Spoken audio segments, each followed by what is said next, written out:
But on this occasion he was in no mood for games. He had very important business of his own before him, something almost mysterious. Meanwhile time was passing and Agafya, with whom he could have left the children, would not come back from market.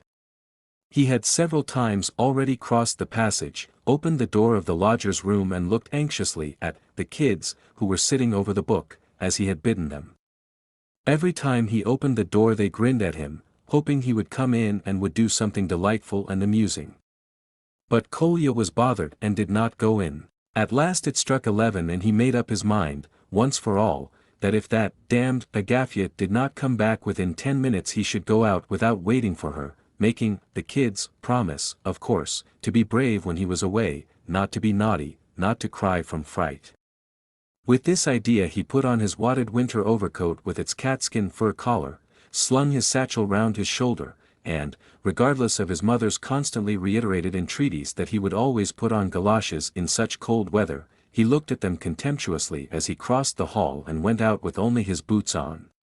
Perezvon, seeing him in his outdoor clothes, began tapping nervously, yet vigorously, on the floor with his tail. Twitching all over, he even uttered a plaintive whine. But Kolya, seeing his dog's passionate excitement, decided that it was a breach of discipline, kept him for another minute under the bench, and only when he had opened the door into the passage, whistled for him. The dog leapt up like a mad creature and rushed bounding before him rapturously. Kolya opened the door to peep at the kids. They were both sitting as before at the table, not reading but warmly disputing about something. The children often argued together about various exciting problems of life, and Nastya, being the elder, always got the best of it. If Kostya did not agree with her, he almost always appealed to Kolya Krasotkin, and his verdict was regarded as infallible by both of them. This time the kids' discussion rather interested Krasotkin, and he stood still in the passage to listen. The children saw he was listening and that made them dispute with even greater energy. "I shall never, never believe," Nastya prattled, "that the old women find babies among the cabbages in the kitchen garden. It's winter now and there are no cabbages, and so the old woman couldn't have taken Katerina a daughter." Kolya whistled to himself. "Or perhaps they do bring babies from somewhere, but only to those who are married." Kostya stared at Nastya and listened, pondering profoundly. "Nastya, how silly you are," he said at last, firmly and calmly. "How can Katerina have a baby when she isn't married?" Nastya was exasperated. "You know nothing about it," she snapped irritably. "Perhaps she has a husband, only he is in prison, so now she's got a baby." "But is her husband in prison?" the matter-of-fact Kostya inquired gravely. "Or, I tell you what," Nastya interrupted impulsively, completely rejecting and forgetting her first hypothesis. "She hasn't a husband, you are right there, but she wants to be married, and so she's been thinking of getting married, and thinking of it till now she's got it, that is, not a husband but a baby." "Well, perhaps so," Kostya agreed, entirely vanquished. "But you didn't say so before. So how could I tell?" "Come, kiddies," said Kolya, stepping into the room. "You're terrible people, I see." "And Perezvon with you," grinned Kostya, and began snapping his fingers and calling Perezvon. "I am in a difficulty, kids," Krasotkin began solemnly, "and you must help me. Agafya must have broken her leg, since she has not turned up till now, that's certain. I must go out. Will you let me go?" The children looked anxiously at one another. Their smiling faces showed signs of uneasiness, but they did not yet fully grasp what was expected of them. "You won't be naughty while I am gone? You won't climb on the cupboard and break your legs? You won't be frightened alone and cry?" A look of profound despondency came into the children's faces. "And I could show you something as a reward, a little copper cannon which can be fired with real gunpowder." The children's faces instantly brightened. "Show us the cannon," said Kostya, beaming all over. Krasotkin put his hand in his satchel, and pulling out a little bronze cannon stood it on the table. "Ah, you are bound to ask that. Look, it's on wheels." He rolled the toy on along the table. "And it can be fired off, too. It can be loaded with shot and fired off." And it could kill anyone. It can kill anyone, you've only got to aim at anybody, and Krasikin explained where the powder had to be put, where the shot should be rolled in, showing a tiny hole like a touch hole, and told them that it kicked when it was fired. The children listened with intense interest. What particularly struck their imagination was that the cannon kicked. And have you got any powder? Nastya inquired. Yes. Show us the powder, too, she drawled with a smile of entreaty. Krasitkin dived again into his satchel and pulled out a small flask containing a little real gunpowder. He had some shot, too, in a screw of paper. He even uncorked the flask and shook a little powder into the palm of his hand. One has to be careful there's no fire about, or it would blow up and kill us all, Krasitkin warned them sensationally. The children gazed at the powder with an awe-stricken alarm that only intensified their enjoyment. But Kostya liked the shot better. And does the shot burn? He inquired. No, it doesn't. Give me a little shot, he asked in an imploring voice. I'll give you a little shot, here, take it, but don't show it to your mother till I come back, or she'll be sure to think it's gunpowder, and will die of fright and give you a thrashing. Mother never does whip us, Nastya observed at once. I know, I only said it to finish the sentence. And don't you ever deceive your mother except just this once, until I come back. And so, kiddies, can I go out? You won't be frightened and cry when I'm gone. We shall all cry, drawled Kostya, on the verge of tears already. We shall cry, we shall be sure to cry, Nastya chimed in with timid haste. Oh, children, children, how fraught with peril are your years. There's no help for it, chickens, I shall have to stay with you I don't know how long. And time is passing, ugh. Tell Perezvon to pretend to be dead. Kostya begged. There's no help for it, we must have recourse to Perezvon. ICI, Perezvon. And Kolya began giving orders to the dog, who performed all his tricks. He was a rough-haired dog, of medium size, with a coat of a sort of lilac-gray color. He was blind in his right eye, and his left ear was torn. He whined and jumped, stood and walked on his hind legs, lay on his back with his paws in the air, rigid as though he were dead. While this last performance was going on, the door opened and Agafya, Madame Krasitkin's servant, a stout woman of 40, marked with smallpox, appeared in the doorway. She had come back from market and had a bag full of provisions in her hand. Holding up the bag of provisions in her left hand she stood still to watch the dog. Though Kolya had been so anxious for her return, he did not cut short the performance, and after keeping Perezvon dead for the usual time, at last he whistled to him. The dog jumped up and began bounding about in his joy at having done his duty. Only think, a dog. Agafya observed sententiously. Why are you late, female? Asked Krasitkin sternly. Female, indeed. Go on with you, you brat. Brat? Yes, a brat. What is it to you if I'm late? If I'm late, you may be sure I have good reason, muttered Agafya, busying herself about the stove, without a trace of anger or displeasure in her voice. She seemed quite pleased, in fact, to enjoy a skirmish with her merry young master. Listen, you frivolous young woman, Krasitkin began, getting up from the sofa, can you swear by all you hold sacred in the world and something else besides, that you will watch vigilantly over the kids in my absence? I am going out. And what am I going to swear for? Laughed Agafya. I shall look after them without that. No, you must swear on your eternal salvation. Else I shan't go. Well, don't then. What does it matter to me? It's cold out, stay at home. Kids, Kolya turned to the children, this woman will stay with you till I come back or till your mother comes, for she ought to have been back long ago. She will give you some lunch, too. You'll give them something, Agafya, won't you? That I can do. Goodbye, chickens, I go with my heart at rest. And you, Granny, he added gravely, in an undertone, as he passed Agafya, I hope you'll spare their tender years and not tell them any of your old woman's nonsense about Katerina. ICI, Perezvon. Get along with you, retorted Agafya, really angry this time. Ridiculous boy. You want a whipping for saying such things, that's what you want. Chapter 3. The Schoolboy. But Kolya did not hear her. At last he could go out. As he went out at the gate he looked round him, shrugged up his shoulders, and saying, "It is freezing," went straight along the street and turned off to the right towards the marketplace. When he reached the last house but one before the marketplace he stopped at the gate, pulled a whistle out of his pocket, and whistled with all his might as though giving a signal. He had not to wait more than a minute before a rosy-cheeked boy of about 11, wearing a warm, neat and even stylish coat, darted out to meet him. This was Smurov, a boy in the preparatory class, 2 classes below Kolya Krasotkin, son of a well-to-do official. Apparently he was forbidden by his parents to associate with Krasotkin, who was well known to be a desperately naughty boy, so Smurov was obviously slipping out on the sly.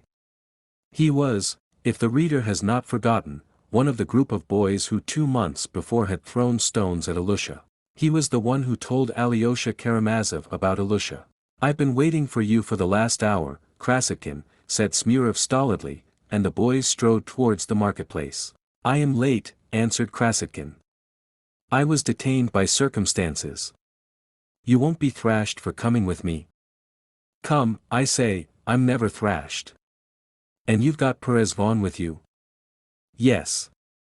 "You're taking him, too?" "Yes." "Ah. If it were only Zuchka." "That's impossible. Zuchka's non-existent. Zuchka is lost in the mists of obscurity." "Ah. Couldn't we do this?" Smurov suddenly stood still. "You see, Ilusha says that Zuchka was a shaggy, grayish, smoky-looking dog like Perezvon. Couldn't you tell him this is Zuchka, and he might believe you?" "Boy, shun a lie, that's one thing, even with a good object, that's another. Above all, I hope you've not told them anything about my coming." "Heaven forbid. I know what I am about." "But you won't comfort him with Perezvon," said Smurov, with a sigh. "You know his father, the captain, the wisp of tow, told us that he was going to bring him a real mastiff pup, with a black nose, today. He thinks that would comfort Ilusha, but I doubt it." "And how is Ilusha?" "Ah, he is bad, very bad. I believe he's in consumption, he is quite conscious, but his breathing's gone wrong. The other day he asked to have his boots on to be led round the room. He tried to walk, but he couldn't stand. Ah, I told you before, father," he said, "that those boots were no good. I could never walk properly in them." He fancied it was his boots that made him stagger, but it was simply weakness, really. He won't live another week. Herzenstube is looking after him. Now they are rich again, they've got heaps of money. They are rogues. Who are rogues? Doctors and the whole crew of quacks collectively, and also, of course, individually.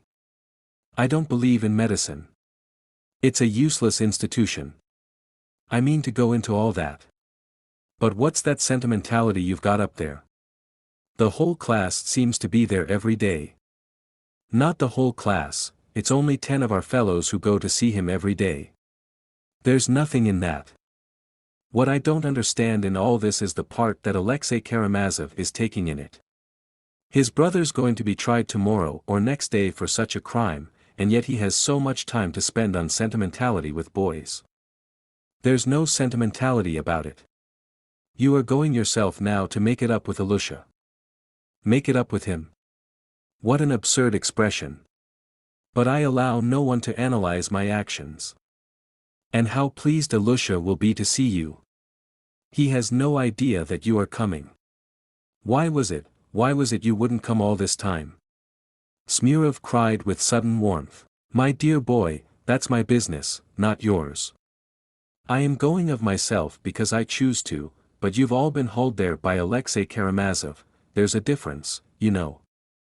"And how do you know?" "I may not be going to make it up at all." "It's a stupid expression. It's not Karamazov at all, it's not his doing. Our fellows began going there of themselves. Of course, they went with Karamazov at first. And there's been nothing of that sort, no silliness. First one went, and then another. His father was awfully pleased to see us. You know he will simply go out of his mind if Alusha dies. He sees that Alusha's dying. And he seems so glad we've made it up with Alusha. Alusha asked after you, that was all. He just asks and says no more. His father will go out of his mind or hang himself. He behaved like a madman before. You know he is a very decent man. We made a mistake then. It's all the fault of that murderer who beat him then. Karamazov's a riddle to me all the same. I might have made his acquaintance long ago, but I like to have a proper pride in some cases. Besides, I have a theory about him which I must work out and verify. Kolya subsided into dignified silence. Smurov, too, was silent. Smurov, of course, worshipped Krasikhin and never dreamed of putting himself on a level with him. Now he was tremendously interested at Kolya's saying that he was going of himself to see Alusha. He felt that there must be some mystery in Kolya's suddenly taking it into his head to go to him that day. They crossed the marketplace, in which at that hour were many loaded wagons from the country and a great number of live fowls. The market women were selling rolls, cottons and threads, etc., in their booths. These Sunday markets were naively called fairs in the town, and there were many such fairs in the year. Perez Vaughan ran about in the wildest spirits, sniffing about first one side, then the other. When he met other dogs they zealously smelt each other over according to the rules of canine etiquette. I like to watch such realistic scenes, Smurov, said Kolya suddenly. Have you noticed how dogs sniff at one another when they meet? It seems to be a law of their nature. Yes, it's a funny habit. No, it's not funny, you are wrong there. There's nothing funny in nature, however funny it may seem to man with his prejudices. If dogs could reason and criticize us they'd be sure to find just as much that would be funny to them, if not far more, in the social relations of men, their masters, far more, indeed. I repeat that, because I am convinced that there is far more foolishness among us. That's Rakitin's idea, a remarkable idea. I am a socialist, Smurov. And what is a socialist? Asked Smurov. That's when all are equal and all have property in common, there are no marriages, and every one has any religion and laws he likes best, and all the rest of it. You are not old enough to understand that yet. It's cold, though. Yes, 12 degrees of frost. Father looked at the thermometer just now.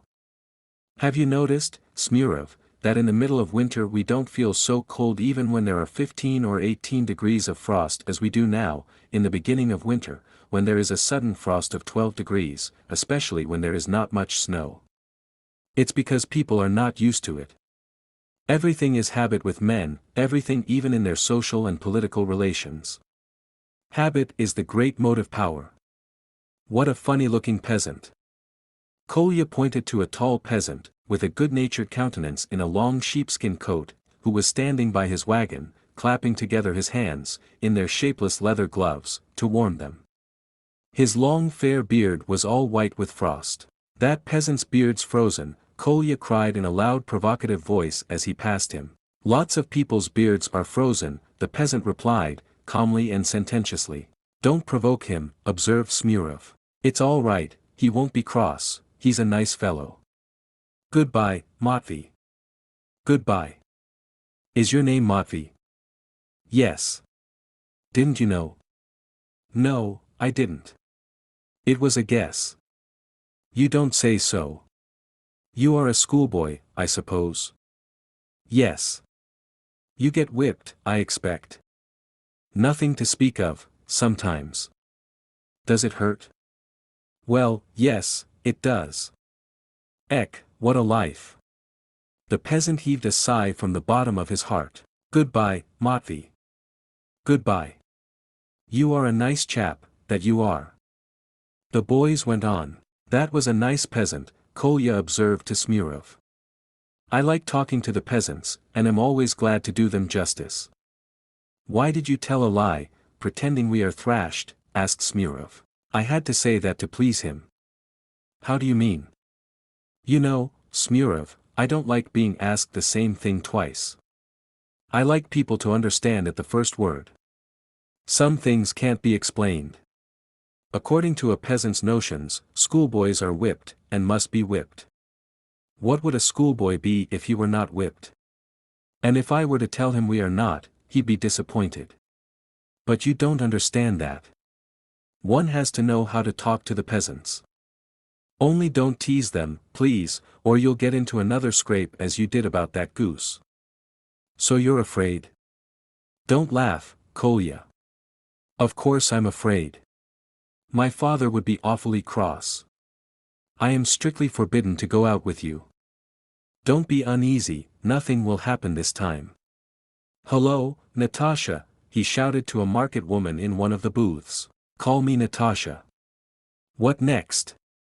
My name is Maria, the middle-aged market woman shouted at him. I am so glad it's Maria. Goodbye. Ah, you young rascal. A brat like you to carry on so. I'm in a hurry. I can't stay now.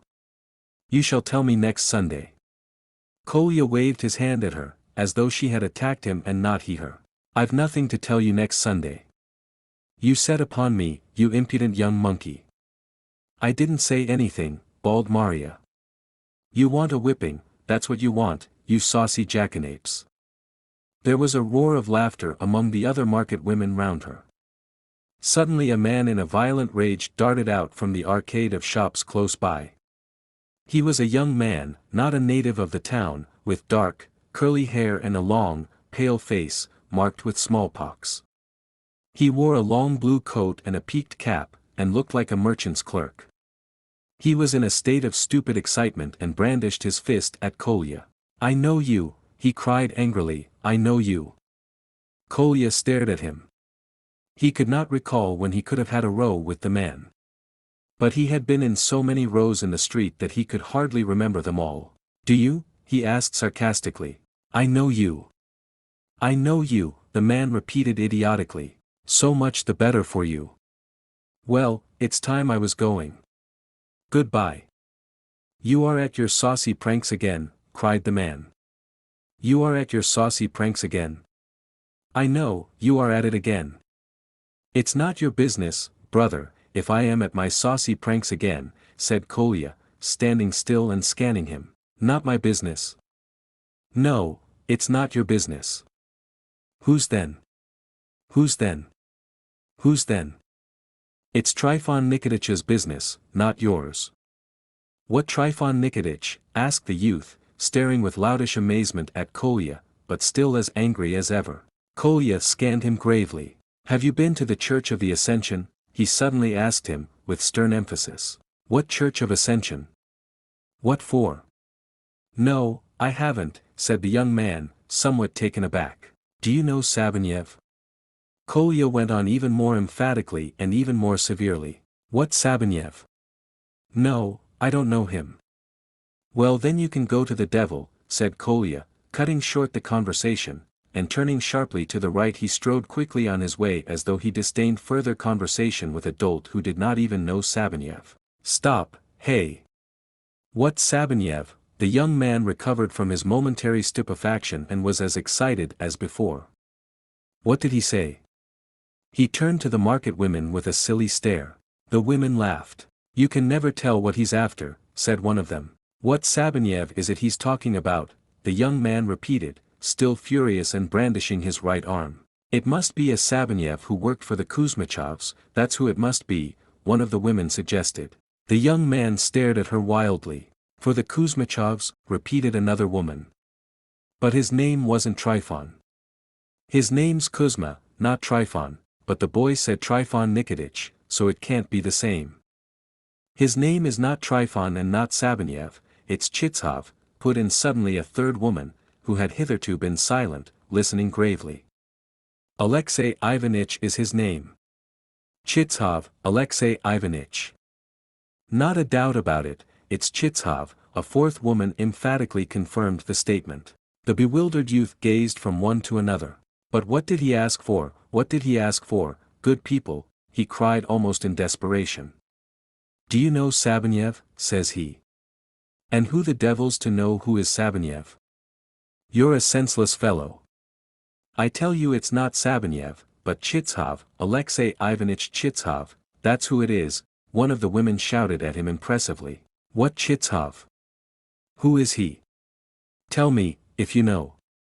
That tall, sniveling fellow who used to sit in the market in the summer. And what's your Chitsov to do with me, good people, eh? How can I tell what he's to do with you, put in another. You ought to know yourself what you want with him, if you make such a clamor about him. He spoke to you, he did not speak to us, you stupid. Don't you really know him? Know whom? Chitsov. The devil take Chitsov and you with him. I'll give him a hiding, that I will. He was laughing at me. We'll give Chitsov a hiding. More likely he will give you one. You are a fool, that's what you are. Not Chitsov, you spiteful, mischievous woman. I'll give the boy a hiding.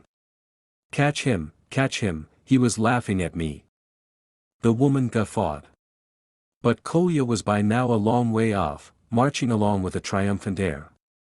Smurov walked beside him, looking round at the shouting group far behind. He too was in high spirits, though he was still afraid of getting into some scrape in Kolya's company. What Sabanev did you mean? He asked Kolya, foreseeing what his answer would be. How do I know? Now there'll be a hubbub among them all day. I like to stir up fools in every class of society. There's another blockhead, that peasant there. You know, they say, there's no one stupider than a stupid Frenchman, but a stupid Russian shows it in his face just as much. Can't you see it all over his face that he is a fool, that peasant, eh? Let him alone, Kolya. Let's go on. Nothing could stop me, now I am once off. Hey, good morning, peasant.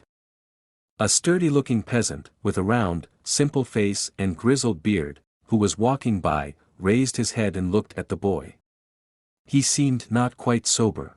Good morning, if you are not laughing at me, he said deliberately in reply. And if I am, laughed Kolya. Well, a joke's a joke. Laugh away. I don't mind. There's no harm in a joke. I beg your pardon, brother, it was a joke. Well, God forgive you. Do you forgive me, too? I quite forgive you.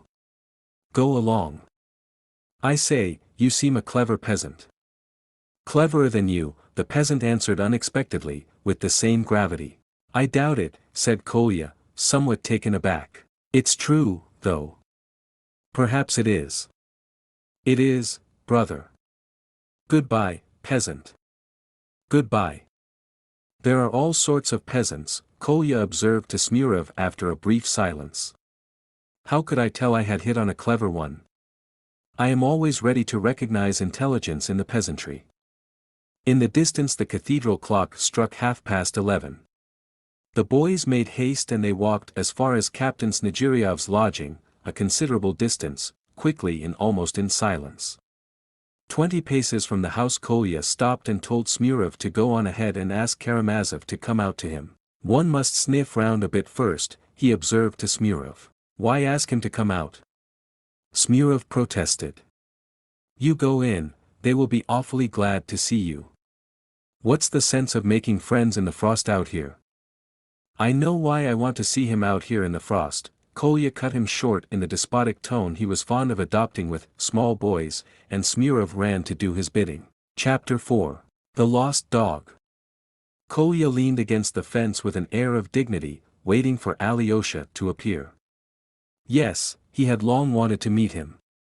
He had heard a great deal about him from the boys, but hitherto he had always maintained an appearance of disdainful indifference when he was mentioned, and he had even criticized what he heard about Alyosha. But secretly he had a great longing to make his acquaintance. There was something sympathetic and attractive in all he was told about Alyosha.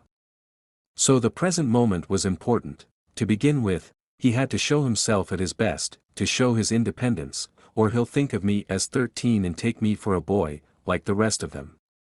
And what are these boys to him? I shall ask him when I get to know him. It's a pity I am so short, though. Tuzikov is younger than I am, yet he is half a head taller. But I have a clever face. I am not good-looking. I know I'm hideous, but I've a clever face. I mustn't talk too freely. If I fall into his arms all at once, he may think, tfu. How horrible if he should think. Such were the thoughts that excited Kolya while he was doing his utmost to assume the most independent air. What distressed him most was his being so short. He did not mind so much his hideous face, as being so short. On the wall in a corner at home he had the year before made a pencil mark to show his height, and every 2 months since he anxiously measured himself against it to see how much he had gained. But alas! He grew very slowly, and this sometimes reduced him almost to despair. His face was in reality by no means hideous, on the contrary, it was rather attractive, with a fair, pale skin, freckled. His small, lively grey eyes had a fearless look, and often glowed with feeling. He had rather high cheekbones, small, very red, but not very thick, lips, his nose was small and unmistakably turned up. "I've a regular pug nose, Kolya used to mutter to himself when he looked in the looking-glass, and he always left it with indignation. But perhaps I haven't got a clever face, he sometimes thought, doubtful even of that. But it must not be supposed that his mind was preoccupied with his face and his height. On the contrary, however bitter the moments before the looking-glass were to him, he quickly forgot them, and forgot them for a long time, abandoning himself entirely to ideas and to real life, as he formulated it to himself. Alyosha came out quickly and hastened up to Kolya. Before he reached him, Kolya could see that he looked delighted. "Can he be so glad to see me?" Kolya wondered, feeling pleased. We may note here, in passing, that Alyosha's appearance had undergone a complete change since we saw him last. He had abandoned his cassock and was wearing now a well-cut coat, a soft, round hat, and his hair had been cropped short. All this was very becoming to him, and he looked quite handsome. His charming face always had a good-humored expression, but there was a gentleness and serenity in his good humor. To Kolya's surprise, Alyosha came out to him just as he was, without an overcoat. He had evidently come in haste. He held out his hand to Kolya at once. "Here you are at last. How anxious we've been to see you. There were reasons which you shall know directly. Anyway, I am glad to make your acquaintance. I've long been hoping for an opportunity, and have heard a great deal about you," Kolya muttered, a little breathless. "We should have met anyway. I've heard a great deal about you, too, but you've been a long time coming here. Tell me, how are things going?" "Ilusha is very ill. He is certainly dying." "How awful. You must admit that medicine is a fraud, Karamazov," cried Kolya warmly. "Ilusha has mentioned you often, very often, even in his sleep, in delirium, you know. One can see that you used to be very, very dear to him, before the incident, with the knife. Then there's another reason. Tell me, is that your dog?" "Yes, Perezvon. Not Zuchka." Alyosha looked at Kolya with eyes full of pity. "Is she lost forever? I know you would all like it to be Zuchka. I've heard all about it." Kolya smiled mysteriously. "Listen, Karamazov, I'll tell you all about it. That's what I came for, that's what I asked you to come out here for, to explain the whole episode to you before we go in," he began with animation. "You see, Karamazov, Ilusha came into the preparatory class last spring. Well, you know what our preparatory class is, a lot of small boys. They began teasing Ilusha at once. I am 2 classes higher up, and, of course, I only look on at them from a distance. I saw the boy was weak and small, but he wouldn't give in to them, he fought with them. I saw he was proud, and his eyes were full of fire. I like children like that. And they teased him all the more. The worst of it was he was horribly dressed at the time, his breeches were too small for him, and there were holes in his boots. They worried him about it, they jeered at him. That I can't stand. I stood up for him at once, and gave it to them hot.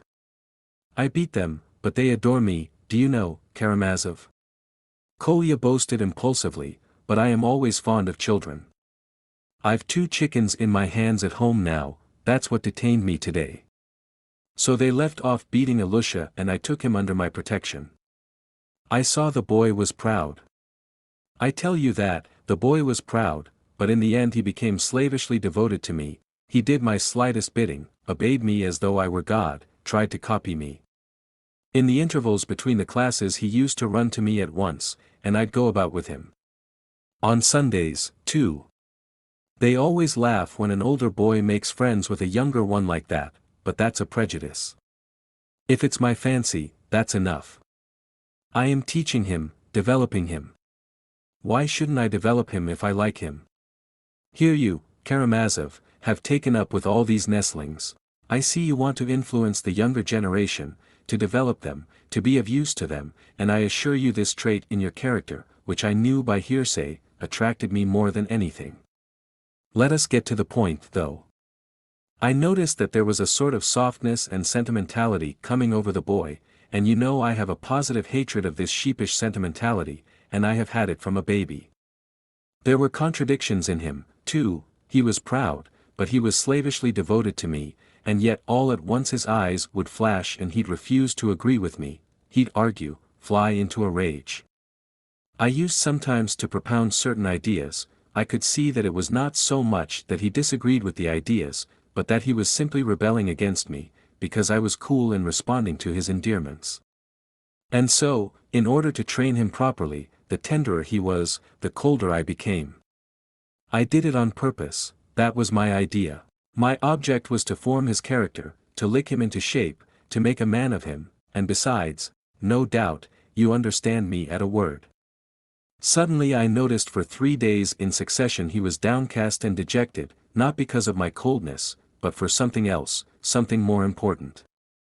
I wondered what the tragedy was. I have pumped him and found out that he had somehow got to know Smerdyakov, who was footman to your late father, it was before his death, of course, and he taught the little fool a silly trick, that is, a brutal, nasty trick. He told him to take a piece of bread, to stick a pin in it, and throw it to one of those hungry dogs who snap up anything without biting it, and then to watch and see what would happen. So they prepared a piece of bread like that and threw it to Zuchka, that shaggy dog there's been such a fuss about. The people of the house it belonged to never fed it at all, though it barked all day. Do you like that stupid barking, Karamazov? I can't stand it. So it rushed at the bread, swallowed it, and began to squeal, it turned round and ran away, squealing as it ran out of sight.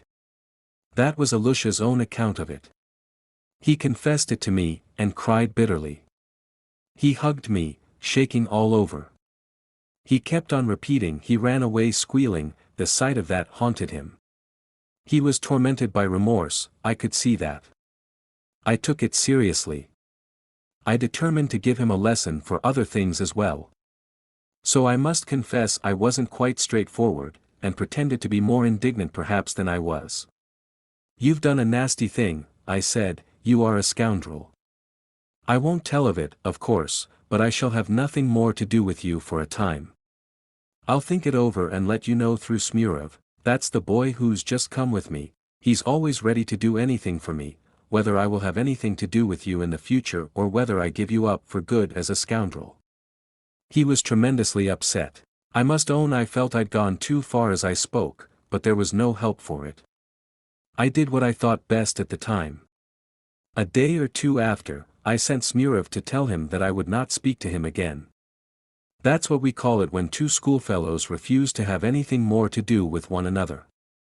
Secretly I only meant to send him to Coventry for a few days and then, if I saw signs of repentance, to hold out my hand to him again. That was my intention. But what do you think happened? He heard Smurov's message, his eyes flashed. Tell Krasotkin from me, he cried, that I will throw bread with pins to all the dogs, all of them. So he's going in for a little temper. We must smoke it out of him. And I began to treat him with contempt, whenever I met him I turned away or smiled sarcastically.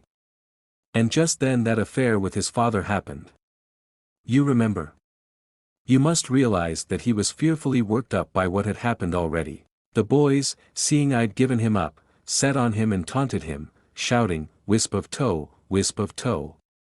And he had soon regular skirmishes with them, which I am very sorry for. They seem to have given him one very bad beating. One day he flew at them all as they were coming out of school. I stood a few yards off, looking on. And, I swear, I don't remember that I laughed. It was quite the other way. I felt awfully sorry for him. In another minute I would have run up to take his part. But he suddenly met my eyes. I don't know what he fancied, but he pulled out a penknife, rushed at me, and struck at my thigh, here in my right leg. I didn't move. I don't mind owning I am plucky sometimes, Karamazov. I simply looked at him contemptuously, as though to say, "This is how you repay all my kindness. Do it again, if you like, I'm at your service." But he didn't stab me again. He broke down, he was frightened at what he had done, he threw away the knife, burst out crying, and ran away. I did not sneak on him, of course, and I made them all keep quiet, so it shouldn't come to the ears of the masters. I didn't even tell my mother till it had healed up. And the wound was a mere scratch. And then I heard that the same day he'd been throwing stones and had bitten your finger, but you understand now what a state he was in. Well, it can't be helped. It was stupid of me not to come and forgive him, that is, to make it up with him, when he was taken ill. I am sorry for it now. But I had a special reason. So now I've told you all about it, but I'm afraid it was stupid of me. Oh, what a pity, exclaimed Alyosha, with feeling, that I didn't know before what terms you were on with him, or I'd have come to you long ago to beg you to go to him with me. Would you believe it, when he was feverish he talked about you in delirium. I didn't know how much you were to him. And you've really not succeeded in finding that dog. His father and the boys have been hunting all over the town for it. Would you believe it, since he's been ill, I've 3 times heard him repeat with tears, "It's because I killed Zuchka, father, that I am ill now. God is punishing me for it." He can't get that idea out of his head. And if the dog were found and proved to be alive, one might almost fancy the joy would cure him. We have all rested our hopes on you. Tell me, what made you hope that I should be the one to find him? Kolya asked, with great curiosity. Why did you reckon on me rather than anyone else? There was a report that you were looking for the dog, and that you would bring it when you'd found it. Smurov said something of the sort. We've all been trying to persuade Alyosha that the dog is alive, that it's been seen. The boys brought him a live hare, he just looked at it, with a faint smile, and asked them to set it free in the fields. And so we did. His father has just this moment come back, bringing him a mastiff pup, hoping to comfort him with that, but I think it only makes it worse. Tell me, Karamazov, what sort of man is the father? I know him, but what do you make of him, a mountebank, a buffoon? Oh, no, there are people of deep feeling who have been somehow crushed. Buffoonery in them is a form of resentful irony against those to whom they daren't speak the truth, from having been for years humiliated and intimidated by them. Believe me, Krasotkin, that sort of buffoonery is sometimes tragic in the extreme. His whole life now is centered in Alyosha, and if Alyosha dies, he will either go mad with grief or kill himself. I feel almost certain of that when I look at him now. I understand you, Karamazov. I see you understand human nature, Kolya added, with feeling. And as soon as I saw you with a dog, I thought it was Zuchka you were bringing. Wait a bit, Karamazov, perhaps we shall find it yet, but this is Perezvon. I'll let him go in now and perhaps it will amuse Alyosha more than the mastiff pup. Wait a bit, Karamazov, you will know something in a minute. But, I say, I am keeping you here. Kolya cried suddenly. You've no overcoat on in this bitter cold. You see what an egoist I am. Oh, we are all egoists, Karamazov. Don't trouble, it is cold, but I don't often catch cold. Let us go in, though, and, by the way, what is your name? I know you are called Kolya, but what else? Nikolai Ivanovich Krasotkin, or, as they say in official documents, Krasotkin's son. Kolya laughed for some reason, but added suddenly, "Of course I hate my name Nikolai." "Why so?" "It's so trivial, so ordinary." "You are 13, asked Alyosha. "No, 14, that is, I shall be 14 very soon, in a fortnight. I'll confess one weakness of mine, Karamazov, just to you, since it's our first meeting, so that you may understand my character at once. I hate being asked my age, more than that, and in fact, there's a libelous story going about me, that last week I played robbers with the preparatory boys. It's a fact that I did play with them, but it's a perfect libel to say I did it for my own amusement. I have reasons for believing that you've heard the story, but I wasn't playing for my own amusement, it was for the sake of the children, because they couldn't think of anything to do by themselves. But they've always got some silly tale. This is an awful town for gossip, I can tell you. But what if you had been playing for your own amusement, what's the harm? Come, I say, for my own amusement. You don't play horses, do you? But you must look at it like this, said Alyosha, smiling. Grown-up people go to the theater and there the adventures of all sorts of heroes are represented, sometimes there are robbers and battles, too, and isn't that just the same thing, in a different form, of course? And young people's games of soldiers or robbers in their playtime are also art in its first stage. You know, they spring from the growing artistic instincts of the young. And sometimes these games are much better than performances in the theater, the only difference is that people go there to look at the actors, while in these games the young people are the actors themselves. But that's only natural. You think so? Is that your idea? Kolya looked at him intently. Oh, you know, that's rather an interesting view. When I go home, I'll think it over. I'll admit I thought I might learn something from you. I've come to learn of you, Karamazov, Kolya concluded, in a voice full of spontaneous feeling. And I of you, said Alyosha, smiling and pressing his hand. Kolya was much pleased with Alyosha. What struck him most was that he treated him exactly like an equal and that he talked to him just as if he were, quite grown up. I'll show you something directly, Karamazov, it's a theatrical performance, too, he said, laughing nervously. That's why I've come. Let us go first to the people of the house, on the left. All the boys leave their coats in there, because the room is small and hot. Oh, I'm only coming in for a minute. I'll keep on my overcoat. Perezvon will stay here in the passage and be dead. ICI, Perezvon, lie down and be dead. You see how he's dead. I'll go in first and explore, then I'll whistle to him when I think fit, and you'll see, he'll dash in like mad. Only Smurov must not forget to open the door at the moment. I'll arrange it all and you'll see something. Chapter 5. By Ilusha's bedside. The room inhabited by the family of the retired Captain Snegiriov is already familiar to the reader. It was close and crowded at that moment with a number of visitors. Several boys were sitting with Ilusha, and though all of them, like Smurov, were prepared to deny that it was Alyosha who had brought them and reconciled them with Ilusha, it was really the fact. All the art he had used had been to take them, one by one, to Ilusha, without sheepish sentimentality, appearing to do so casually and without design. It was a great consolation to Ilusha in his suffering. He was greatly touched by seeing the almost tender affection and sympathy shown him by these boys, who had been his enemies. Krasotkin was the only one missing and his absence was a heavy load on Ilusha's heart. Perhaps the bitterest of all his bitter memories was his stabbing Krasotkin, who had been his one friend and protector. Clever little Smurov, who was the first to make it up with Ilusha, thought it was so. But when Smurov hinted to Krasotkin that Alyosha wanted to come and see him about something, the latter cut him short, bidding Smurov tell Karamazov at once that he knew best what to do, that he wanted no one's advice, and that, if he went to see Ilusha, he would choose his own time for he had his own reasons. That was a fortnight before this Sunday. That was why Alyosha had not been to see him, as he had meant to. But though he waited, he sent Smurov to him twice again.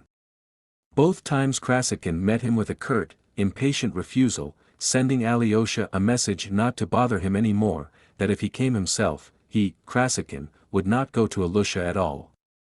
Up to the very last day, Smurov did not know that Kolya meant to go to Alyosha that morning, and only the evening before, as he parted from Smurov, Kolya abruptly told him to wait at home for him next morning, for he would go with him to the Snegiryovs, but warned him on no account to say he was coming, as he wanted to drop in casually.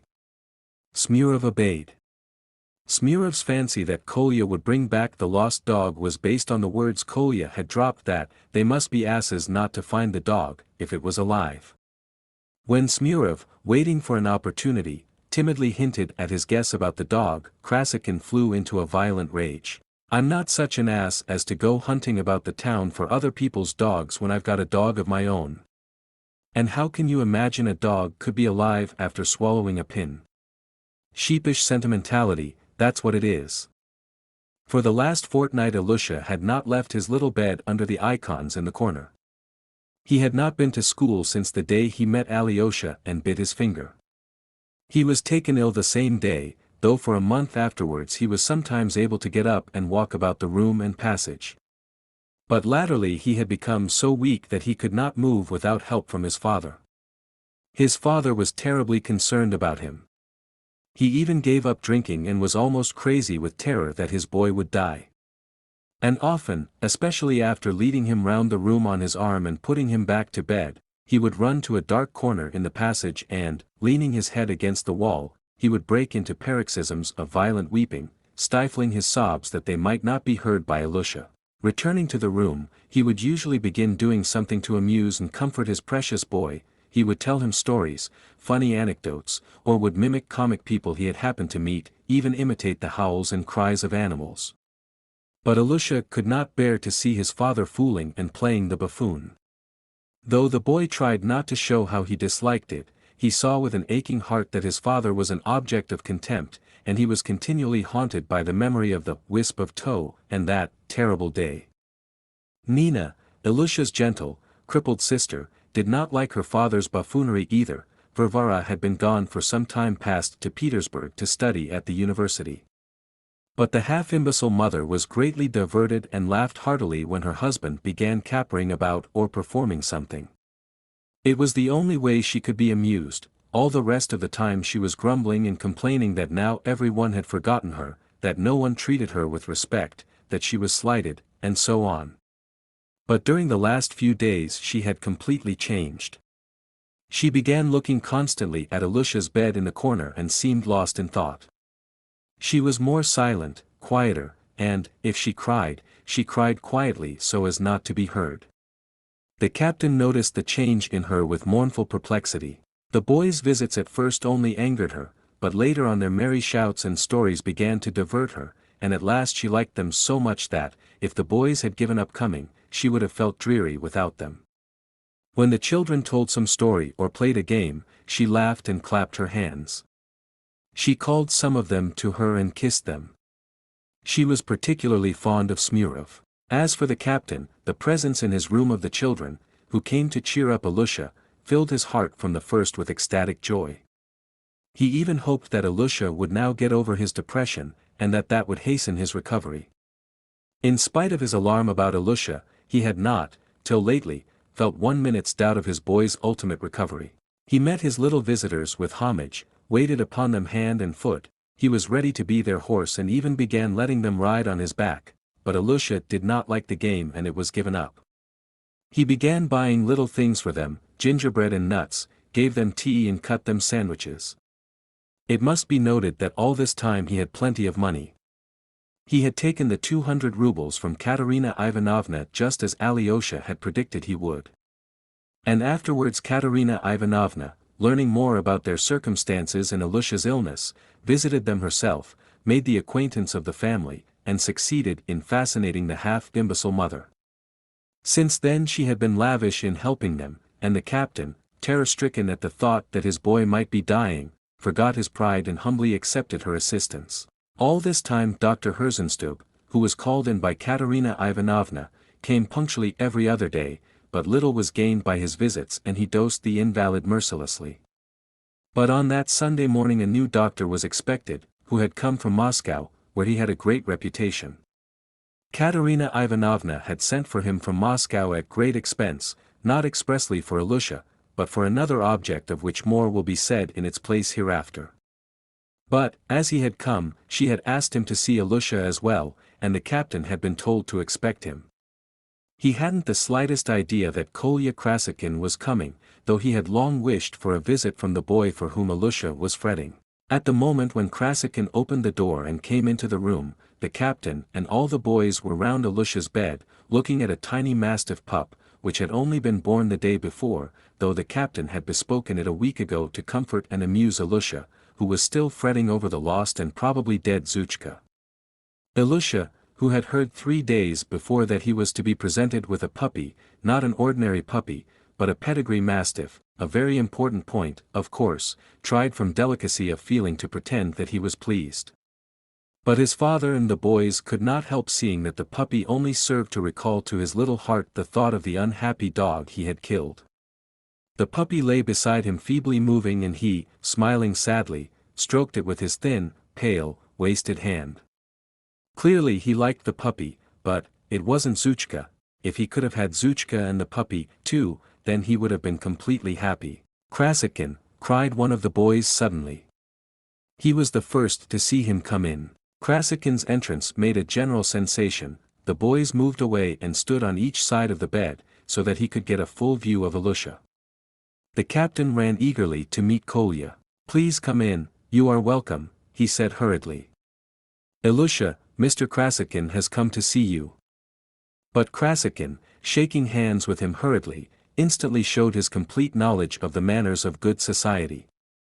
He turned first to the captain's wife sitting in her armchair, who was very ill-humored at the moment, and was grumbling that the boys stood between her and Alusha's bed and did not let her see the new puppy. With the greatest courtesy he made her a bow, scraping his foot, and turning to Nina, he made her, as the only other lady present, a similar bow. This polite behavior made an extremely favorable impression on the deranged lady. "There, you can see at once he is a young man that has been well brought up," she commented aloud, throwing up her hands, "but as for our other visitors, they come in one on the top of another." "How do you mean, mamma, one on the top of another, how is that?" muttered the captain affectionately, though a little anxious on her account. "That's how they ride in. They get on each other's shoulders in the passage and prance in like that on a respectable family. Strange sort of visitors. But who's come in like that, mamma?" "Why, that boy came in riding on that one's back and this one on that one's." Kolya was already by Alusha's bedside. The sick boy turned visibly paler. He raised himself in the bed and looked intently at Kolya. Kolya had not seen his little friend for 2 months, and he was overwhelmed at the sight of him. He had never imagined that he would see such a wasted, yellow face, such enormous, feverishly glowing eyes and such thin little hands. He saw, with grieved surprise, Alusha's rapid, hard breathing and dry lips. He stepped close to him, held out his hand, and almost overwhelmed, he said, "Well, old man, how are you?" But his voice failed him, he couldn't achieve an appearance of ease. His face suddenly twitched and the corners of his mouth quivered. Alusha smiled a pitiful little smile, still unable to utter a word. Something moved Kolya to raise his hand and pass it over Alusha's hair. "Never mind," he murmured softly to him to cheer him up, or perhaps not knowing why he said it. For a minute they were silent again. "Hello, so you've got a new puppy?" Kolya said suddenly, in a most callous voice. Yes," answered Alusha in a long whisper, gasping for breath. "A black nose, that means he'll be fierce, a good house dog," Kolya observed gravely and stolidly, as if the only thing he cared about was the puppy and its black nose. But in reality he still had to do his utmost to control his feelings, not to burst out crying like a child, and do what he would he could not control it. "When it grows up, you'll have to keep it on the chain, I'm sure." "He'll be a huge dog," cried one of the boys. "Of course he will, a mastiff, large, like this, as big as a calf," shouted several voices. "As big as a calf, as a real calf," chimed in the captain. "I got one like that on purpose, one of the fiercest breed, and his parents are huge and very fierce, they stand as high as this from the floor. Sit down here, on Alusha's bed, or here on the bench. You are welcome, we've been hoping to see you a long time. You were so kind as to come with Alexei Fyodorovitch. Krasotkin sat on the edge of the bed, at Alusha's feet. Though he had perhaps prepared a free and easy opening for the conversation on his way, now he completely lost the thread of it. No. I came with Perezvon. I've got a dog now, called Perezvon. A Slavonic name. He's out there, if I whistle, he'll run in. I've brought a dog, too, he said, addressing Alusha all at once. Do you remember Zhuchka, old man? He suddenly fired the question at him. Alusha's little face quivered. He looked with an agonized expression at Kolya. Alyosha, standing at the door, frowned and signed to Kolya not to speak of Zhuchka, but he did not or would not notice. Where is Zhuchka? Alusha asked in a broken voice. Oh, well, my boy, your Zhuchka's lost and done for. Alusha did not speak, but he fixed an intent gaze once more on Kolya. Alyosha, catching Kolya's eye, signed to him vigorously again, but he turned away his eyes pretending not to have noticed. It must have run away and died somewhere. It must have died after a meal like that, Kolya pronounced pitilessly, though he seemed a little breathless. But I've got a dog, Perezvon. A Slavonic name. I've brought him to show you. I don't want him, said Alusha suddenly. No, no, you really must see him, it will amuse you. I brought him on purpose. He's the same sort of shaggy dog. You allow me to call him my dog, madam? He suddenly addressed Madame Snegiryev, with inexplicable excitement in his manner. I don't want him, cried Alusha, with a mournful break in his voice.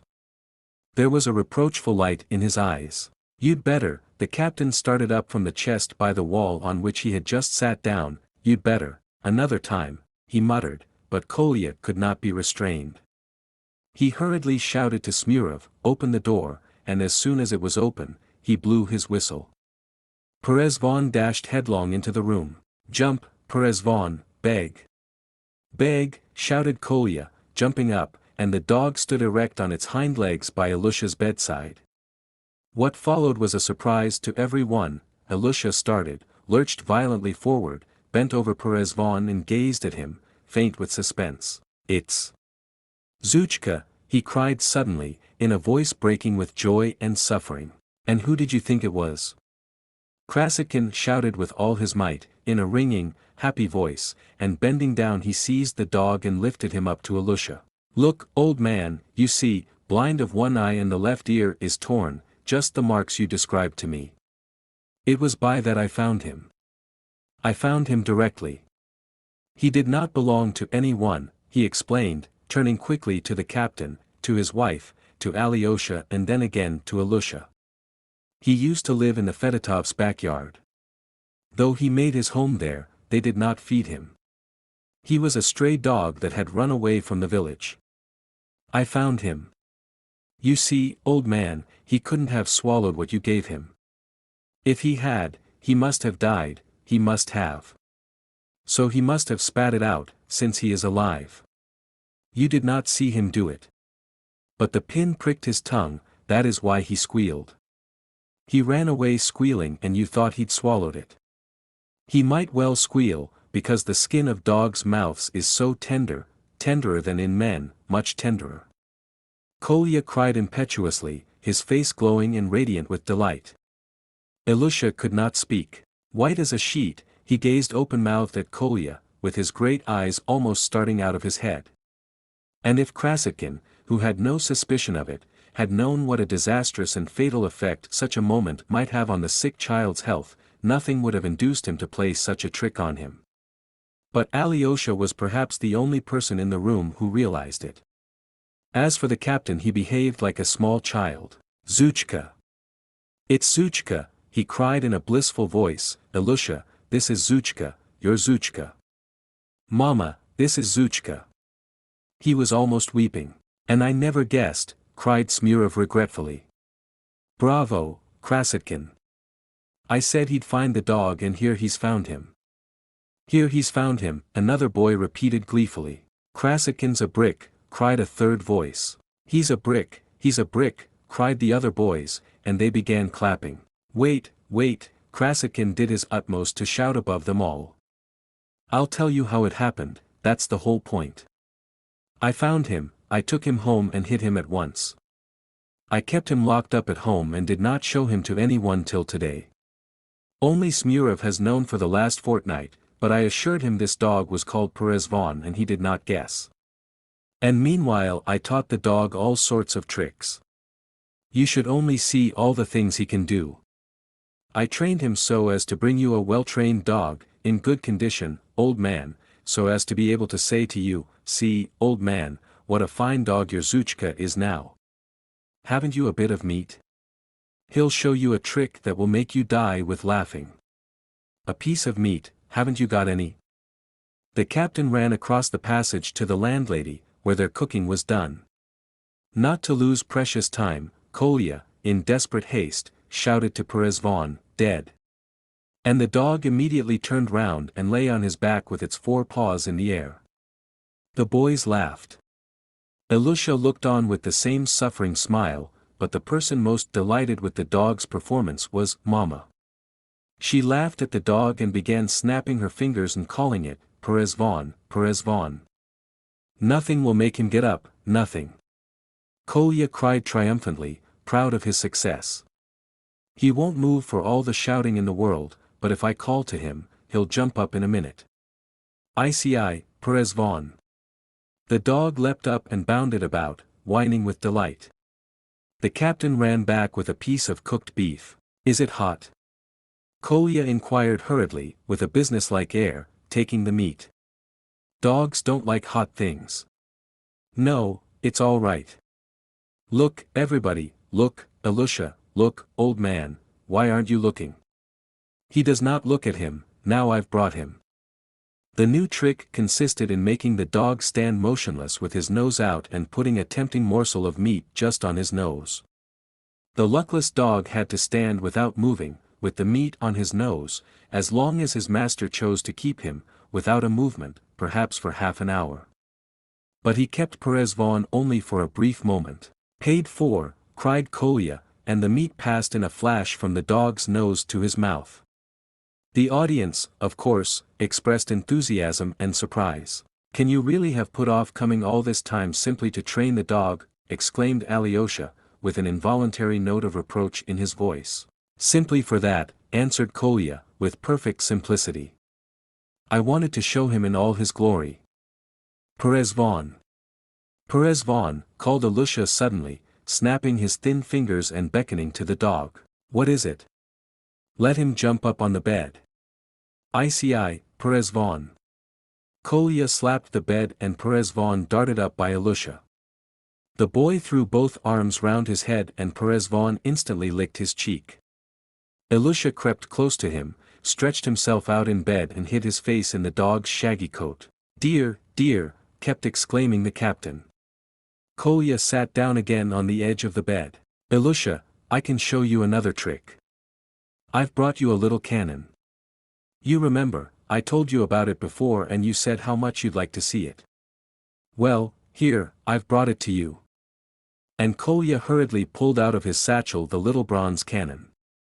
He hurried, because he was happy himself. Another time he would have waited till the sensation made by Perezvon had passed off, now he hurried on regardless of all consideration.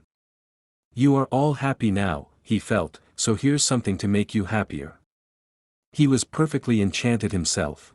I've been coveting this thing for a long while, it's for you, old man, it's for you. It belonged to Morozov, it was no use to him, he had it from his brother. I swapped a book from father's bookcase for it, a kinsman of Mahomet or Salutary Folly, a scandalous book published in Moscow 100 years ago, before they had any censorship. And Morozov has a taste for such things. He was grateful to me, too. Kolya held the cannon in his hand so that all could see and admire it. Ilusha raised himself, and, with his right arm still round the dog, he gazed enchanted at the toy. The sensation was even greater when Kolya announced that he had gunpowder too, and that it could be fired off at once if it won't alarm the ladies. Mama immediately asked to look at the toy closer, and her request was granted. She was much pleased with the little bronze cannon on wheels and began rolling it to and fro on her lap. She readily gave permission for the cannon to be fired, without any idea of what she had been asked. Kolya showed the powder and the shot. The captain, as a military man, undertook to load it, putting in a minute quantity of powder. He asked that the shot might be put off till another time. The cannon was put on the floor, aiming towards an empty part of the room. 3 grains of powder were thrust into the touch hole and a match was put to it. A magnificent explosion followed. Mama was startled, but at once laughed with delight. The boys gazed in speechless triumph. But the captain, looking at Alusha, was more enchanted than any of them. Kolya picked up the cannon and immediately presented it to Alusha, together with the powder and the shot. "I got it for you, for you. I've been keeping it for you a long time," he repeated once more in his delight. "Oh, give it to me." "No, give me the cannon," Mama began begging like a little child. Her face showed a piteous fear that she would not get it. Kolya was disconcerted. The captain fidgeted uneasily. "Mama, Mama," he ran to her, "the cannon's yours, of course, but let Alusha have it, because it's a present to him, but it's just as good as yours. Alusha will always let you play with it, it shall belong to both of you, both of you." "No, I don't want it to belong to both of us, I want it to be mine altogether, not Alusha's," persisted Mama, on the point of tears. "Take it, mother, here, keep it," Alusha cried. "Krasikhin, may I give it to my mother?" He turned to Krasikhin with an imploring face, as though he were afraid he might be offended at his giving his present to someone else. "Of course you may," Krasikhin assented heartily, and, taking the cannon from Alusha, he handed it himself to Mama with a polite bow. She was so touched that she cried. "Alusha, darling, he's the one who loves his mama," she said tenderly, and at once began wheeling the cannon to and fro on her lap again. "Mama, let me kiss your hand." The captain darted up to her at once and did so. "And I never saw such a charming fellow as this nice boy," said the grateful lady, pointing to Krasikhin. "And I'll bring you as much powder as you like, Alusha. We make the powder ourselves now. Borovikov found out how it's made, 24 parts of saltpeter, 10 of sulfur and 6 of birchwood charcoal. It's all pounded together, mixed into a paste with water and rubbed through a tammy sieve, that's how it's done. Smurov told me about your powder, only father says it's not real gunpowder," responded Alusha. "Not real?" Kolya flushed. "It burns." "I don't know, of course." "No, I didn't mean that," put in the captain with a guilty face. "I only said that real powder is not made like that, but that's nothing, it can be made so." "I don't know, you know best." "We lighted some in a pomatum pot, it burned splendidly, it all burnt away leaving only a tiny ash. But that was only the paste, and if you rub it through, but of course you know best, I don't know. And Bulkin's father thrashed him on account of our powder, did you hear?" he turned to Alusha. "Yes," answered Alusha. He listened to Kolya with immense interest and enjoyment. "We had prepared a whole bottle of it and he used to keep it under his bed. His father saw it. He said it might explode, and thrashed him on the spot. He was going to make a complaint against me to the masters.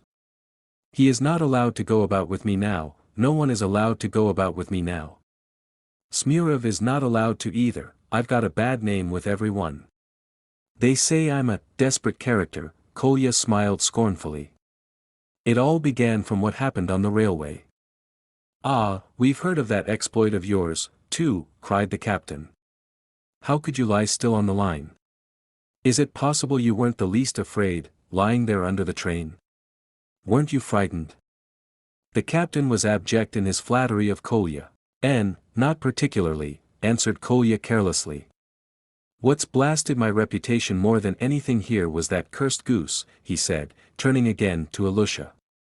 But though he assumed an unconcerned air as he talked, he still could not control himself and was continually missing the note he tried to keep up. Ah. I heard about the goose. Ilusha laughed, beaming all over. They told me, but I didn't understand. Did they really take you to the court? The most stupid, trivial affair, they made a mountain of a molehill as they always do, Kolya began carelessly. I was walking through the marketplace here one day, just when they'd driven in the geese. I stopped and looked at them. All at once a fellow, who is an errand boy at Plotnikov's now, looked at me and said, "What are you looking at the geese for?" I looked at him. He was a stupid, moon-faced fellow of 20. I am always on the side of the peasantry, you know. I like talking to the peasants. We've dropped behind the peasants, that's an axiom. I believe you are laughing, Karamazov. No, heaven forbid, I am listening, said Alyosha with a most good-natured air, and the sensitive Kolya was immediately reassured. My theory, Karamazov, is clear and simple, he hurried on again, looking pleased.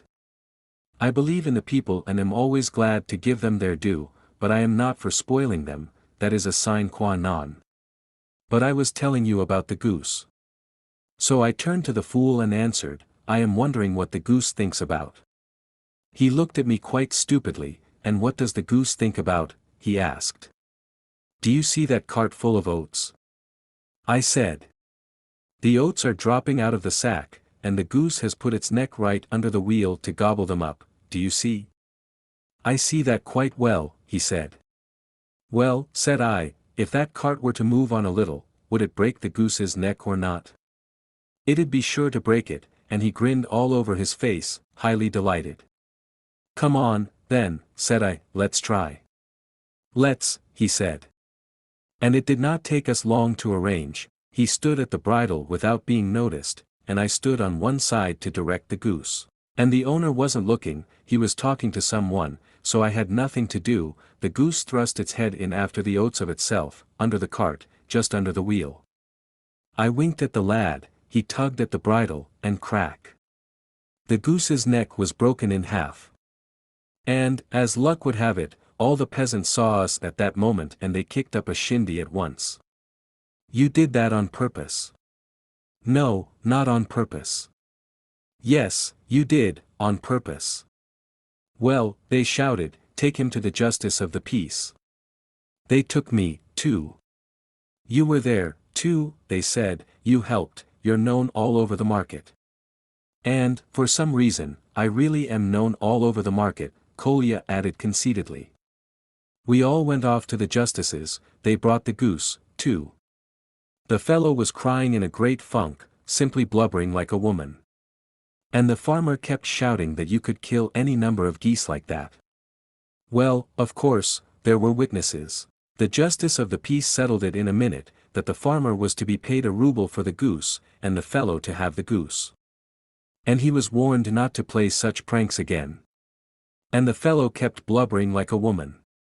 It wasn't me, he said, it was he egged me on, and he pointed to me. I answered with the utmost composure that I hadn't egged him on, that I simply stated the general proposition, had spoken hypothetically. The justice of the peace smiled and was vexed with himself at once for having smiled.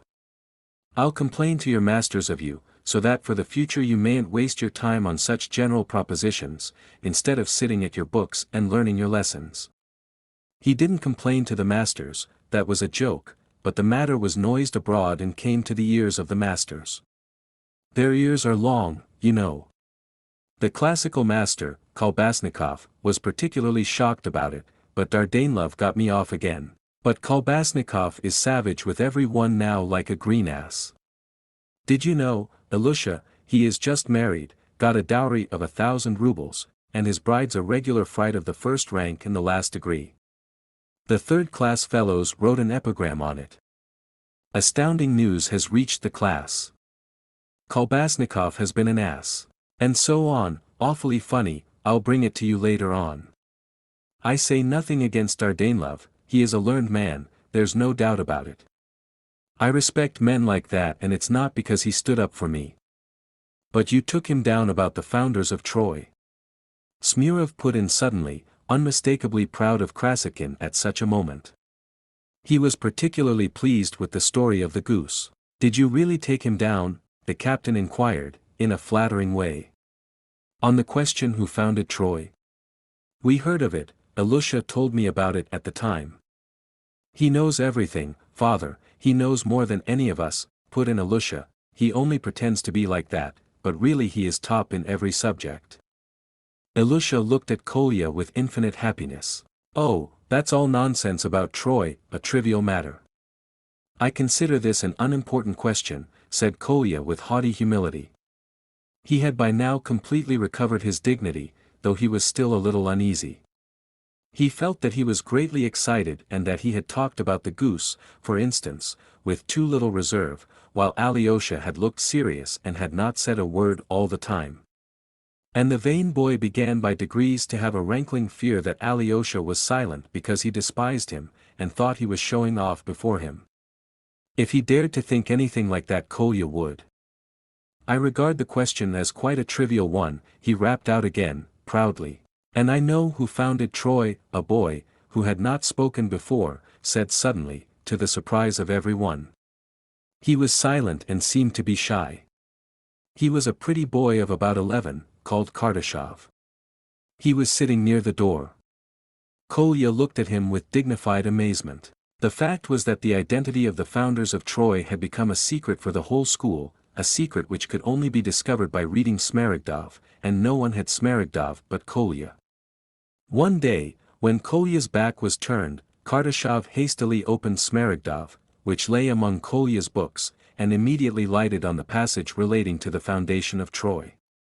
This was a good time ago, but he felt uneasy and could not bring himself to announce publicly that he too knew who had founded Troy, afraid of what might happen and of Krasikhin somehow putting him to shame over it. But now he couldn't resist saying it. For weeks he had been longing to. Well, who did found it? Asked Kolya, turning to him with haughty superciliousness. He saw from his face that he really did know and at once made up his mind how to take it. There was, so to speak, a discordant note in the general harmony. Troy was founded by Teucer, Dardanus, Ilias and Tros, the boy rapped out at once, and in the same instant he blushed so, that it was painful to look at him. But the boys stared at him for a whole minute, and then all the staring eyes turned at once and were fastened upon Kolya, who was still scanning the audacious boy with disdainful composure. In what sense did they found it? He deigned to comment at last. And what is meant by founding a city or a state? What do they do? Did they go and each lay a brick, do you suppose? There was laughter. The offending boy turned from pink to crimson. He was silent and on the point of tears. Kolya held him so for a minute. Before you talk of a historical event like the foundation of a nationality, you must first understand what you mean by it, he admonished him in stern, incisive tones. But I attach no consequence to these old wives' tales and I don't think much of universal history in general, he added carelessly, addressing the company generally. Universal history, the captain inquired, looking almost scared. Yes, universal history. It's the study of the successive follies of mankind and nothing more. The only subjects I respect are mathematics and natural science, said Kolya.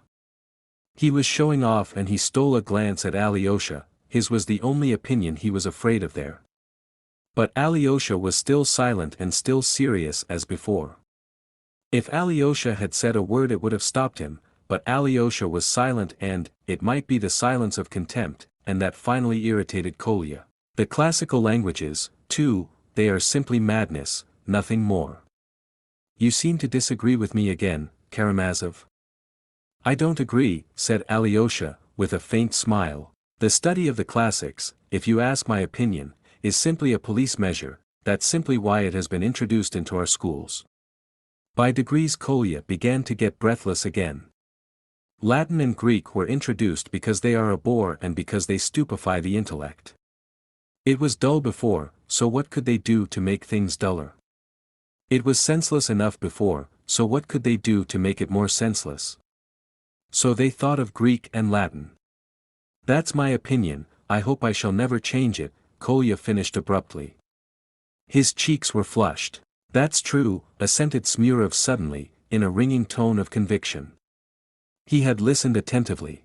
And yet he is first in Latin himself, cried one of the group of boys suddenly. Yes, father, he says that, and yet he is first in Latin, echoed Alyosha. What of it? Kolya thought fit to defend himself, though the praise was very sweet to him. I am fagging away at Latin because I have to, because I promised my mother to pass my examination, and I think that whatever you do, it's worth doing it well. But in my soul I have a profound contempt for the classics and all that fraud. You don't agree, Karamazov? Why, fraud? Alyosha smiled again. Well, all the classical authors have been translated into all languages, so it was not for the sake of studying the classics they introduced Latin, but solely as a police measure, to stupefy the intelligence. So what can one call it but a fraud? Why, who taught you all this? Cried Alyosha, surprised at last. In the first place, I am capable of thinking for myself without being taught. Besides, what I said just now about the classics being translated, our teacher Kolbasnikov has said to the whole of the third class. The doctor has come, cried Nina, who had been silent till then. A carriage belonging to Madame Holikov drove up to the gate. The captain, who had been expecting the doctor all the morning, rushed headlong out to meet him. Mama pulled herself together and assumed a dignified air.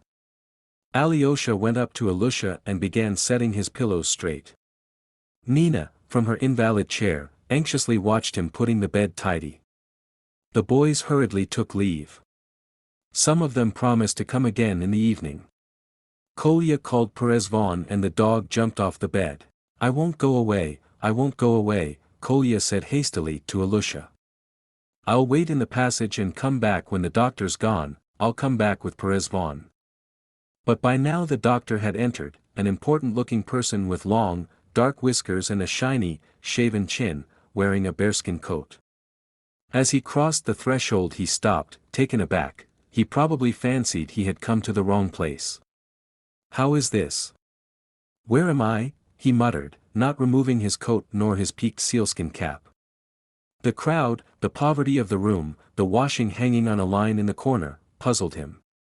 The captain, bent double, was bowing low before him. It's here, sir, he muttered cringingly. It's here, you've come right, you were coming to us.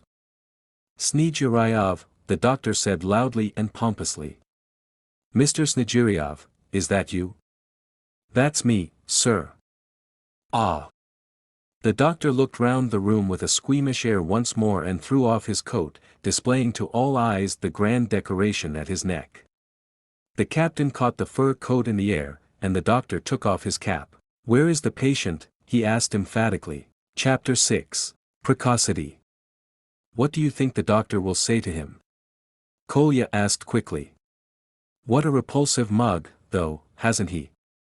I can't endure medicine. Alyosha is dying. I think that's certain, answered Alyosha, mournfully. They are rogues. Medicine's a fraud. I am glad to have made your acquaintance, though, Karamazov. I wanted to know you for a long time. I am only sorry we meet in such sad circumstances.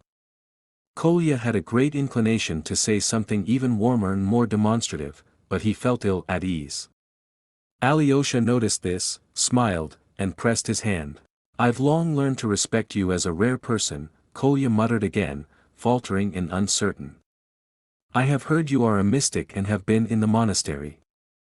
I know you are a mystic, but that hasn't put me off. Contact with real life will cure you. It's always so with characters like yours. What do you mean by mystic? Cure me of what? Alyosha was rather astonished. Oh, God and all the rest of it. What, don't you believe in God? Oh, I've nothing against God. Of course, God is only a hypothesis, but I admit that he is needed, for the order of the universe and all that, and that if there were no God he would have to be invented, added Kolya, beginning to blush. He suddenly fancied that Alyosha might think he was trying to show off his knowledge and to prove that he was grown up. I haven't the slightest desire to show off my knowledge to him, Kolya thought indignantly. And all of a sudden he felt horribly annoyed. I must confess I can't endure entering on such discussions, he said with a final air. It's possible for one who doesn't believe in God to love mankind, don't you think so? Voltaire didn't believe in God and loved mankind. I am at it again, he thought to himself. Voltaire believed in God, though not very much, I think, and I don't think he loved mankind very much either, said Alyosha quietly, gently, and quite naturally, as though he were talking to someone of his own age, or even older. Kolya was particularly struck by Alyosha's apparent diffidence about his opinion of Voltaire. He seemed to be leaving the question for him, little Kolya, to settle. Have you read Voltaire? Alyosha finished. No, not to say read. But I've read Candide in the Russian translation, in an absurd, grotesque, old translation. At it again. Again. And did you understand it? Oh, yes, everything. That is. Why do you suppose I shouldn't understand it? There's a lot of nastiness in it, of course. Of course I can understand that it's a philosophical novel and written to advocate an idea. Kolya was getting mixed by now. I am a socialist, Karamazov, I am an incurable socialist, he announced suddenly, apropos of nothing. A socialist, laughed Alyosha. But when have you had time to become one? Why, I thought you were only 13. Kolya winced. In the first place I am not 13, but 14 in a fortnight, he flushed angrily, and in the second place I am at a complete loss to understand what my age has to do with it. The question is what are my convictions, not what is my age, isn't it? When you are older, you'll understand for yourself the influence of age on convictions. I fancied, too, that you were not expressing your own ideas, Alyosha answered serenely and modestly, but Kolya interrupted him hotly. Come, you want obedience and mysticism. You must admit that the Christian religion, for instance, has only been of use to the rich and the powerful to keep the lower classes in slavery. That's so, isn't it? Ah, I know where you read that, and I am sure someone told you so, cried Alyosha. I say, what makes you think I read it? And certainly no one told me so. I can think for myself. I am not opposed to Christ, if you like. He was a most humane person, and if he were alive today, he would be found in the ranks of the revolutionists, and would perhaps play a conspicuous part. There's no doubt about that. Oh, where did you get that from? What fool have you made friends with? Exclaimed Alyosha. Come, the truth will out. It has so chanced that I have often talked to Mr. Rakitin, of course, but, old Byelinsky said that, too, so they say. Byelinsky? I don't remember. He hasn't written that anywhere. If he didn't write it, they say he said it. I heard that from A, but never mind. And have you read Byelinsky? Well, no. I haven't read all of him, but I read the passage about Tatyana, why she didn't go off with Onyegin. Didn't go off with Onyegin? Surely you don't understand that already? Why, you seem to take me for little Smurov, said Kolya, with a grin of irritation. But please don't suppose I am such a revolutionist. I often disagree with Mr. Rakitin. Though I mention Tatyana, I am not at all for the emancipation of women. I acknowledge that women are a subject race and must obey. Les femmes tricotant, as Napoleon said. Kolya, for some reason, smiled, and on that question at least I am quite of one mind with that pseudo-great man. I think, too, that to leave one's own country and fly to America is mean, worse than mean, silly. Why go to America when one may be of great service to humanity here? Now especially. There's a perfect mass of fruitful activity open to us. That's what I answered. What do you mean? Answered whom? Has someone suggested you're going to America already? I must own, they've been at me to go, but I declined. That's between ourselves, of course, Karamazov, do you hear, not a word to anyone. I say this only to you. I am not at all anxious to fall into the clutches of the secret police and take lessons at the Chain Bridge. Long will you remember? The house at the Chain Bridge, do you remember? It's splendid. Why are you laughing? You don't suppose I am fibbing, do you? What if he should find out that I've only that one number of the bell in father's bookcase, and haven't read any more of it? Kolya thought with a shudder. Oh, no, I am not laughing. Don't suppose for a moment that you are lying. No, indeed, I can't suppose so, for all this, alas, is perfectly true. But tell me, have you read Pushkin, Onyegin, for instance? You spoke just now of Tatyana. No, I haven't read it yet, but I want to read it. I have no prejudices, Karamazov, I want to hear both sides. What makes you ask? Oh, nothing. Tell me, Karamazov, have you an awful contempt for me? Kolya rapped out suddenly and drew himself up before Alyosha, as though he were on drill. Be so kind as to tell me, without beating about the bush. I have a contempt for you. Alyosha looked at him wondering. What for?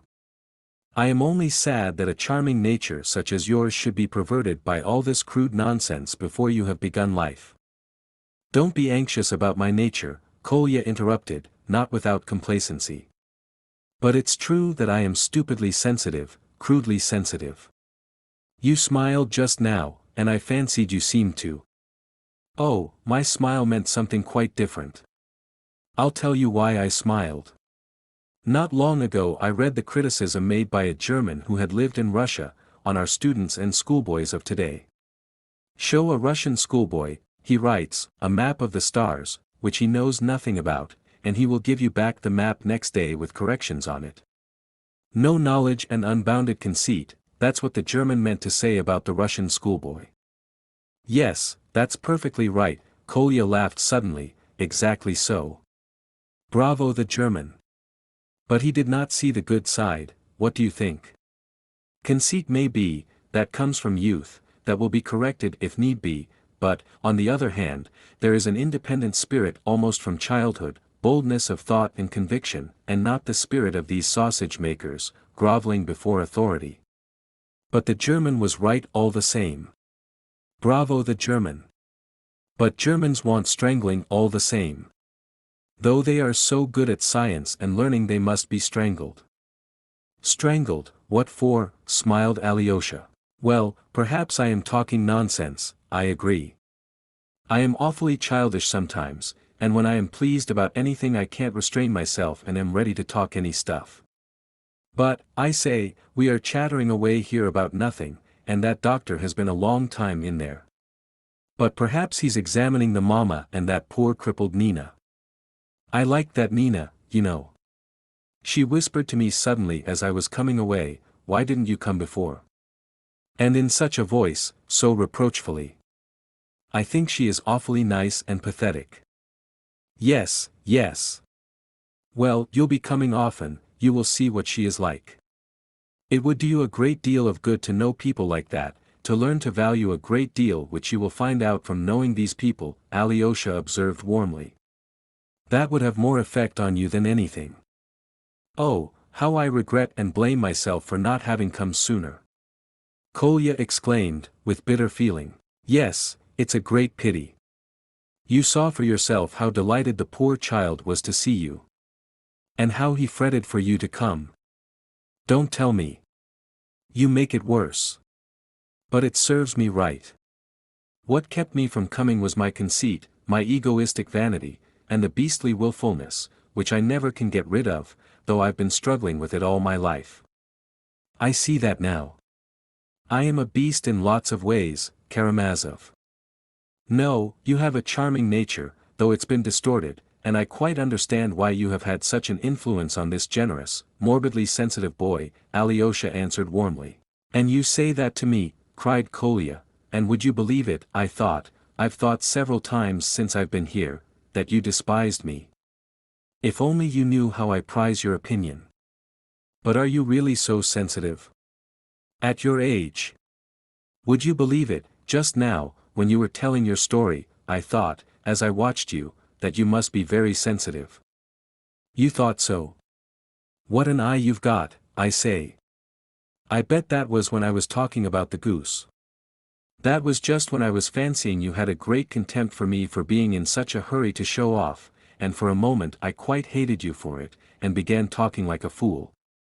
Then I fancied, just now, here, when I said that if there were no God he would have to be invented, that I was in too great a hurry to display my knowledge, especially as I got that phrase out of a book. But I swear I wasn't showing off out of vanity, though I really don't know why. Because I was so pleased. Yes, I believe it was because I was so pleased, though it's perfectly disgraceful for anyone to be gushing directly they are pleased, I know that. But I am convinced now that you don't despise me, it was all my imagination. Oh, Karamazov, I am profoundly unhappy. I sometimes fancy all sorts of things, that everyone is laughing at me, the whole world, and then I feel ready to overturn the whole order of things. And you worry everyone about you, smiled Alyosha. Yes, I worry everyone about me, especially my mother. Karamazov, tell me, am I very ridiculous now? Don't think about that, don't think of it at all, cried Alyosha. And what does ridiculous mean? Isn't everyone constantly being or seeming ridiculous? Besides, nearly all clever people now are fearfully afraid of being ridiculous, and that makes them unhappy. All I am surprised at is that you should be feeling that so early, though I've observed it for some time past, and not only in you. Nowadays the very children have begun to suffer from it. It's almost a sort of insanity. The devil has taken the form of that vanity and entered into the whole generation. It's simply the devil, added Alyosha, without a trace of the smile that Kolya, staring at him, expected to see. You are like everyone else, said Alyosha, in conclusion, that is, like very many others. Only you must not be like everybody else, that's all. Even if everyone is like that? Yes, even if everyone is like that. You be the only one not like it. You really are not like everyone else, here you are not ashamed to confess to something bad and even ridiculous.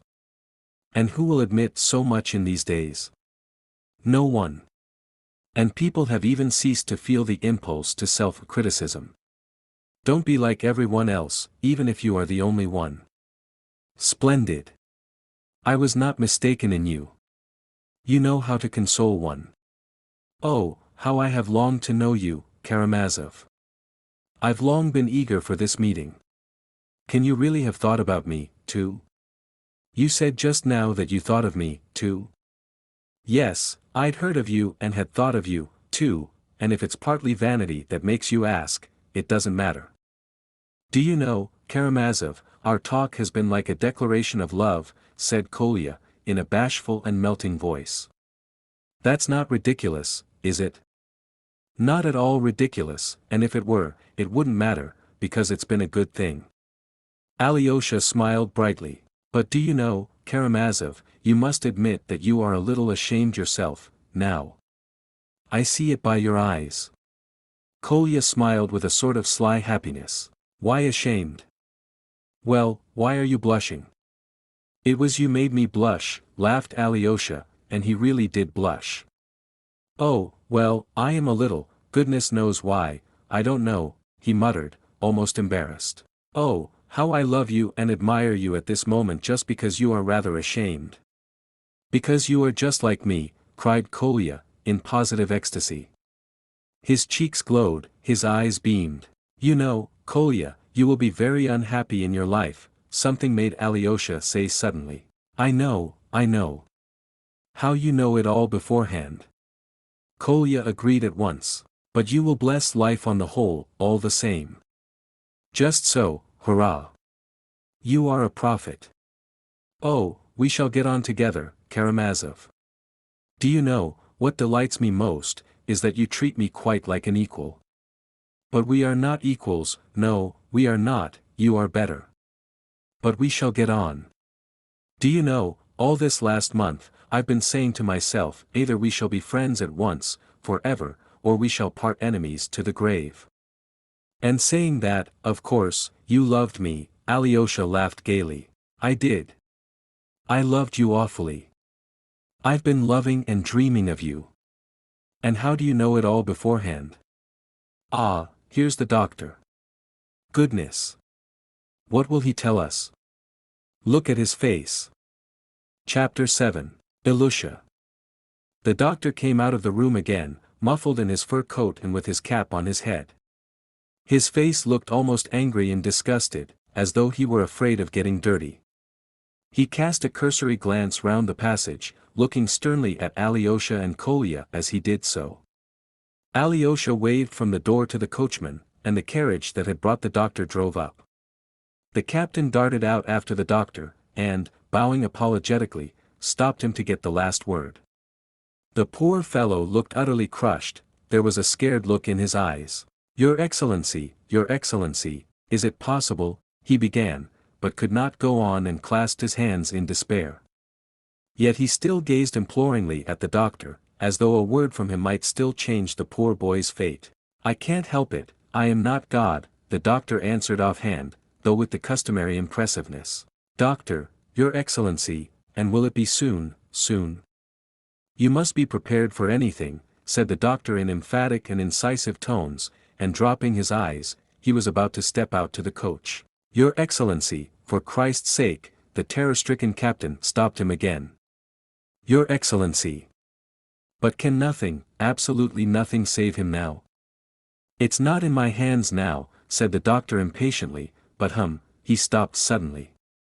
If you could, for instance, send your patient, at once, without delay, the words, at once, without delay, the doctor uttered with an almost wrathful sternness that made the captain start, to Syracuse, the change to the new beneficial climatic conditions might possibly affect.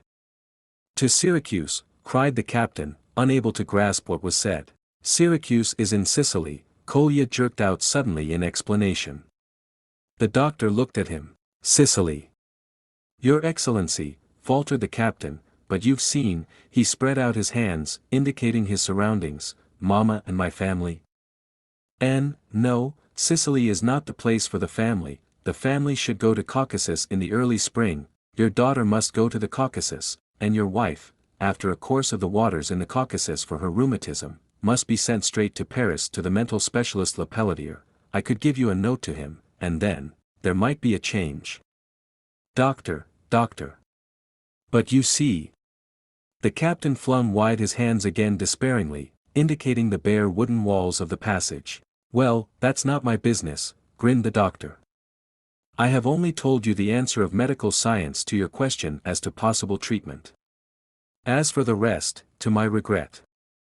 Don't be afraid, apothecary, my dog won't bite you, Kolya rapped out loudly, noticing the doctor's rather uneasy glance at Perezvon, who was standing in the doorway. There was a wrathful note in Kolya's voice. He used the word apothecary instead of doctor on purpose, and, as he explained afterwards, used it to insult him. What's that? The doctor flung up his head, staring with surprise at Kolya. Who's this? He addressed Alyosha, as though asking him to explain. It's Perezvon's master, don't worry about me, Kolya said incisively again. Perezvon. 7, repeated the doctor, perplexed. He hears the bell, but where it is he cannot tell. Goodbye, we shall meet in Syracuse. Who's this? Who's this? The doctor flew into a terrible rage. He is a schoolboy, doctor, he is a mischievous boy, take no notice of him, said Alyosha, frowning and speaking quickly. Kolya, hold your tongue, he cried to Krasotkin. Take no notice of him, doctor, he repeated, rather impatiently. He wants a thrashing, a good thrashing. The doctor stamped in a perfect fury. And you know, apothecary, my Perezvon might bite, said Kolya, turning pale, with quivering voice and flashing eyes. ICI, Perezvon. Kolya, if you say another word, I'll have nothing more to do with you, Alyosha cried peremptorily. There is only one man in the world who can command Nikolai Krasotkin, this is the man, Kolya pointed to Alyosha. I obey him, goodbye. He stepped forward, opened the door, and quickly went into the inner room. Perezvon flew after him. The doctor stood still for 5 seconds in amazement, looking at Alyosha, then, with a curse, he went out quickly to the carriage, repeating aloud, this is. I don't know what it is. The captain darted forward to help him into the carriage. Alyosha followed Kolya into the room. He was already by Ilusha's bedside. The sick boy was holding his hand and calling for his father. A minute later the captain, too, came back. "Father, father, come, Ilusha faltered in violent excitement, but apparently unable to go on. He flung his wasted arms round his father and Kolya, uniting them in one embrace, and hugging them as tightly as he could. The captain suddenly began to shake with dumb sobs, and Kolya's lips and chin twitched. "Father, father! How sorry I am for you!" Ilusha moaned bitterly. "Ilusha, darling," the doctor said, "you would be all right, we shall be happy." The captain began. "Ah, father. I know what the new doctor said to you about me." "I saw," cried Ilusha, and again he hugged them both with all his strength, hiding his face on his father's shoulder. "Father, don't cry, and when I die get a good boy, another one, choose one of them all, a good one, call him Ilusha and love him instead of me." "Hush, old man, you'll get well," Krasotkin cried suddenly, in a voice that sounded angry. "But don't ever forget me, father," Ilusha went on, "come to my grave, and, father, bury me by our big stone, where we used to go for our walk, and come to me there with Krasotkin in the evening, and Perezvon. I shall expect you. Father, father." His voice broke. They were all three silent, still embracing. Nina was crying quietly in her chair, and at last seeing them all crying, Mama, too, burst into tears. "Ilusha! Ilusha!" she exclaimed. Krasotkin suddenly released himself from Ilusha's embrace. "Goodbye, old man, mother expects me back to dinner," he said quickly. "What a pity I did not tell her. She will be dreadfully anxious. But after dinner I'll come back to you for the whole day, for the whole evening, and I'll tell you all sorts of things, all sorts of things. And I'll bring Perezvon, but now I will take him with me, because he will begin to howl when I am away and bother you. Goodbye." And he ran out into the passage. He didn't want to cry, but in the passage he burst into tears. Alyosha found him crying. "Kolya, you must be sure to keep your word and come, or he will be terribly disappointed," Alyosha said emphatically. "I will." "Oh, how I curse myself for not having come before," muttered Kolya, crying, and no longer ashamed of it. At that moment the captain flew out of the room, and at once closed the door behind him. His face looked frenzied, his lips were trembling. He stood before the two and flung up his arms. "I don't want a good boy. I don't want another boy," he muttered in a wild whisper, clenching his teeth. "If I forget thee, Jerusalem, may my tongue—" He broke off with a sob and sank on his knees before the wooden bench. Pressing his fists against his head, he began sobbing with absurd whimpering cries, doing his utmost that his cries should not be heard in the room. Kolya ran out into the street. "Goodbye, Karamazov. Will you come yourself?" he cried sharply and angrily to Alyosha. "I will certainly come in the evening." What was that he said about Jerusalem? What did he mean by that? It's from the Bible. "If I forget thee, Jerusalem, that is, if I forget all that is most precious to me, if I let anything take its place, then may I understand, that's enough. Mind you come. ICI, Perezvon," he cried with positive ferocity to the dog, and with rapid strides he went home. Book 11. Ivan. Chapter 1. At Grushenka's. Alyosha went towards the cathedral square to the widow Morozov's house to see Grushenka, who had sent Fenya to him early in the morning with an urgent message begging him to come. Questioning Fenya, Alyosha learned that her mistress had been particularly distressed since the previous day. During the 2 months that had passed since Mitya's arrest, Alyosha had called frequently at the widow Morozov's house, both from his own inclination and to take messages for Mitya. 3 days after Mitya's arrest, Grushenka was taken very ill and was ill for nearly 5 weeks. For 1 whole week she was unconscious. She was very much changed, thinner and a little sallow, though she had for the past fortnight been well enough to go out. But to Alyosha her face was even more attractive than before, and he liked to meet her eyes when he went in to her. A look of firmness and intelligent purpose had developed in her face. There were signs of a spiritual transformation in her, and a steadfast, fine and humble determination that nothing could shake could be discerned in her. There was a small vertical line between her brows which gave her charming face a look of concentrated thought, almost austere at the first glance. There was scarcely a trace of her former frivolity. It seemed strange to Alyosha, too, that in spite of the calamity that had overtaken the poor girl, betrothed to a man who had been arrested for a terrible crime, almost at the instant of their betrothal, in spite of her illness and the almost inevitable sentence hanging over Mitya, Grushenka had not yet lost her youthful cheerfulness. There was a soft light in the once proud eyes, though at times they gleamed with the old vindictive fire when she was visited by one disturbing thought stronger than ever in her heart. The object of that uneasiness was the same as ever, Katerina Ivanovna, of whom Grushenka had even raved when she lay in delirium. Alyosha knew that she was fearfully jealous of her. Yet Katerina Ivanovna had not once visited Mitya in his prison, though she might have done it whenever she liked. All this made a difficult problem for Alyosha, for he was the only person to whom Grushenka opened her heart and from whom she was continually asking advice. Sometimes he was unable to say anything. Full of anxiety he entered her lodging. She was at home.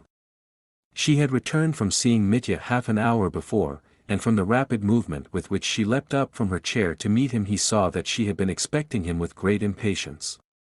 A pack of cards dealt for a game of fools lay on the table.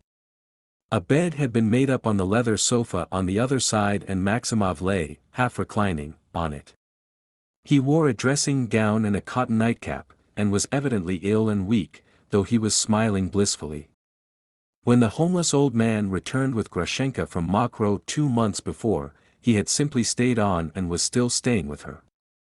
He arrived with her in rain and sleet, sat down on the sofa, drenched and scared, and gazed mutely at her with a timid, appealing smile. Grushenka, who was in terrible grief and in the first stage of fever, almost forgot his existence in all she had to do the first half-hour after her arrival. Suddenly she chanced to look at him intently. He laughed a pitiful, helpless little laugh. She called Fenya and told her to give him something to eat. All that day he sat in the same place, almost without stirring. When it got dark and the shutters were closed, Fenya asked her mistress. "Is the gentleman going to stay the night, mistress?" "Yes, make him a bed on the sofa," answered Grushenka. Questioning him more in detail, Grushenka learned from him that he had literally nowhere to go, and that Mr. Kalganov, my benefactor, told me straight that he wouldn't receive me again and gave me 5 rubles. "Well, God bless you, you'd better stay, then," Grushenka decided in her grief, smiling compassionately at him. Her smile wrung the old man's heart and his lips twitched with grateful tears. And so the destitute wanderer had stayed with her ever since. He did not leave the house even when she was ill. Fenya and her grandmother, the cook, did not turn him out, but went on serving him meals and making up his bed on the sofa. Grushenka had grown used to him, and coming back from seeing Mitya, whom she had begun to visit in prison before she was really well, she would sit down and begin talking to Maximushka about trifling matters, to keep her from thinking of her sorrow. The old man turned out to be a good storyteller on occasions, so that at last he became necessary to her. Grushenka saw scarcely anyone else beside Alyosha, who did not come every day and never stayed long. Her old merchant lay seriously ill at this time, at his last gasp, as they said in the town, and he did, in fact, die a week after Mitya's trial. 3 weeks before his death, feeling the end approaching, he made his sons, their wives and children, come upstairs to him at last and bade them not leave him again. From that moment he gave strict orders to his servants not to admit Grushenka and to tell her if she came, "The master wishes you long life and happiness and tells you to forget him." But Grushenka sent almost every day to inquire after him. "You've come at last," she cried, flinging down the cards and joyfully greeting Alyosha, "and Maximushka's been scaring me that perhaps you wouldn't come. Ah, how I need you! Sit down to the table. What will you have, coffee?" "Yes, please," said Alyosha, sitting down at the table. "I am very hungry." "That's right. Fenya, Fenya, coffee," cried Grushenka. It's been made a long time ready for you. And bring some little pies, and mind they are hot. Do you know, we've had a storm over those pies today. I took them to the prison for him, and would you believe it, he threw them back to me, he would not eat them. He flung one of them on the floor and stamped on it. So I said to him, I shall leave them with the warder, if you don't eat them before evening, it will be that your venomous spite is enough for you. With that I went away. We quarreled again, would you believe it? Whenever I go we quarrel. Grushenka said all this in one breath in her agitation. Maximov, feeling nervous, at once smiled and looked on the floor. What did you quarrel about this time? Asked Alyosha. I didn't expect it in the least. Only fancy, he is jealous of the Pole. Why are you keeping him? He said. So you've begun keeping him. He is jealous of me all the time, jealous eating and sleeping. He even took it into his head to be jealous of Kuzma last week. But he knew about the Pole before. Yes, but there it is. He has known about him from the very beginning, but today he suddenly got up and began scolding about him. I am ashamed to repeat what he said. Silly fellow. Rakitin went in as I came out. Perhaps Rakitin is egging him on. What do you think? She added carelessly. He loves you, that's what it is, he loves you so much. And now he is particularly worried. I should think he might be, with the trial tomorrow. And I went to him to say something about tomorrow, for I dread to think what's going to happen then. You say that he is worried, but how worried I am. And he talks about the Pole. He's too silly. He is not jealous of Maximushka yet, anyway. My wife was dreadfully jealous over me, too, Maximov put in his word. Jealous of you? Grushenka laughed in spite of herself. Of whom could she have been jealous? Of the servant girls. Hold your tongue, Maximushka, I am in no laughing mood now, I feel angry. Don't ogle the pies. I shan't give you any, they are not good for you, and I won't give you any vodka either. I have to look after him, too, just as though I kept an almshouse, she laughed. I don't deserve your kindness. I am a worthless creature, said Maximov, with tears in his voice. You would do better to spend your kindness on people of more use than me. Every one is of use, Maximushka, and how can we tell who's of most use? If only that Pole didn't exist, Alyosha. He's taken it into his head to fall ill, too, today. I've been to see him also. And I shall send him some pies, too, on purpose. I hadn't sent him any, but Mitya accused me of it, so now I shall send some. Ah, here's Fenya with a letter. Yes, it's from the Poles, begging again. Pan Musyalovich had indeed sent an extremely long and characteristically eloquent letter in which he begged her to lend him 3 rubles. In the letter was enclosed a receipt for the sum, with a promise to repay it within 3 months, signed by Pan Vrublevsky as well. Grushenka had received many such letters, accompanied by such receipts, from her former lover during the fortnight of her convalescence. But she knew that the 2 Poles had been to ask after her health during her illness. The first letter Grushenka got from them was a long one, written on large notepaper and with a big family crest on the seal.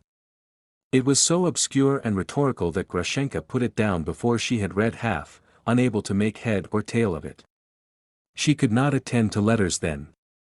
The first letter was followed next day by another in which Pan Musyalovich begged her for a loan of 2,000 rubles for a very short period. Grushenka left that letter, too, unanswered. A whole series of letters had followed, one every day, all as pompous and rhetorical, but the loan asked for, gradually diminishing, dropped to 100 rubles, then to 25, to 10, and finally Grushenka received a letter in which both the Poles begged her for only 1 ruble and included a receipt signed by both. Then Grushenka suddenly felt sorry for them, and at dusk she went round herself to their lodging. She found the 2 Poles in great poverty, almost destitution, without food or fuel, without cigarettes, in debt to their landlady. The 200 rubles they had carried off from Mitya at Mokroe had soon disappeared. But Grushenka was surprised at their meeting her with arrogant dignity and self-assertion, with the greatest punctilio and pompous speeches. Grushenka simply laughed, and gave her former admirer 10 rubles. Then, laughing, she told Mitya of it and he was not in the least jealous. But ever since, the Poles had attached themselves to Grushenka and bombarded her daily with requests for money and she had always sent them small sums. And now that day Mitya had taken it into his head to be fearfully jealous.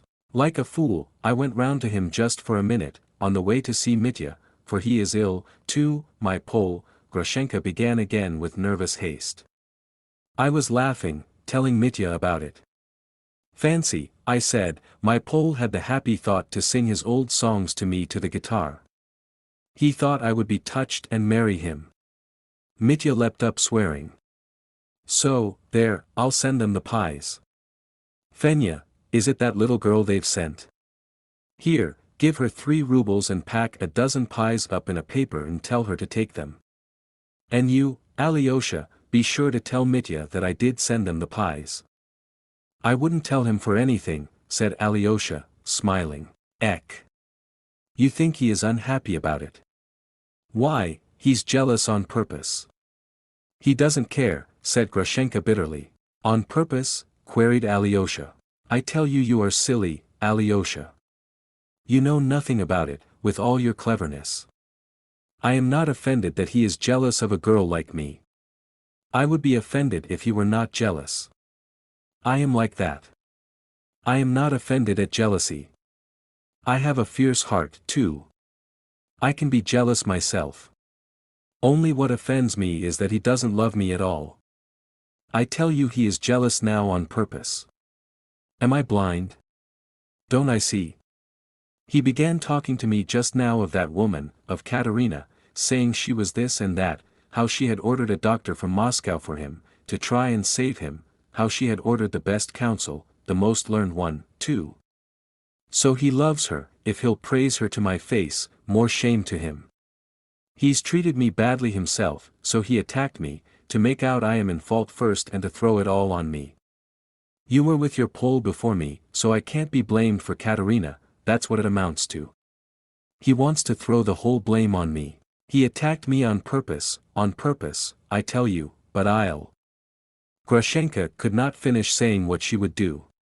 She hid her eyes in her handkerchief and sobbed violently. He doesn't love Katerina Ivanovna, said Alyosha firmly. Well, whether he loves her or not, I'll soon find out for myself, said Grushenka, with a menacing note in her voice, taking the handkerchief from her eyes. Her face was distorted. Alyosha saw sorrowfully that from being mild and serene, it had become sullen and spiteful. Enough of this foolishness, she said suddenly, it's not for that I sent for you. Alyosha, darling, tomorrow, what will happen tomorrow? That's what worries me. And it's only me it worries. I look at everyone and no one is thinking of it. No one cares about it. Are you thinking about it even? Tomorrow he'll be tried, you know. Tell me, how will he be tried? You know it's the valet killed him. Good heavens! Can they condemn him in place of the valet and will no one stand up for him? They haven't troubled the valet at all, have they? He's been severely cross-examined, observed Alyosha thoughtfully, but everyone came to the conclusion it was not he. Now he is lying very ill. He has been ill ever since that attack. Really ill, added Alyosha. Oh, dear. Couldn't you go to that counsel yourself and tell him the whole thing by yourself? He's been brought from Petersburg for 3,000 rubles, they say. We gave these 3,000 together, Ivan, Katerina Ivanovna and I, but she paid 2,000 for the doctor from Moscow herself. The counsel Fedyukovich would have charged more, but the case has become known all over Russia, it's talked of in all the papers and journals. Fedyukovich agreed to come more for the glory of the thing, because the case has become so notorious. I saw him yesterday. Well? Did you talk to him? Grushenka put in eagerly. He listened and said nothing. He told me that he had already formed his opinion. But he promised to give my words consideration. Consideration. Ah, they are swindlers. They'll ruin him. And why did she send for the doctor? As an expert. They want to prove that Mitya's mad and committed the murder when he didn't know what he was doing. Alyosha smiled gently, but Mitya won't agree to that. Yes, but that would be the truth if he had killed him, cried Grushenka. He was mad then, perfectly mad, and that was my fault, wretch that I am. But, of course, he didn't do it, he didn't do it. And they are all against him, the whole town. Even Fenya's evidence went to prove he had done it. And the people at the shop, and that official, and at the tavern, too, before, people had heard him say so. They are all against him, all crying out against him. Yes, there's a fearful accumulation of evidence, Alyosha observed grimly. And Grigory Vasilyevich, sticks to his story that the door was open, persists that he saw it, there's no shaking him. I went and talked to him myself. He's rude about it, too. Yes, that's perhaps the strongest evidence against him, said Alyosha. And as for Mitya's being mad, he certainly seems like it now, Grushenka began with a peculiarly anxious and mysterious air. Do you know, Alyosha, I've been wanting to talk to you about it for a long time. I go to him every day and simply wonder at him. Tell me, now, what do you suppose he's always talking about? He talks and I can make nothing of it. I fancied he was talking of something intellectual that I couldn't understand in my foolishness. Only he suddenly began talking to me about a babe, that is, about some child. Why is the babe poor, he said. It's for that babe I am going to Siberia now. I am not a murderer, but I must go to Siberia. What that meant, what babe, I couldn't tell for the life of me. Only I cried when he said it, because he said it so nicely. He cried himself, and I cried, too. He suddenly kissed me and made the sign of the cross over me. What did it mean, Alyosha, tell me? What is this babe? It must be Rakuten, who's been going to see him lately, smiled Alyosha, though, that's not Rakuten's doing. I didn't see Mitya yesterday. I'll see him today. No, it's not Rakuten, it's his brother Ivan Fyodorovitch upsetting him. It's his going to see him, that's what it is, Grushenka began, and suddenly broke off. Alyosha gazed at her in amazement. Ivan's going. Has he been to see him? Mitya told me himself that Ivan hasn't been once. There. What a girl I am. Blurting things out, exclaimed Grushenka, confused and suddenly blushing. Stay, Alyosha, hush. Since I've said so much I'll tell the whole truth, he's been to see him twice, the first directly he arrived. He galloped here from Moscow at once, of course, before I was taken ill, and the second time was a week ago. He told Mitya not to tell you about it, under any circumstances, and not to tell anyone, in fact. He came secretly. Alyosha sat plunged in thought, considering something.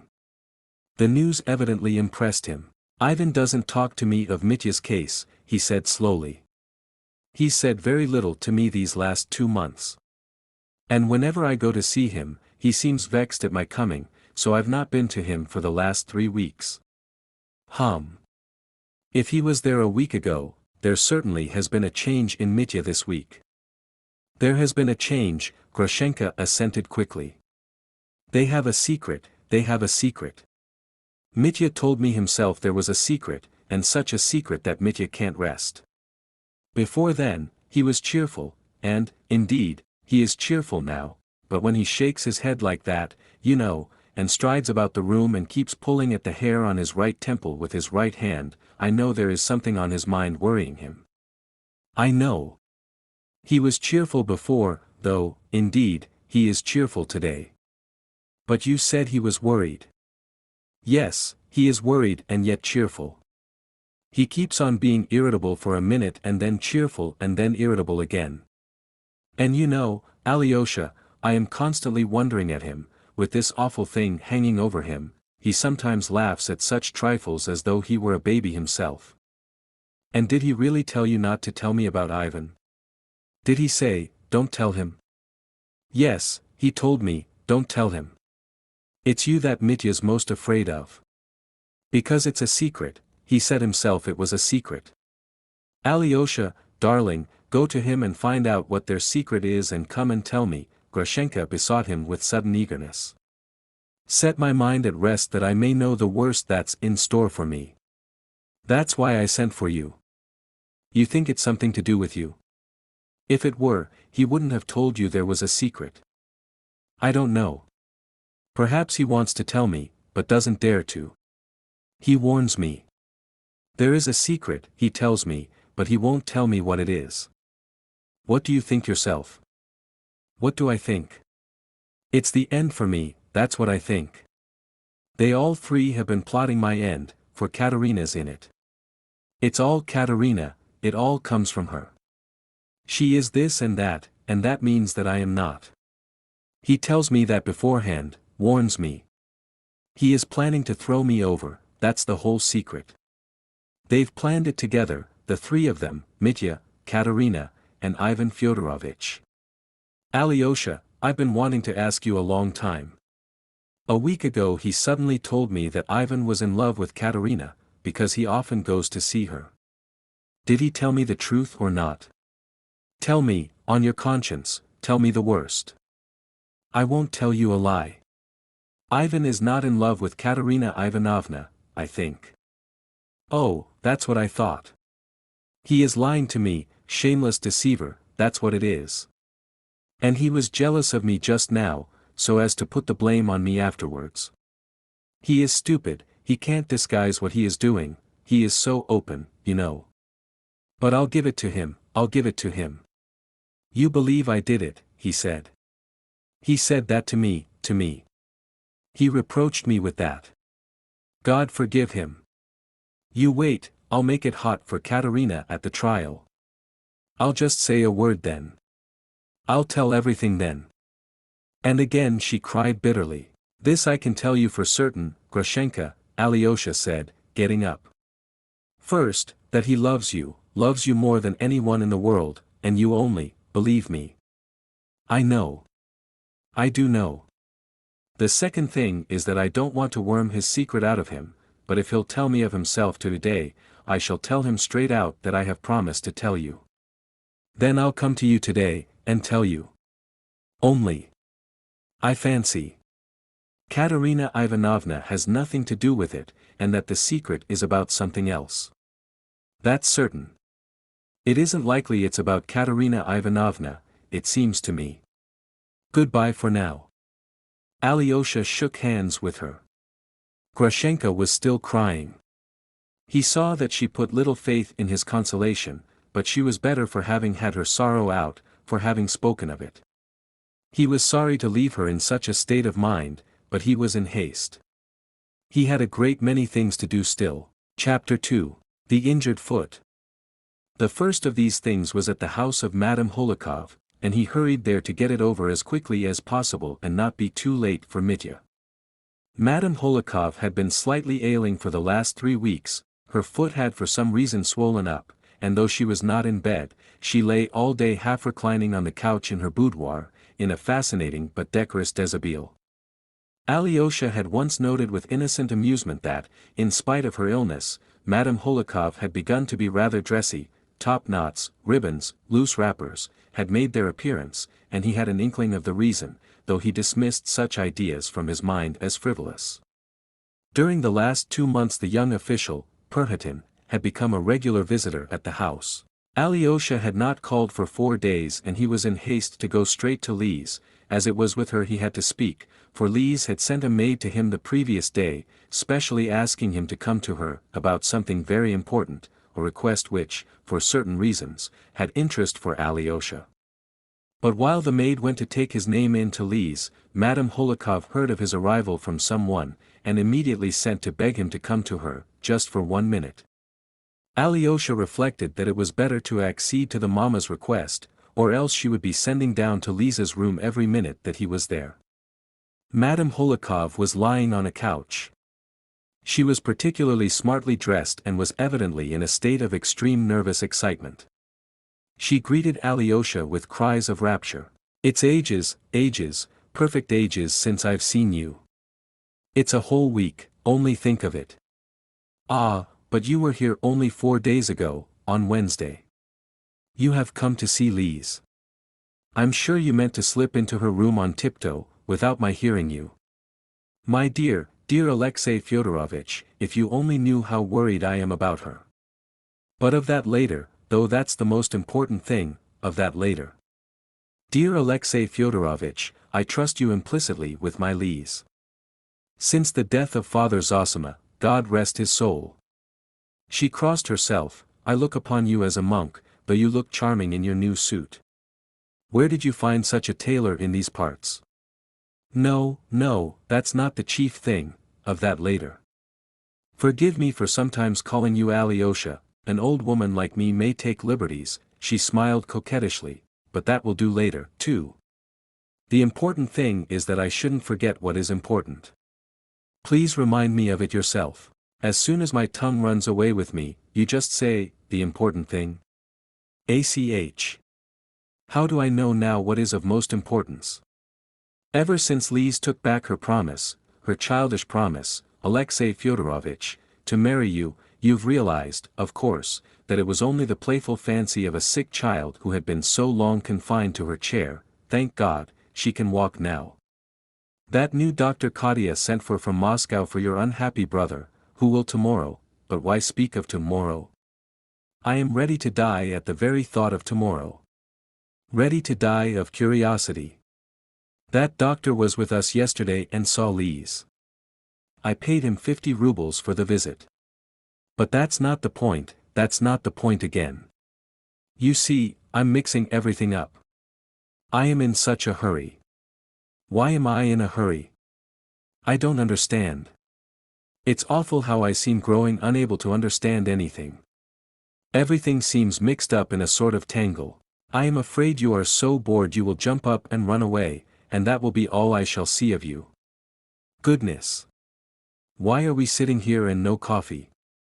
Yulia, Glafra, coffee. Alyosha made haste to thank her, and said that he had only just had coffee. Where? At Agrafena Alexandrovna's. At that woman's? Ah, she has brought ruin on every one. I know nothing about it though. They say she has become a saint, though it's rather late in the day. She had better have done it before. What use is it now? Hush, hush, Alexey Fyodorovitch, for I have so much to say to you that I am afraid I shall tell you nothing. This awful trial. I shall certainly go, I am making arrangements. I shall be carried there in my chair, besides I can sit up. I shall have people with me.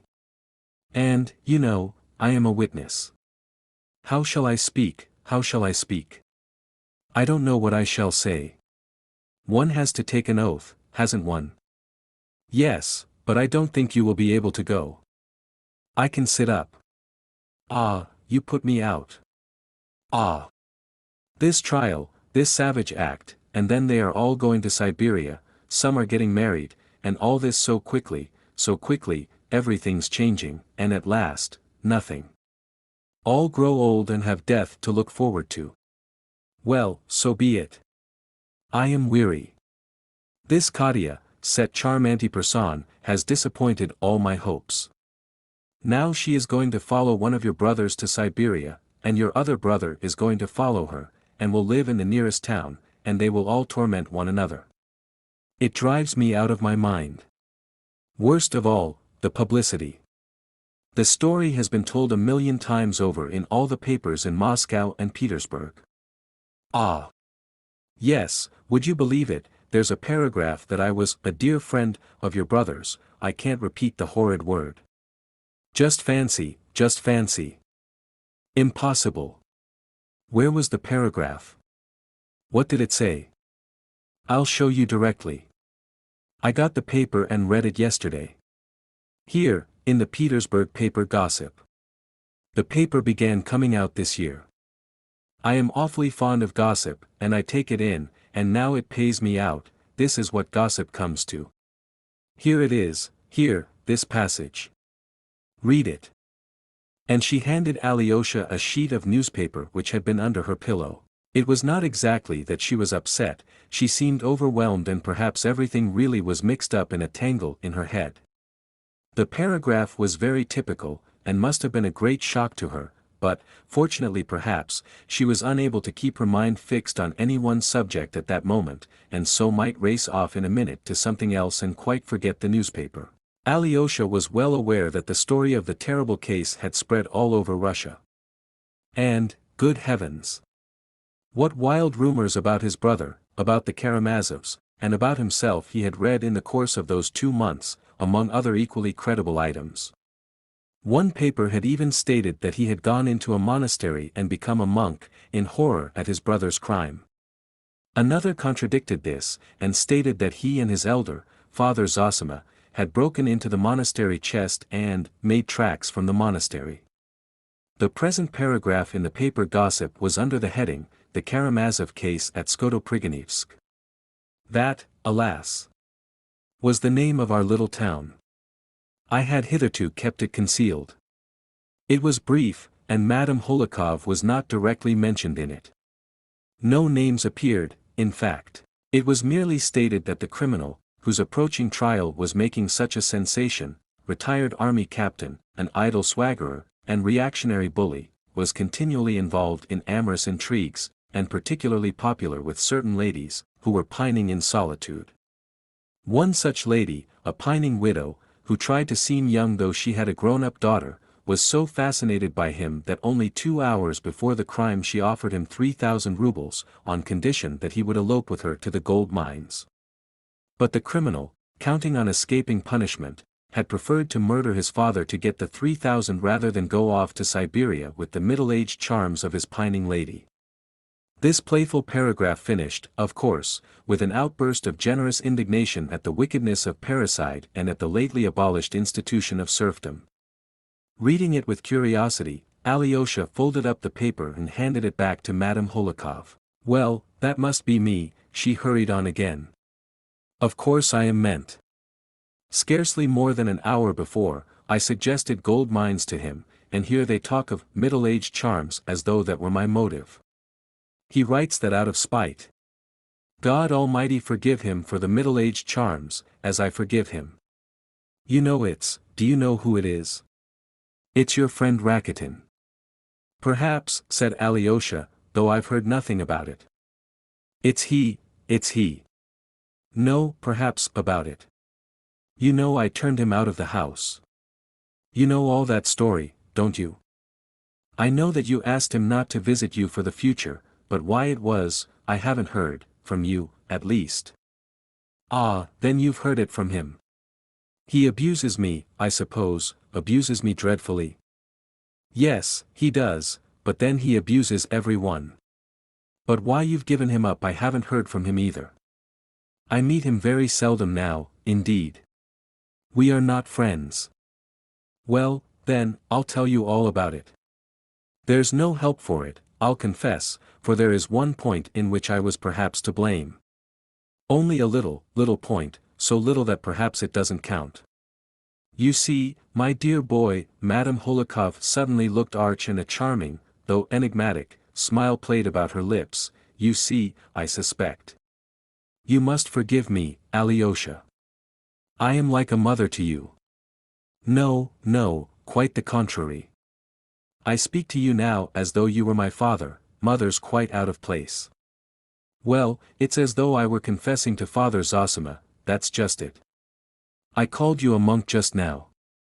Well, that poor young man, your friend, Rakitin, mercy on us. I can't be angry with him. I feel cross, but not very. That frivolous young man, would you believe it, seems to have taken it into his head to fall in love with me. I only noticed it later. At first, a month ago, he only began to come oftener to see me, almost every day, though, of course, we were acquainted before. I knew nothing about it, and suddenly it dawned upon me, and I began to notice things with surprise.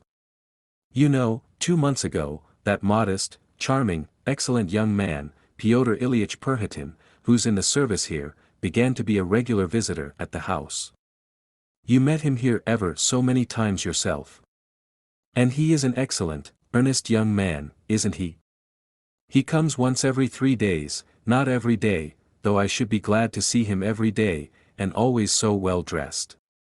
Altogether, I love young people, Alyosha, talented, modest, like you, and he has almost the mind of a statesman. He talks so charmingly, and I shall certainly try and get promotion for him.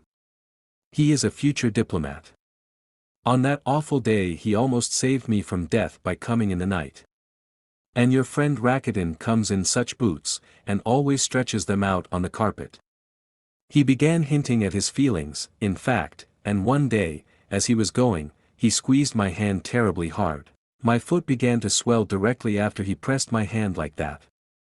He had met Pyotr Ilyitch here before, and would you believe it, he is always jibing at him, growling at him, for some reason. I simply looked at the way they went on together and laughed inwardly. So I was sitting here alone. No, I was laid up then. Well, I was lying here alone and suddenly Rakitin comes in, and only fancy. Brought me some verses of his own composition, a short poem, on my bad foot, that is, he described my foot in a poem. Wait a minute, how did it go?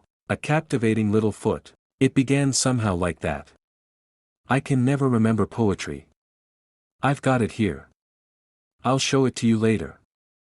But it's a charming thing, charming, and, you know, it's not only about the foot, it had a good moral, too, a charming idea, only I've forgotten it. In fact, it was just the thing for an album. So, of course, I thanked him, and he was evidently flattered. I'd hardly had time to thank him when in comes Pyotr Ilyitch, and Rakitin suddenly looked as black as night. I could see that Pyotr Ilyitch was in the way, for Rakitin certainly wanted to say something after giving me the verses. I had a presentiment of it, but Pyotr Ilyitch came in. I showed Pyotr Ilyitch the verses and didn't say who was the author. But I am convinced that he guessed, though he won't own it to this day, and declares he had no idea. But he says that on purpose. Pyotr Ilyitch began to laugh at once, and fell to criticizing it. Wretched doggerel, he said they were, some divinity student must have written them, and with such vehemence, such vehemence. Then, instead of laughing, your friend flew into a rage. Good gracious! I thought, they'll fly at each other. It was I who wrote them, said he. I wrote them as a joke, he said, for I think it degrading to write verses. But they are good poetry. They want to put a monument to your Pushkin for writing about women's feet, while I wrote with a moral purpose, and you, said he, are an advocate of serfdom. You've no humane ideas, said he. You have no modern enlightened feelings, you are uninfluenced by progress, you are a mere official, he said, and you take bribes. Then I began screaming and imploring them. And, you know, Pyotr Ilyitch is anything but a coward. He at once took up the most gentlemanly tone, looked at him sarcastically, listened, and apologized. I'd no idea, said he. I shouldn't have said it, if I had known. I should have praised it. Poets are all so irritable, he said. In short, he laughed at him under cover of the most gentlemanly tone. He explained to me afterwards that it was all sarcastic. I thought he was in earnest. Only as I lay there, just as before you now, I thought, would it, or would it not, be the proper thing for me to turn Rakitin out for shouting so rudely at a visitor in my house? And, would you believe it, I lay here, shut my eyes, and wondered, would it be the proper thing or not? I kept worrying, and my heart began to beat, and I couldn't make up my mind whether to make an outcry or not. One voice seemed to be telling me, speak, and the other, no, don't speak. And no sooner had the second voice said that than I cried out, and fainted. Of course, there was a fuss. I got up suddenly and said to Rakitin, it's painful for me to say it, but I don't wish to see you in my house again. So I turned him out. Ah, Alexey Fyodorovitch, I know myself I did wrong. I was putting it on.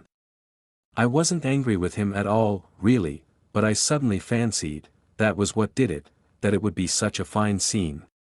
And yet, believe me, it was quite natural, for I really shed tears and cried for several days afterwards, and then suddenly, one afternoon, I forgot all about it. So it's a fortnight since he's been here, and I kept wondering whether he would come again. I wondered even yesterday, then suddenly last night came this gossip. I read it and gasped. Who could have written it? He must have written it. He went home, sat down, wrote it on the spot, sent it, and they put it in. It was a fortnight ago, you see. But, Alyosha, it's awful how I keep talking and don't say what I want to say. Ah! The words come of themselves. It's very important for me to be in time to see my brother today, Alyosha faltered. To be sure, to be sure. You bring it all back to me. Listen, what is an aberration? What aberration? Asked Alyosha, wondering. In the legal sense. An aberration in which everything is pardonable. Whatever you do, you will be acquitted at once. What do you mean? I'll tell you. This Katya. Ah! She is a charming, charming creature, only I never can make out who it is she is in love with. She was with me some time ago and I couldn't get anything out of her. Especially as she won't talk to me except on the surface now. She is always talking about my health and nothing else, and she takes up such a tone with me, too. I simply said to myself, well, so be it. I don't care. Oh, yes. I was talking of aberration. This doctor has come. You know a doctor has come? Of course, you know it, the one who discovers madmen. You wrote for him. No, it wasn't you, but Katya. It's all Katya's doing. Well, you see, a man may be sitting perfectly sane and suddenly have an aberration. He may be conscious and know what he is doing and yet be in a state of aberration. And there's no doubt that Dmitri Fyodorovitch was suffering from aberration. They found out about aberration as soon as the law courts were reformed. It's all the good effect of the reformed law courts. The doctor has been here and questioned me about that evening, about the gold mines. How did he seem then, he asked me. He must have been in a state of aberration. He came in shouting, money, money, 3,000. Give me 3,000, and then went away and immediately did the murder. I don't want to murder him, he said, and he suddenly went and murdered him. That's why they'll acquit him, because he struggled against it and yet he murdered him. But he didn't murder him, Alyosha interrupted rather sharply. He felt more and more sick with anxiety and impatience. Yes, I know it was that old man Grigory murdered him. Grigory? Cried Alyosha. Yes, yes, it was Grigory. He lay as Dmitri Fyodorovitch struck him down, and then got up, saw the door open, went in and killed Fyodor Pavlovitch. But why? Suffering from aberration. When he recovered from the blow Dmitri Fyodorovitch gave him on the head, he was suffering from aberration, he went and committed the murder. As for his saying he didn't, he very likely doesn't remember. Only, you know, it'll be better, ever so much better, if Dmitri Fyodorovitch murdered him. And that's how it must have been, though I say it was Grigory. It certainly was Dmitri Fyodorovitch, and that's better, ever so much better. Oh! Not better that a son should have killed his father, I don't defend that. Children ought to honor their parents, and yet it would be better if it were he, as you'd have nothing to cry over then, for he did it when he was unconscious or rather when he was conscious, but did not know what he was doing. Let them acquit him, that's so humane, and would show what a blessing reformed law courts are. I knew nothing about it, but they say they have been so a long time, and when I heard it yesterday, I was so struck by it that I wanted to send for you at once. And if he is acquitted, make him come straight from the law courts to dinner with me, and I'll have a party of friends, and we'll drink to the reformed law courts. I don't believe he'd be dangerous, besides, I'll invite a great many friends, so that he could always be let out if he did anything. And then he might be made a justice of the peace or something in another town, for those who have been in trouble themselves make the best judges. And, besides, who isn't suffering from aberration nowadays? You, I, all of us are in a state of aberration, and there are ever so many examples of it, a man sits singing a song, suddenly something annoys him, he takes a pistol and shoots the first person he comes across, and no one blames him for it. I read that lately, and all the doctors confirm it. The doctors are always confirming, they confirm anything. Why, my Lise is in a state of aberration. She made me cry again yesterday, and the day before, too, and today I suddenly realized that it's all due to aberration. Oh, Lise grieves me so. I believe she's quite mad. Why did she send for you? Did she send for you or did you come of yourself? Yes, she sent for me, and I am just going to her. Alyosha got up resolutely. Oh, my dear, dear Alexey Fyodorovitch, perhaps that's what's most important, Madame Holikov cried, suddenly bursting into tears. God knows I trust Lise to you with all my heart, and it's no matter her sending for you on the sly, without telling her mother. But forgive me, I can't trust my daughter so easily to your brother Ivan Fyodorovitch, though I still consider him the most chivalrous young man. But only fancy, he's been to see Lise and I knew nothing about it. How? What? When? Alyosha was exceedingly surprised. He had not sat down again and listened standing. I will tell you, that's perhaps why I asked you to come, for I don't know now why I did ask you to come. Well, Ivan Fyodorovitch has been to see me twice, since he came back from Moscow. First time he came as a friend to call on me, and the second time Katya was here and he came because he heard she was here. I didn't, of course, expect him to come often, knowing what a lot he has to do as it is, vous comprenez, cette affaire est la mort terrible de votre papa. But I suddenly heard he'd been here again, not to see me but to see Lise. That's 6 days ago now. He came, stayed 5 minutes, and went away. And I didn't hear of it till 3 days afterwards, from Glafra, so it was a great shock to me. I sent for Lise directly. She laughed. He thought you were asleep, she said, and came in to me to ask after your health. Of course, that's how it happened. But Lise, mercy on us, how she distresses me. Would you believe it, one night, 4 days ago, just after you saw her last time, and had gone away, she suddenly had a fit, screaming, shrieking, hysterics. Why is it I never have hysterics? Then, next day another fit, and the same thing on the third, and yesterday too, and then yesterday that aberration. She suddenly screamed out, I hate Ivan Fyodorovitch. I insist on your never letting him come to the house again. I was struck dumb at these amazing words, and answered, on what grounds could I refuse to see such an excellent young man, a young man of such learning too, and so unfortunate? For all this business is a misfortune, isn't it? She suddenly burst out laughing at my words, and so rudely, you know. Well, I was pleased, I thought I had amused her and the fits would pass off, especially as I wanted to refuse to see Ivan Fyodorovitch anyway on account of his strange visits without my knowledge, and meant to ask him for an explanation. But early this morning Lise waked up and flew into a passion with Yulia and, would you believe it, slapped her in the face. That's monstrous, I am always polite to my servants. And an hour later she was hugging Yulia's feet and kissing them. She sent a message to me that she wasn't coming to me at all, and would never come and see me again, and when I dragged myself down to her, she rushed to kiss me, crying, and as she kissed me, she pushed me out of the room without saying a word, so I couldn't find out what was the matter.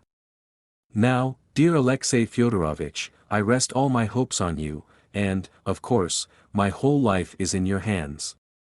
I simply beg you to go to Lise and find out everything from her, as you alone can, and come back and tell me, her mother, for you understand it will be the death of me, simply the death of me, if this goes on, or else I shall run away. I can stand no more. I have patience, but I may lose patience, and then something awful will happen. Ah, dear me. At last, Pyotr Ilyitch, cried Madame Holikov, beaming all over as she saw Perhotin enter the room. You are late, you are late. Well, sit down, speak, put us out of suspense. What does the council say? Where are you off to, Alexey Fyodorovitch? To Lise. Oh, yes. You won't forget what I asked you. It's a question of life and death. Of course, I won't forget, if I can, but I am so late, muttered Alyosha, beating a hasty retreat. No, be sure to come in, don't say, if you can. I shall die if you don't, Madame Holikov called after him, but Alyosha had already left the room. Chapter 3. A Little Demon. Going into Lise, he found her half reclining in the invalid chair, in which she had been wheeled when she was unable to walk. She did not move to meet him, but her sharp, keen eyes were simply riveted on his face. There was a feverish look in her eyes, her face was pale and yellow. Alyosha was amazed at the change that had taken place in her in 3 days. She was positively thinner. She did not hold out her hand to him. He touched the thin, long fingers which lay motionless on her dress, then he sat down facing her, without a word. I know you are in a hurry to get to the prison, Lise said curtly, and Mama's kept you there for hours, she's just been telling you about me and Yulia. How do you know? Asked Alyosha. I've been listening. Why do you stare at me? I want to listen and I do listen, there's no harm in that. I don't apologize. You are upset about something. On the contrary, I am very happy. I've only just been reflecting for the 30th time what a good thing it is I refused you and shall not be your wife. You are not fit to be a husband. If I were to marry you and give you a note to take to the man I loved after you, you'd take it and be sure to give it to him and bring an answer back, too. If you were 40, you would still go on taking my love letters for me. She suddenly laughed. There is something spiteful and yet open-hearted about you, Alyosha smiled to her. The open-heartedness consists in my not being ashamed of myself with you. What's more, I don't want to feel ashamed with you, just with you. Alyosha, why is it I don't respect you? I am very fond of you, but I don't respect you. If I respected you, I shouldn't talk to you without shame, should I? No. But do you believe that I am not ashamed with you? No, I don't believe it. Lise laughed nervously again, she spoke rapidly. I sent your brother, Dmitri Fyodorovitch, some sweets in prison. Alyosha, you know, you are quite pretty. I shall love you awfully for having so quickly allowed me not to love you. Why did you send for me today, Lise? I wanted to tell you of a longing I have. I should like someone to torture me, marry me and then torture me, deceive me and go away. I don't want to be happy. You are in love with disorder. Yes, I want disorder. I keep wanting to set fire to the house. I keep imagining how I'll creep up and set fire to the house on the sly, it must be on the sly. They'll try to put it out, but it'll go on burning. And I shall know and say nothing. Ah, what silliness. And how bored I am. She waved her hand with a look of repulsion. It's your luxurious life, said Alyosha, softly. Is it better, then, to be poor? Yes, it is better. That's what your monk taught you. That's not true. Let me be rich and all the rest poor, I'll eat sweets and drink cream and not give any to anyone else. Don't speak, don't say anything, she shook her hand at him, though Alyosha had not opened his mouth. You've told me all that before, I know it all by heart. It bores me. If I am ever poor, I shall murder somebody, and even if I am rich, I may murder someone, perhaps, why do nothing? But do you know, I should like to reap, cut the rye. I'll marry you, and you shall become a peasant, a real peasant, we'll keep a colt, shall we? Do you know Kalganov? Yes. He is always wandering about, dreaming. He says, why live in real life? It's better to dream. One can dream the most delightful things, but real life is a bore. But he'll be married soon for all that, he's been making love to me already. Can you spin tops? Yes. Well, he's just like a top, he wants to be wound up and set spinning and then to be lashed with a whip. If I marry him, I'll keep him spinning all his life. You are not ashamed to be with me? No. You are awfully cross, because I don't talk about holy things. I don't want to be holy. What will they do to one in the next world for the greatest sin? You must know all about that.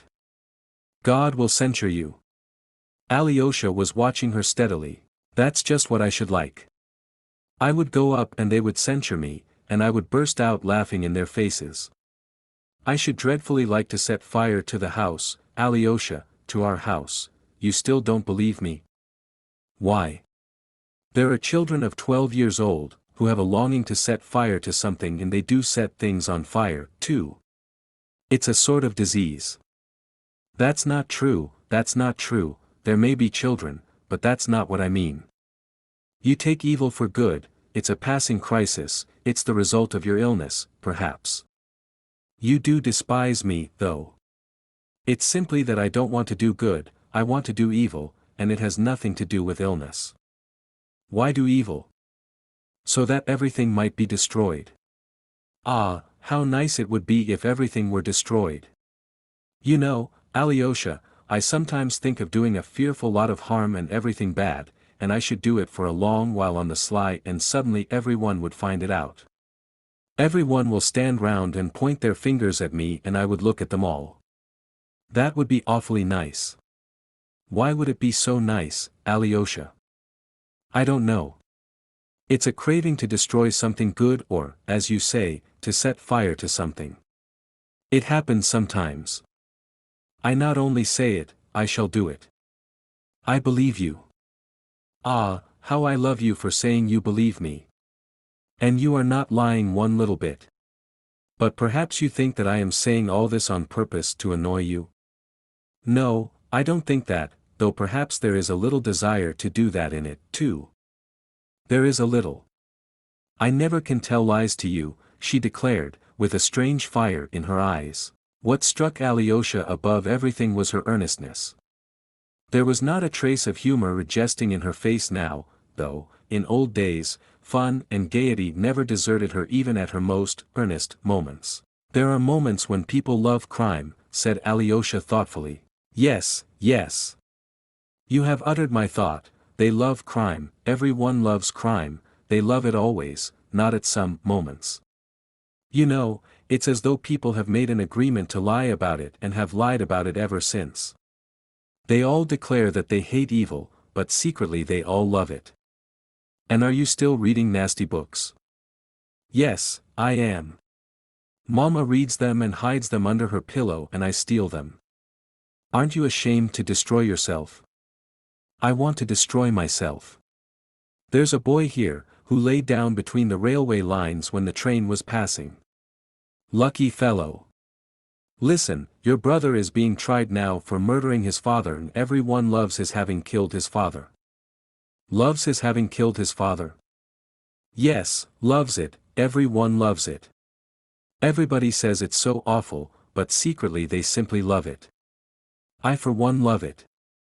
There is some truth in what you say about everyone, said Alyosha softly. Oh, what ideas you have! Lise shrieked in delight. And you a monk, too. You wouldn't believe how I respect you, Alyosha, for never telling lies. Oh, I must tell you a funny dream of mine. I sometimes dream of devils. It's night, I am in my room with a candle, and suddenly there are devils all over the place, in all the corners, under the table, and they open the doors, there's a crowd of them behind the doors, and they want to come and seize me. And they are just coming, just seizing me.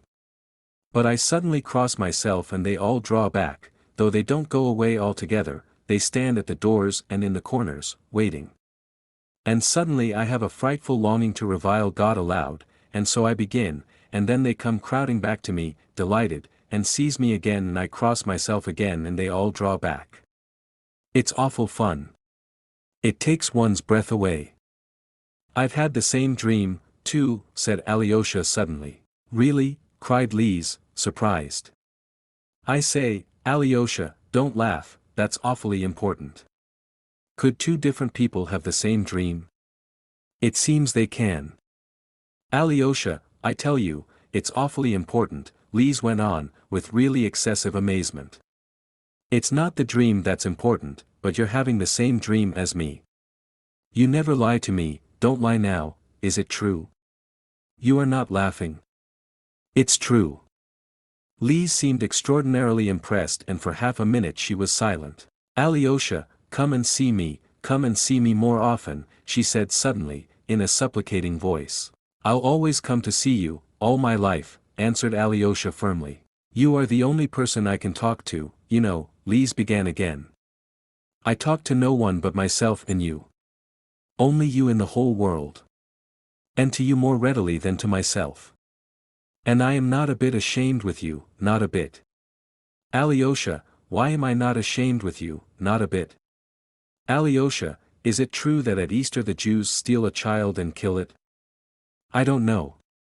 There's a book here in which I read about the trial of a Jew, who took a child of 4 years old and cut off the fingers from both hands, and then crucified him on the wall, hammered nails into him and crucified him, and afterwards, when he was tried, he said that the child died soon, within 4 hours.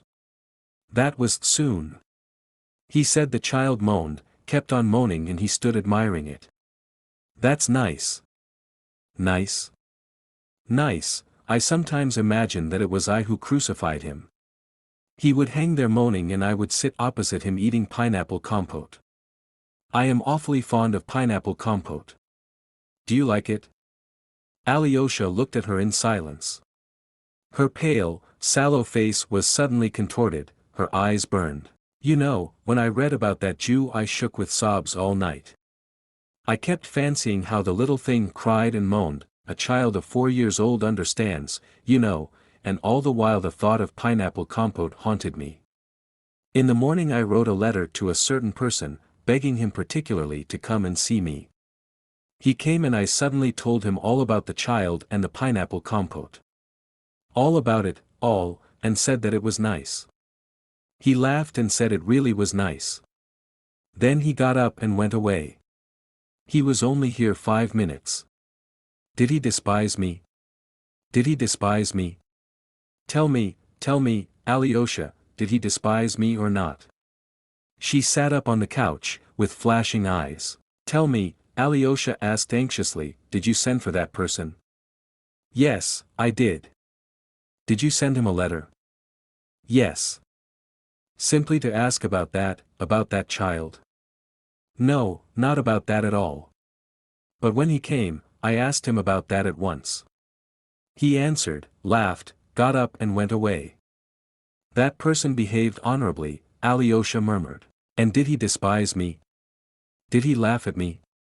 No, for perhaps he believes in the pineapple compote himself. He is very ill now, too, Lise. Yes, he does believe in it, said Lise, with flashing eyes. He doesn't despise anyone, Alyosha went on. Only he does not believe anyone. If he doesn't believe in people, of course, he does despise them. Then he despises me. You, too. Good, Lise seemed to grind her teeth. When he went out laughing, I felt that it was nice to be despised. The child with fingers cut off is nice, and to be despised is nice.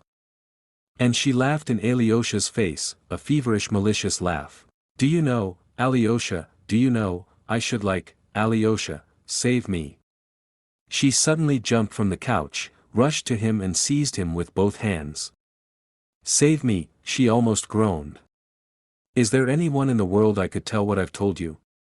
I've told you the truth, the truth. I shall kill myself, because I loathe everything.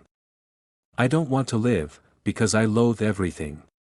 I loathe everything, everything. Alyosha, why don't you love me in the least, she finished in a frenzy.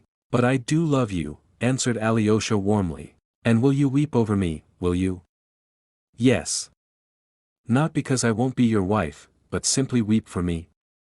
Yes. Thank you. It's only your tears I want. Everyone else may punish me and trample me underfoot, everyone, not excepting anyone. For I don't love anyone. Do you hear, not anyone.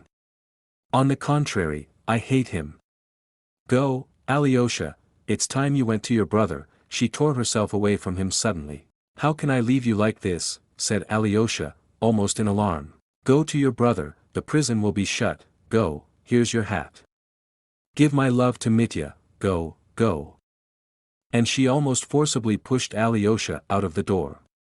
He looked at her with pained surprise, when he was suddenly aware of a letter in his right hand, a tiny letter folded up tight and sealed. He glanced at it and instantly read the address, to Ivan Fyodorovitch Karamazov. He looked quickly at Lise. Her face had become almost menacing. "Give it to him, you must give it to him," she ordered him, trembling and beside herself. "Today, at once, or I'll poison myself. That's why I sent for you." And she slammed the door quickly. The bolt clicked. Alyosha put the note in his pocket and went straight downstairs, without going back to Madame Holikov, forgetting her, in fact. As soon as Alyosha had gone, Lise unbolted the door, opened it a little, put her finger in the crack and slammed the door with all her might, pinching her finger. 10 seconds after, releasing her finger, she walked softly, slowly to her chair, sat up straight in it and looked intently at her blackened finger and at the blood that oozed from under the nail. Her lips were quivering and she kept whispering rapidly to herself. "I am a wretch, wretch, wretch, wretch." Chapter 4. A Hymn and a Secret. It was quite late, days are short in November, when Alyosha rang at the prison gate. It was beginning to get dusk. But Alyosha knew that he would be admitted without difficulty. Things were managed in our little town, as everywhere else. At first, of course, on the conclusion of the preliminary inquiry, relations and a few other persons could only obtain interviews with Mitya by going through certain inevitable formalities. But later, though the formalities were not relaxed, exceptions were made for some, at least, of Mitya's visitors. So much so, that sometimes the interviews with the prisoner in the room set aside for the purpose were practically tête-à-tête. These exceptions, however, were few in number. Only Grushenka, Alyosha and Rakitin were treated like this. But the captain of the police, Mikhail Mihailovich, was very favorably disposed to Grushenka. His abuse of her at Mokroe weighed on the old man's conscience, and when he learned the whole story, he completely changed his view of her. And strange to say, though he was firmly persuaded of his guilt, yet after Mitya was once in prison, the old man came to take a more and more lenient view of him. He was a man of good heart, perhaps, he thought, who had come to grief from drinking and dissipation. His first horror had been succeeded by pity. As for Alyosha, the police captain was very fond of him and had known him for a long time. Rakitin, who had of late taken to coming very often to see the prisoner, was one of the most intimate acquaintances of the police captain's young ladies, as he called them, and was always hanging about their house. He gave lessons in the house of the prison superintendent, too, who, though scrupulous in the performance of his duties, was a kind-hearted old man. Alyosha, again, had an intimate acquaintance of long standing with the superintendent, who was fond of talking to him, generally on sacred subjects. He respected Ivan Fyodorovitch, and stood in awe of his opinion, though he was a great philosopher himself, self-taught, of course. But Alyosha had an irresistible attraction for him. During the last year the old man had taken to studying the apocryphal Gospels, and constantly talked over his impressions with his young friend. He used to come and see him in the monastery and discussed for hours together with him and with the monks. So even if Alyosha were late at the prison, he had only to go to the superintendent and everything was made easy. Besides, every one in the prison, down to the humblest warder, had grown used to Alyosha. The sentry, of course, did not trouble him so long as the authorities were satisfied. When Mitya was summoned from his cell, he always went downstairs, to the place set aside for interviews. As Alyosha entered the room he came upon Rakitin, who was just taking leave of Mitya. They were both talking loudly. Mitya was laughing heartily as he saw him out, while Rakitin seemed grumbling. Rakitin did not like meeting Alyosha, especially of late. He scarcely spoke to him, and bowed to him stiffly. Seeing Alyosha enter now, he frowned and looked away, as though he were entirely absorbed in buttoning his big, warm, fur-trimmed overcoat. Then he began looking at once for his umbrella. I must mind not to forget my belongings, he muttered, simply to say something. Mind you don't forget other people's belongings, said Mitya, as a joke, and laughed at once at his own wit. Rakitin fired up instantly. You'd better give that advice to your own family, who've always been a slave-driving lot, and not to Rakitin, he cried, suddenly trembling with anger. What's the matter? I was joking, cried Mitya. Damn it all. They are all like that, he turned to Alyosha, nodding towards Rakitin's hurriedly retreating figure. He was sitting here, laughing and cheerful, and all at once he boils up like that. He didn't even nod to you. Have you broken with him completely? Why are you so late? I've not been simply waiting, but thirsting for you the whole morning. But never mind. We'll make up for it now. Why does he come here so often? Surely you are not such great friends, asked Alyosha. He, too, nodded at the door through which Rakitin had disappeared. Great friends with Rakitin? No, not as much as that. Is it likely, a pig like that? He considers I am a blackguard. They can't understand a joke either, that's the worst of such people. They never understand a joke, and their souls are dry and flat. They remind me of prison walls when I was first brought here. But he is a clever fellow, very clever. Well, Alexei, it's all over with me now. He sat down on the bench and made Alyosha sit down beside him. Yes, the trial's tomorrow. Are you so hopeless, brother? Alyosha said, with an apprehensive feeling. What are you talking about? Said Mitya, looking at him rather uncertainly. Oh, you mean the trial. Damn it all. Till now we've been talking of things that don't matter, about this trial, but I haven't said a word to you about the chief thing. Yes, the trial is tomorrow, but it wasn't the trial I meant, when I said it was all over with me. Why do you look at me so critically? What do you mean, Mitya? Ideas, that's all. Ethics. What is ethics? Ethics? Asked Alyosha, wondering. Yes, is it a science? Yes, there is such a science, but I confess I can't explain to you what sort of science it is. Rakitin knows. Rakitin knows a lot, damn him. He's not going to be a monk. He means to go to Petersburg. There he'll go in for criticism of an elevating tendency. Who knows, he may be of use and make his own career, too. Oof. They are first-rate, these people, at making a career. Damn ethics, I am done for, Alexei, I am, you man of God. I love you more than anyone. It makes my heart yearn to look at you. Who was Karl Bernard? Karl Bernard? Alyosha was surprised again.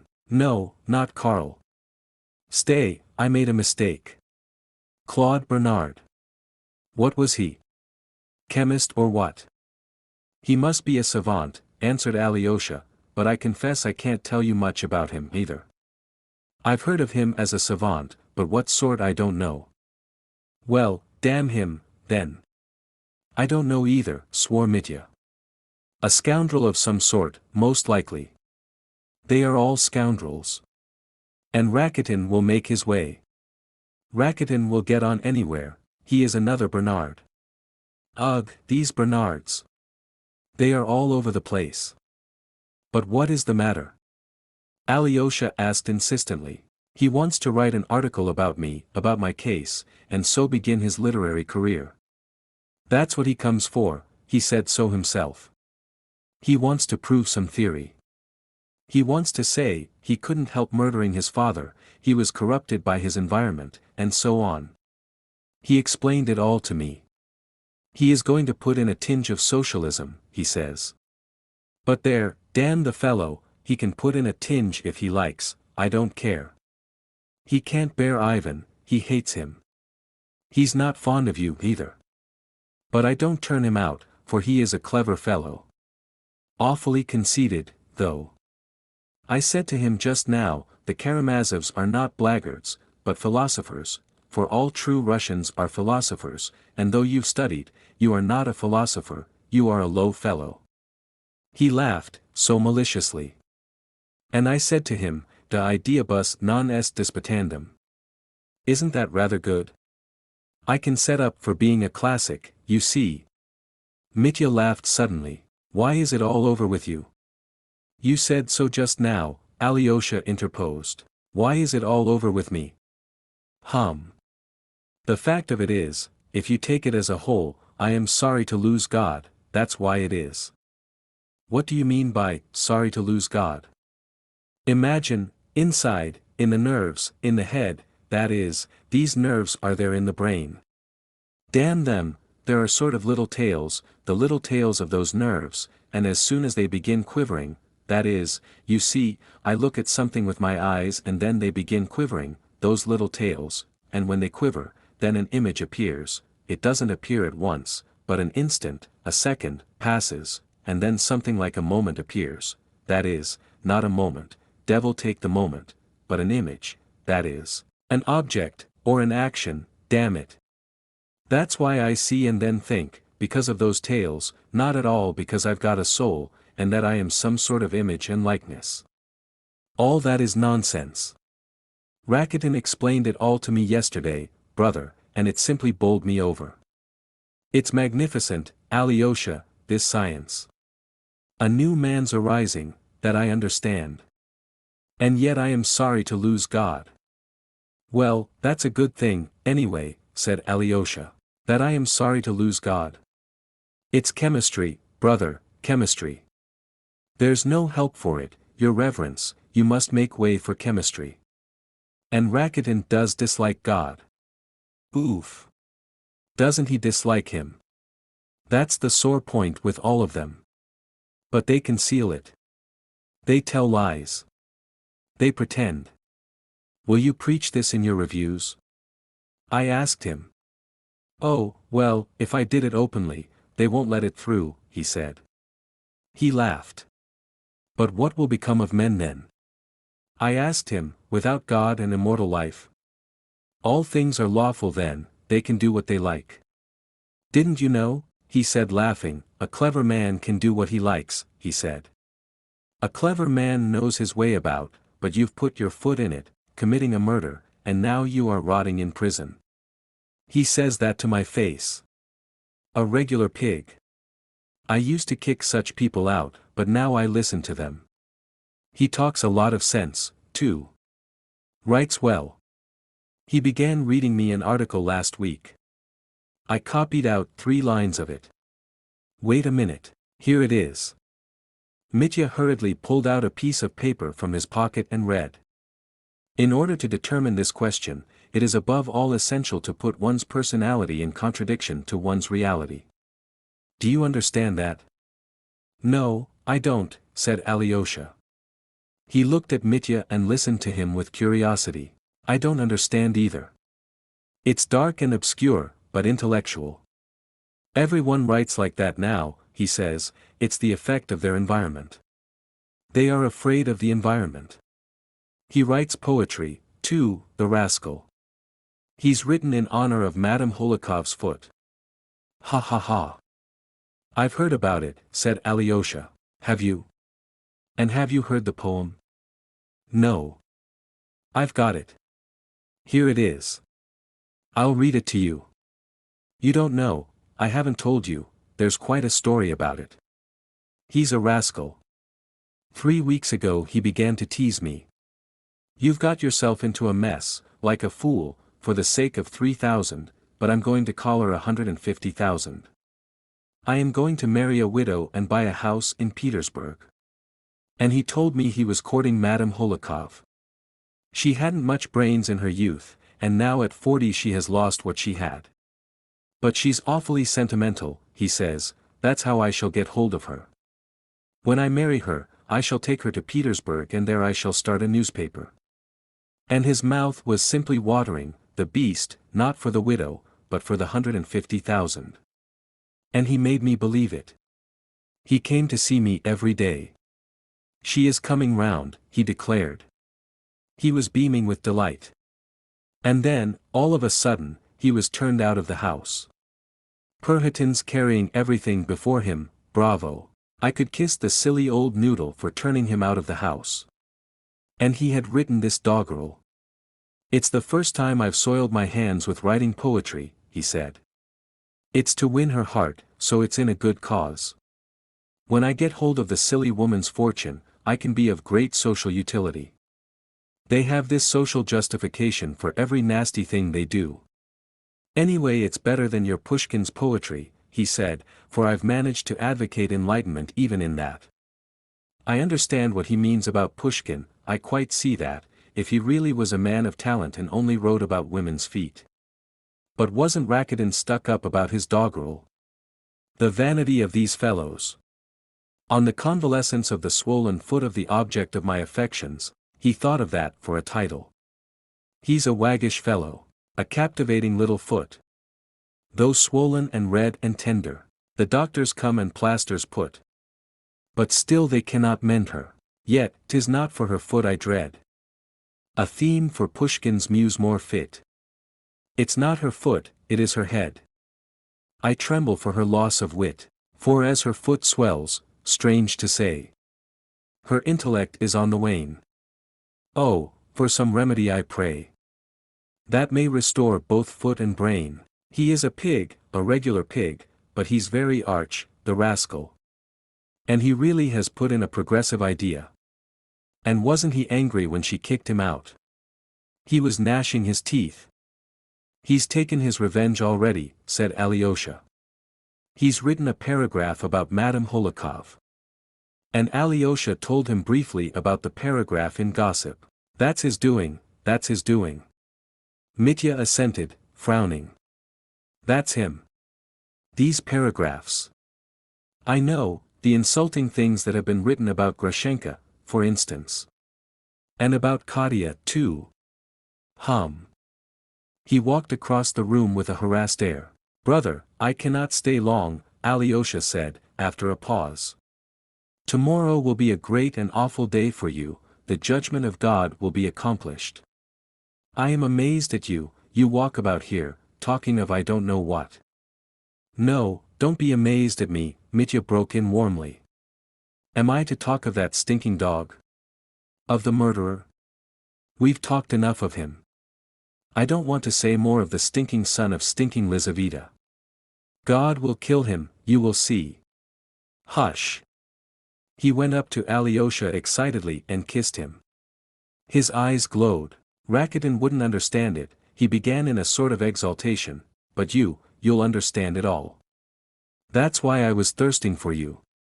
You see, there's so much I've been wanting to tell you for ever so long, here, within these peeling walls, but I haven't said a word about what matters most, the moment never seems to have come. Now I can wait no longer. I must pour out my heart to you. Brother, these last 2 months I've found in myself a new man. A new man has risen up in me. He was hidden in me, but would never have come to the surface, if it hadn't been for this blow from heaven. I am afraid. And what do I care if I spend 20 years in the mines, breaking or with a hammer? I am not a bit afraid of that, it's something else I am afraid of now, that new man may leave me. Even there, in the mines, underground, I may find a human heart in another convict and murderer by my side, and I may make friends with him, for even there one may live and love and suffer. One may thaw and revive a frozen heart in that convict, one may wait upon him for years, and at last bring up from the dark depths a lofty soul, a feeling, suffering creature, one may bring forth an angel, create a hero. There are so many of them, hundreds of them, and we are all to blame for them.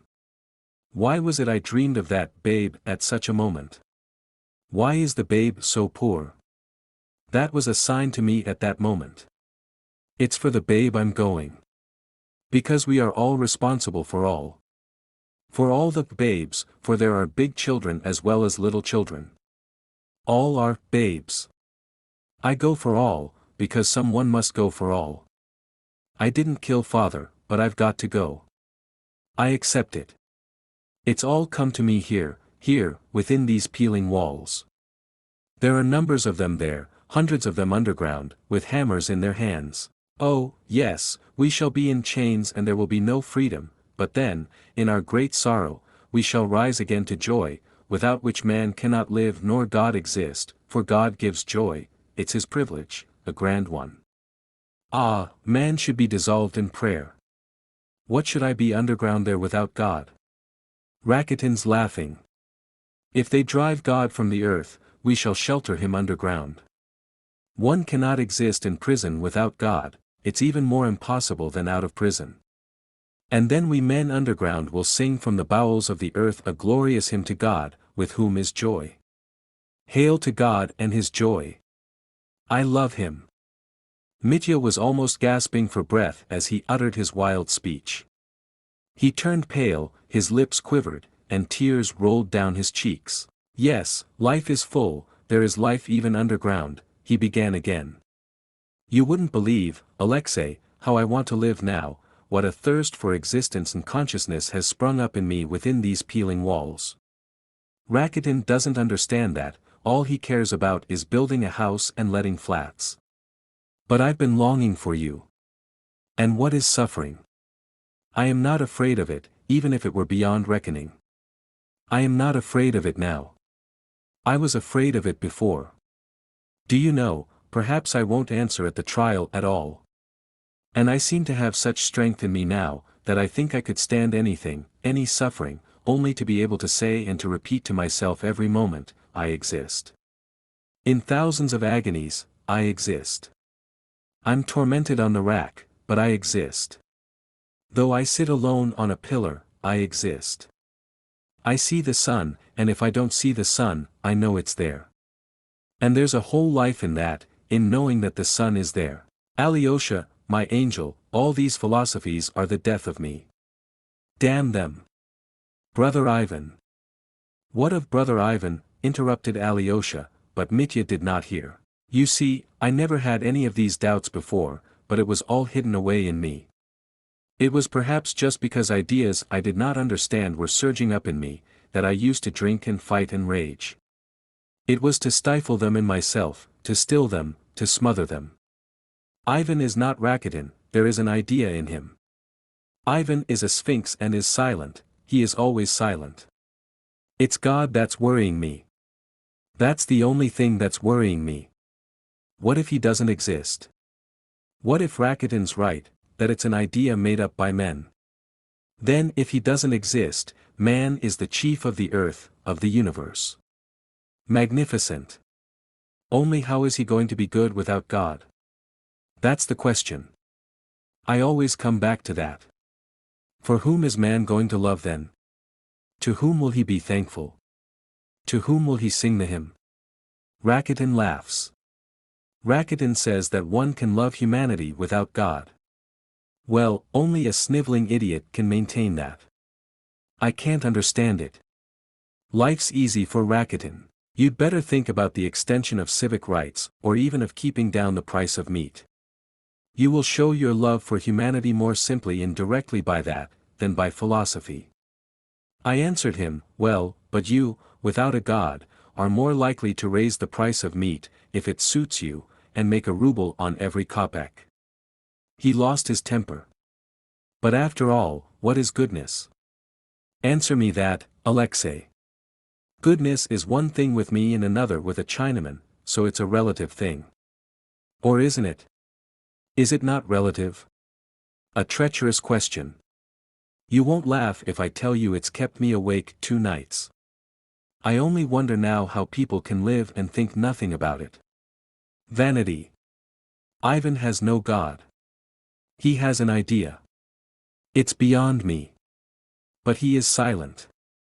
I believe he is a Freemason. I asked him, but he is silent. I wanted to drink from the springs of his soul, he was silent. But once he did drop a word. What did he say? Alyosha took it up quickly. I said to him, then everything is lawful, if it is so. He frowned. Fyodor Pavlovitch, our papa, he said, was a pig, but his ideas were right enough. That was what he dropped. That was all he said. That was going one better than Rakitin. Yes, Alyosha assented bitterly. When was he with you? Of that later, now I must speak of something else. I have said nothing about Ivan to you before. I put it off to the last. When my business here is over and the verdict has been given, then I'll tell you something. I'll tell you everything. We've something tremendous on hand. And you shall be my judge in it. But don't begin about that now, be silent. You talk of tomorrow, of the trial, but, would you believe it, I know nothing about it.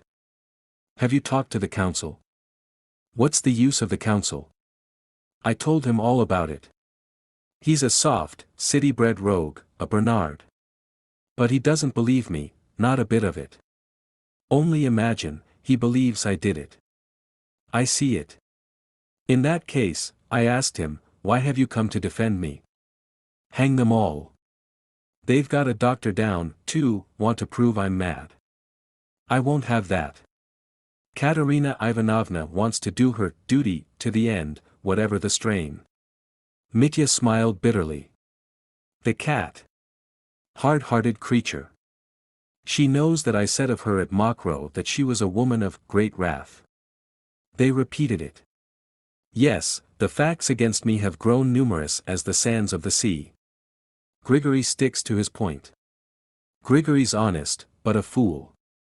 Many people are honest because they are fools, that's Rakitin's idea. Grigory's my enemy. And there are some people who are better as foes than friends. I mean Katerina Ivanovna. I am afraid, oh, I am afraid she will tell how she bowed to the ground after that 4,000. She'll pay it back to the last farthing. I don't want her sacrifice, they'll put me to shame at the trial. I wonder how I can stand it. Go to her, Alyosha, ask her not to speak of that in the court, can't you? But damn it all, it doesn't matter.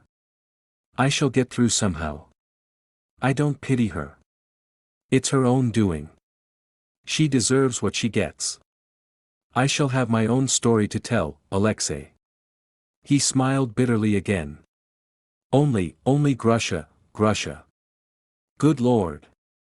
Why should she have such suffering to bear, he exclaimed suddenly, with tears. Grusha's killing me, the thought of hers killing me, killing me. She was with me just now. She told me she was very much grieved by you today. I know. Confound my temper. It was jealousy. I was sorry, I kissed her as she was going. I didn't ask her forgiveness. Why didn't you? Exclaimed Alyosha.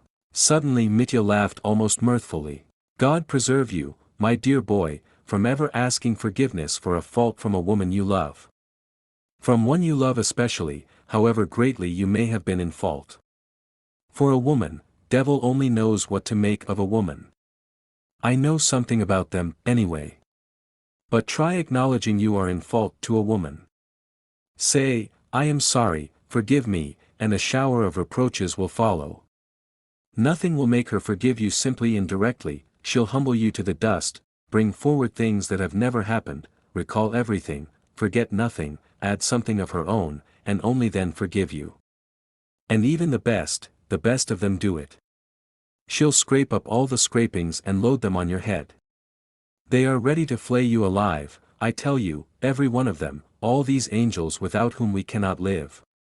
I tell you plainly and openly, dear boy, every decent man ought to be under some woman's thumb. That's my conviction, not conviction, but feeling. A man ought to be magnanimous, and it's no disgrace to a man. No disgrace to a hero, not even a Caesar. But don't ever beg her pardon all the same for anything. Remember that rule given you by your brother Mitya, who's come to ruin through women. No, I'd better make it up to Grusha somehow, without begging pardon. I worship her, Alexei, worship her. Only she doesn't see it. No, she still thinks I don't love her enough. And she tortures me with her love. The past was nothing. In the past it was only those infernal curves of hers that tortured me, but now I've taken all her soul into my soul and through her I've become a man myself. Will they marry us? If they don't, I shall die of jealousy. I imagine something every day. What did she say to you about me? Alyosha repeated all Grushenka had said to him that day. Mitya listened, made him repeat things, and seemed pleased. Then she is not angry at my being jealous, he exclaimed. She is a regular woman. I've a fierce heart myself.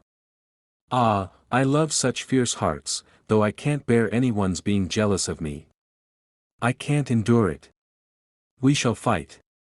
But I shall love her infinitely. Will they marry us? Do they let convicts marry? That's the question. And without her I can't exist. Mitya walked frowning across the room. It was almost dark. He suddenly seemed terribly worried. So there's a secret, she says, a secret. We have got up a plot against her, and Katya is mixed up in it, she thinks. No, my good Grushenka, that's not it. You are very wide of the mark, in your foolish feminine way. Alyosha, darling, well, here goes. I'll tell you our secret. He looked round, went close up quickly to Alyosha, who was standing before him, and whispered to him with an air of mystery, though in reality no one could hear them. The old warder was dozing in the corner, and not a word could reach the ears of the soldiers on guard. I will tell you all our secret, Mitya whispered hurriedly. I meant to tell you later, for how could I decide on anything without you? You are everything to me. Though I say that Ivan is superior to us, you are my angel. It's your decision will decide it. Perhaps it's you that is superior and not Ivan. You see, it's a question of conscience, question of the higher conscience. The secret is so important that I can't settle it myself, and I've put it off till I could speak to you. But anyway, it's too early to decide now, for we must wait for the verdict. As soon as the verdict is given, you shall decide my fate. Don't decide it now. I'll tell you now. You listen, but don't decide. Stand and keep quiet. I won't tell you everything. I'll only tell you the idea, without details, and you keep quiet. Not a question, not a movement. You agree? But, goodness, what shall I do with your eyes? I'm afraid your eyes will tell me your decision, even if you don't speak. Ooh. I'm afraid. Alyosha, listen. Ivan suggests my escaping. I won't tell you the details, it's all been thought out, it can all be arranged. Hush, don't decide. I should go to America with Grusha. You know I can't live without Grusha. What if they won't let her follow me to Siberia? Do they let convicts get married? Ivan thinks not. And without Grusha, what should I do there underground with a hammer? I should only smash my skull with the hammer. But, on the other hand, my conscience. I should have run away from suffering. A sign has come, I reject the sign. I have a way of salvation and I turn my back on it. Ivan says that in America, with the goodwill, I can be of more use than underground. But what becomes of our him from underground? What's America? America is vanity again. And there's a lot of swindling in America, too, I expect. I should have run away from crucifixion. I tell you, you know, Alexei, because you are the only person who can understand this. There's no one else. It's folly, madness to others, all I've told you of the hymn. They'll say I'm out of my mind or a fool. I am not out of my mind and I am not a fool. Ivan understands about the hymn, too. He understands, only he doesn't answer, he doesn't speak. He doesn't believe in the hymn. Don't speak, don't speak. I see how you look. You have already decided. Don't decide, spare me. I can't live without Grusha. Wait till after the trial. Mitya ended beside himself. He held Alyosha with both hands on his shoulders, and his yearning, feverish eyes were fixed on his brothers. They don't let convicts marry, do they? He repeated for the third time in a supplicating voice. Alyosha listened with extreme surprise and was deeply moved. Tell me one thing, he said. Is Ivan very keen on it, and whose idea was it? His, and he is very keen on it. He didn't come to see me at first, then he suddenly came a week ago and he began about it straight away. He is awfully keen on it. He doesn't ask me, but orders me to escape. He doesn't doubt of my obeying him, though I showed him all my heart as I have to you, and told him about the hymn, too. He told me he'd arrange it, he's found out about everything. But of that later. He's simply set on it. It's all a matter of money, he'll pay 10,000 for escape and give me 20,000 for America.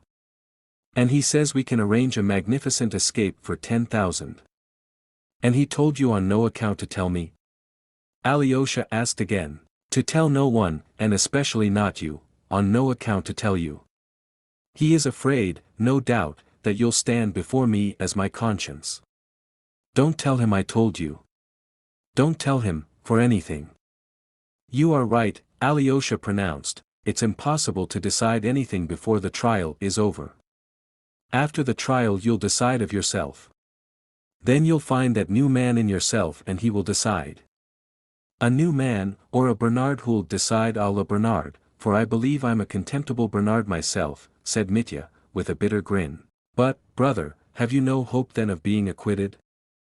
Mitya shrugged his shoulders nervously and shook his head. Alyosha, darling, it's time you were going, he said, with a sudden haste. There's the superintendent shouting in the yard. He'll be here directly. We are late, it's irregular. Embrace me quickly. Kiss me. Sign me with the cross, darling, for the cross I have to bear tomorrow. They embraced and kissed. Ivan, said Mitya suddenly, suggests my escaping, but, of course, he believes I did it. A mournful smile came on to his lips. Have you asked him whether he believes it? Asked Alyosha. No, I haven't. I wanted to, but I couldn't. I hadn't the courage. But I saw it from his eyes. Well, goodbye. Once more they kissed hurriedly, and Alyosha was just going out, when Mitya suddenly called him back. Stand facing me. That's right. And again he seized Alyosha, putting both hands on his shoulders. His face became suddenly quite pale, so that it was dreadfully apparent, even through the gathering darkness. His lips twitched, his eyes fastened upon Alyosha. Alyosha, tell me the whole truth, as you would before God. Do you believe I did it? Do you in yourself, believe it? The whole truth, don't lie, he cried desperately. Everything seemed heaving before Alyosha, and he felt something like a stab at his heart. Hush! What do you mean? He faltered helplessly. The whole truth, the whole, don't lie, repeated Mitya. I've never for one instant believed that you were the murderer, broke in a shaking voice from Alyosha's breast, and he raised his right hand in the air, as though calling God to witness his words. Mitya's whole face was lighted up with bliss. Thank you, he articulated slowly, as though letting a sigh escape him after fainting. Now you have given me new life. Would you believe it, till this moment I've been afraid to ask you, even you. Well, go. You've given me strength for tomorrow. God bless you. Come, go along.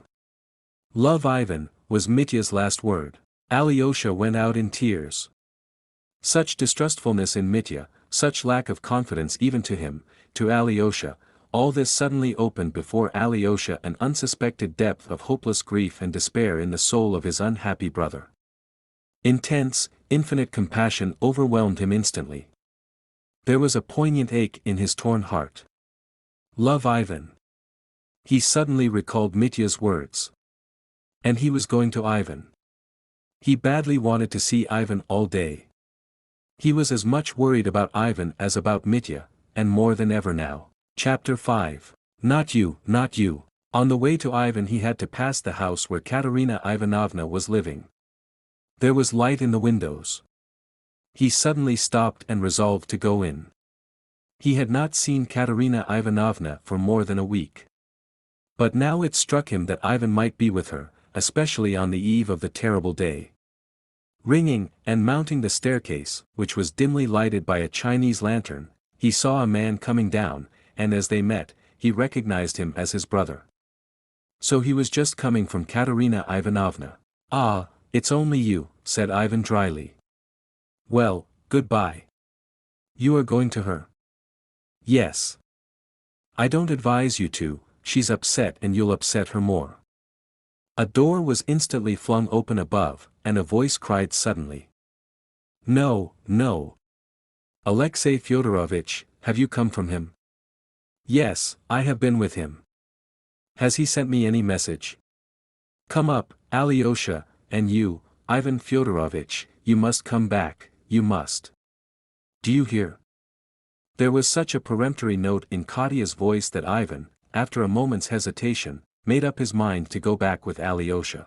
She was listening, he murmured angrily to himself, but Alyosha heard it. Excuse my keeping my greatcoat on, said Ivan, going into the drawing room. I won't sit down. I won't stay more than a minute. Sit down, Alexey Fyodorovitch, said Katerina Ivanovna, though she remained standing.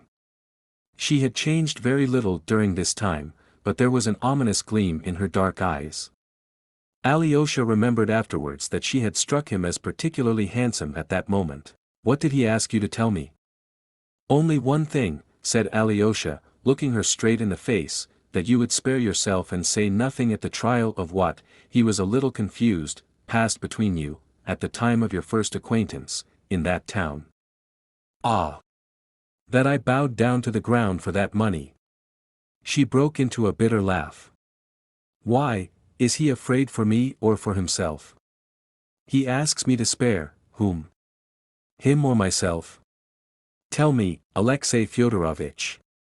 Alyosha watched her intently, trying to understand her. Both yourself and him, he answered softly. I am glad to hear it, she snapped out maliciously, and she suddenly blushed. You don't know me yet, Alexey Fyodorovitch, she said menacingly. And I don't know myself yet. Perhaps you'll want to trample me underfoot after my examination tomorrow. You will give your evidence honorably, said Alyosha, that's all that's wanted. Women are often dishonorable, she snarled. Only an hour ago I was thinking I felt afraid to touch that monster, as though he were a reptile, but no, he is still a human being to me. But did he do it? Is he the murderer? She cried, all of a sudden, hysterically, turning quickly to Ivan. Alyosha saw at once that she had asked Ivan that question before, perhaps only a moment before he came in, and not for the first time, but for the 100th, and that they had ended by quarreling. I've been to see Smerdyakov. It was you who persuaded me that he murdered his father. It's only you I believed, she continued, still addressing Ivan. He gave her a sort of strained smile. Alyosha started at her tone.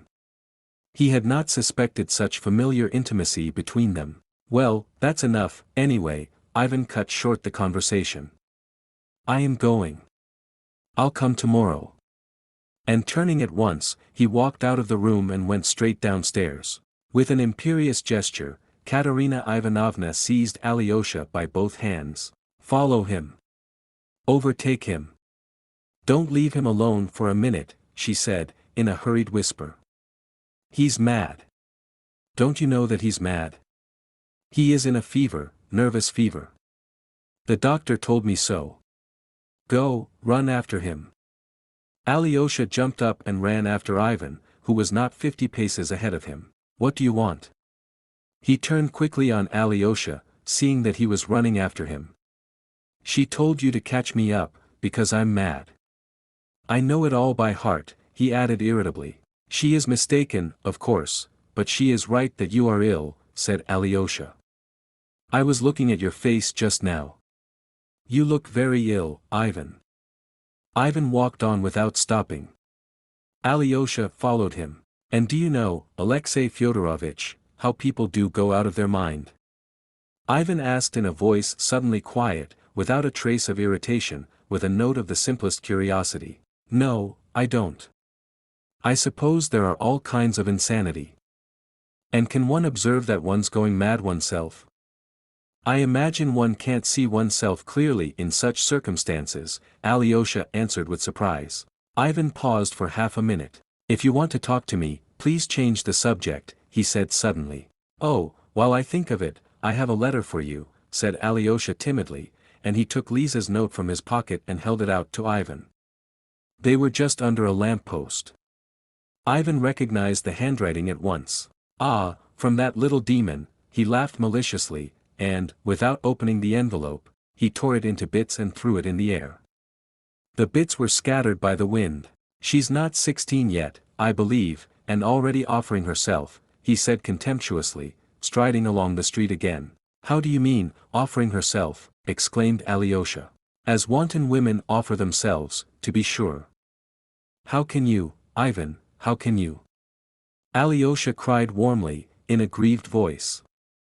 "She is a child, you are insulting a child. She is ill, she is very ill, too. She is on the verge of insanity, too, perhaps.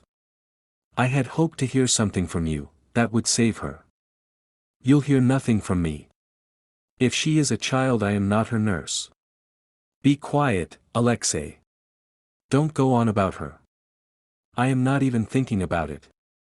They were silent again for a moment. "She will be praying all night now to the Mother of God to show her how to act tomorrow at the trial," he said sharply and angrily again. You mean Katerina Ivanovna?" "Yes. Whether she's to save Mitya or ruin him. She'll pray for light from above.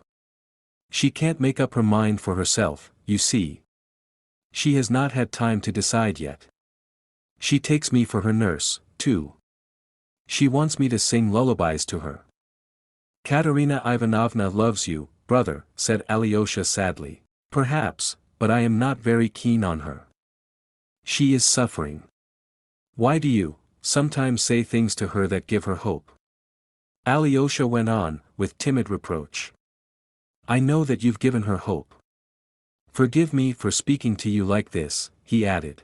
"I can't behave to her as I ought, break off altogether and tell her so straight out," said Ivan, irritably. "I must wait till sentence is passed on the murderer. If I break off with her now, she will avenge herself on me by ruining that scoundrel tomorrow at the trial, for she hates him and knows she hates him. It's all a lie, lie upon lie. As long as I don't break off with her, she goes on hoping, and she won't ruin that monster, knowing how I want to get him out of trouble. If only that damned verdict would come."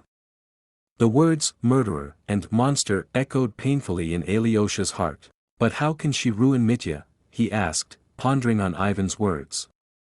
"What evidence can she give that would ruin Mitya?" "You don't know that yet. She's got a document in her hands, in Mitya's own writing, that proves conclusively that he did murder Fyodor Pavlovitch." "That's impossible," cried Alyosha. "Why is it impossible?" "I've read it myself. There can't be such a document." Alyosha repeated warmly. "There can't be, because he's not the murderer. It's not he murdered father, not he." Ivan suddenly stopped. "Who is the murderer then, according to you?" he asked, with apparent coldness. There was even a supercilious note in his voice. "You know who," Alyosha pronounced in a low, penetrating voice. "Who? You mean the myth about that crazy idiot, the epileptic, Smerdyakov?" Alyosha suddenly felt himself trembling all over. "You know who," broke helplessly from him. He could scarcely breathe. "Who? Who?" Ivan cried almost fiercely. All his restraint suddenly vanished. "I only know one thing," Alyosha went on, still almost in a whisper, "it wasn't you killed father." "Not you." "What do you mean by not you?" Ivan was thunderstruck. "It was not you killed father, not you." Alyosha repeated firmly. The silence lasted for half a minute. "I know I didn't." "Are you raving?" said Ivan, with a pale, distorted smile. His eyes were riveted on Alyosha. They were standing again under a lamppost. "No, Ivan. You've told yourself several times that you are the murderer." "When did I say so?" "I was in Moscow." "When have I said so?" Ivan faltered helplessly. "You've said so to yourself many times, when you've been alone during these 2 dreadful months," Alyosha went on softly and distinctly as before. Yet he was speaking now, as it were, not of himself, not of his own will, but obeying some irresistible command. "You have accused yourself and have confessed to yourself that you are the murderer and no one else. But you didn't do it, you are mistaken, you are not the murderer. Do you hear? It was not you. God has sent me to tell you so. They were both silent. The silence lasted a whole long minute. They were both standing still, gazing into each other's eyes. They were both pale. Suddenly Ivan began trembling all over, and clutched Alyosha's shoulder. "You've been in my room," he whispered hoarsely. "You've been there at night, when he came. Confess, have you seen him, have you seen him?" "Whom do you mean, Mitya?" Alyosha asked, bewildered. "Not him, damn the monster!" Ivan shouted, in a frenzy. "Do you know that he visits me? How did you find out? Speak. Who is he?" "I don't know whom you are talking about," Alyosha faltered, beginning to be alarmed. "Yes, you do know, or how could you? It's impossible that you don't know." Suddenly he seemed to check himself. He stood still and seemed to reflect. A strange grin contorted his lips. "Brother," Alyosha began again, in a shaking voice, "I have said this to you, because you'll believe my word, I know that. I tell you once and for all, it's not you. You hear, once for all. God has put it into my heart to say this to you, even though it may make you hate me from this hour." But by now Ivan had apparently regained his self-control. "Alexey Fyodorovitch," he said, with a cold smile, "I can't endure prophets and epileptics, messengers from God especially, and you know that only too well. I break off all relations with you from this moment and probably forever. I beg you to leave me at this turning. It's the way to your lodgings, too. You'd better be particularly careful not to come to me today. Do you hear?" He turned and walked on with a firm step, not looking back. "Brother," Alyosha called after him, "if anything happens to you today, turn to me before anyone." But Ivan made no reply. Alyosha stood under the lamppost at the crossroads, till Ivan had vanished into the darkness. Then he turned and walked slowly homewards. Both Alyosha and Ivan were living in lodgings, neither of them was willing to live in Fyodor Pavlovitch's empty house. Alyosha had a furnished room in the house of some working people. Ivan lived some distance from him. He had taken a roomy and fairly comfortable lodge attached to a fine house that belonged to a well-to-do lady, the widow of an official. But his only attendant was a deaf and rheumatic old crone who went to bed at 6 o'clock every evening and got up at 6 in the morning. Ivan had become remarkably indifferent to his comforts of late, and very fond of being alone. He did everything for himself in the one room he lived in, and rarely entered any of the other rooms in his abode. He reached the gate of the house and had his hand on the bell, when he suddenly stopped. He felt that he was trembling all over with anger. Suddenly he let go of the bell, turned back with a curse, and walked with rapid steps in the opposite direction. He walked 1.5 miles to a tiny, slanting, wooden house, almost a hut, where Marya Kondratyevna, the neighbor who used to come to Fyodor Pavlovitch's kitchen for soup and to whom Smerdyakov had once sung his songs and played on the guitar, was now lodging. She had sold their little house, and was now living here with her mother. Smerdyakov, who was ill, almost dying, had been with them ever since Fyodor Pavlovitch's death. It was to him Ivan was going now, drawn by a sudden and irresistible prompting. Chapter 6. The first interview with Smerdyakov. This was the third time that Ivan had been to see Smerdyakov since his return from Moscow. The first time he had seen him and talked to him was on the first day of his arrival, then he had visited him once more, a fortnight later. But his visits had ended with that second one, so that it was now over a month since he had seen him. And he had scarcely heard anything of him. Ivan had only returned 5 days after his father's death, so that he was not present at the funeral, which took place the day before he came back. The cause of his delay was that Alyosha, not knowing his Moscow address, had to apply to Katerina Ivanovna to telegraph to him, and she, not knowing his address either, telegraphed to her sister and aunt, reckoning on Ivan's going to see them as soon as he arrived in Moscow. But he did not go to them till 4 days after his arrival. When he got the telegram, he had, of course, set off post-haste to our town. The first to meet him was Alyosha, and Ivan was greatly surprised to find that, in opposition to the general opinion of the town, he refused to entertain a suspicion against Mitya, and spoke openly of Smerdyakov as the murderer. Later on, after seeing the police captain and the prosecutor, and hearing the details of the charge and the arrest, he was still more surprised at Alyosha, and ascribed his opinion only to his exaggerated brotherly feeling in sympathy with Mitya, of whom Alyosha, as Ivan knew, was very fond. By the way, let us say a word or two of Ivan's feeling to his brother Dmitri. He positively disliked him, at most, felt sometimes a compassion for him, and even that was mixed with great contempt, almost repugnance. Mitya's whole personality, even his appearance, was extremely unattractive to him. Ivan looked with indignation on Katerina Ivanovna's love for his brother.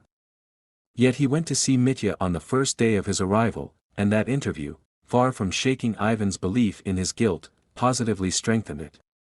He found his brother agitated, nervously excited. Mitya had been talkative, but very absent-minded and incoherent. He used violent language, accused Smerdyakov, and was fearfully muddled. He talked principally about the 3,000 rubles, which he said had been stolen from him by his father. The money was mine, it was my money, Mitya kept repeating. Even if I had stolen it, I should have had the right. He hardly contested the evidence against him, and if he tried to turn a fact to his advantage, it was in an absurd and incoherent way. He hardly seemed to wish to defend himself to Ivan or anyone else. Quite the contrary, he was angry and proudly scornful of the charges against him, he was continually firing up and abusing everyone. He only laughed contemptuously at Grigory's evidence about the open door, and declared that it was the devil that opened it. But he could not bring forward any coherent explanation of the fact. He even succeeded in insulting Ivan during their first interview, telling him sharply that it was not for people who declared that everything was lawful, to suspect and question him. Altogether he was anything but friendly with Ivan on that occasion. Immediately after that interview with Mitya, Ivan went for the first time to see Smerdyakov. In the railway train on his way from Moscow, he kept thinking of Smerdyakov and of his last conversation with him on the evening before he went away. Many things seemed to him puzzling and suspicious.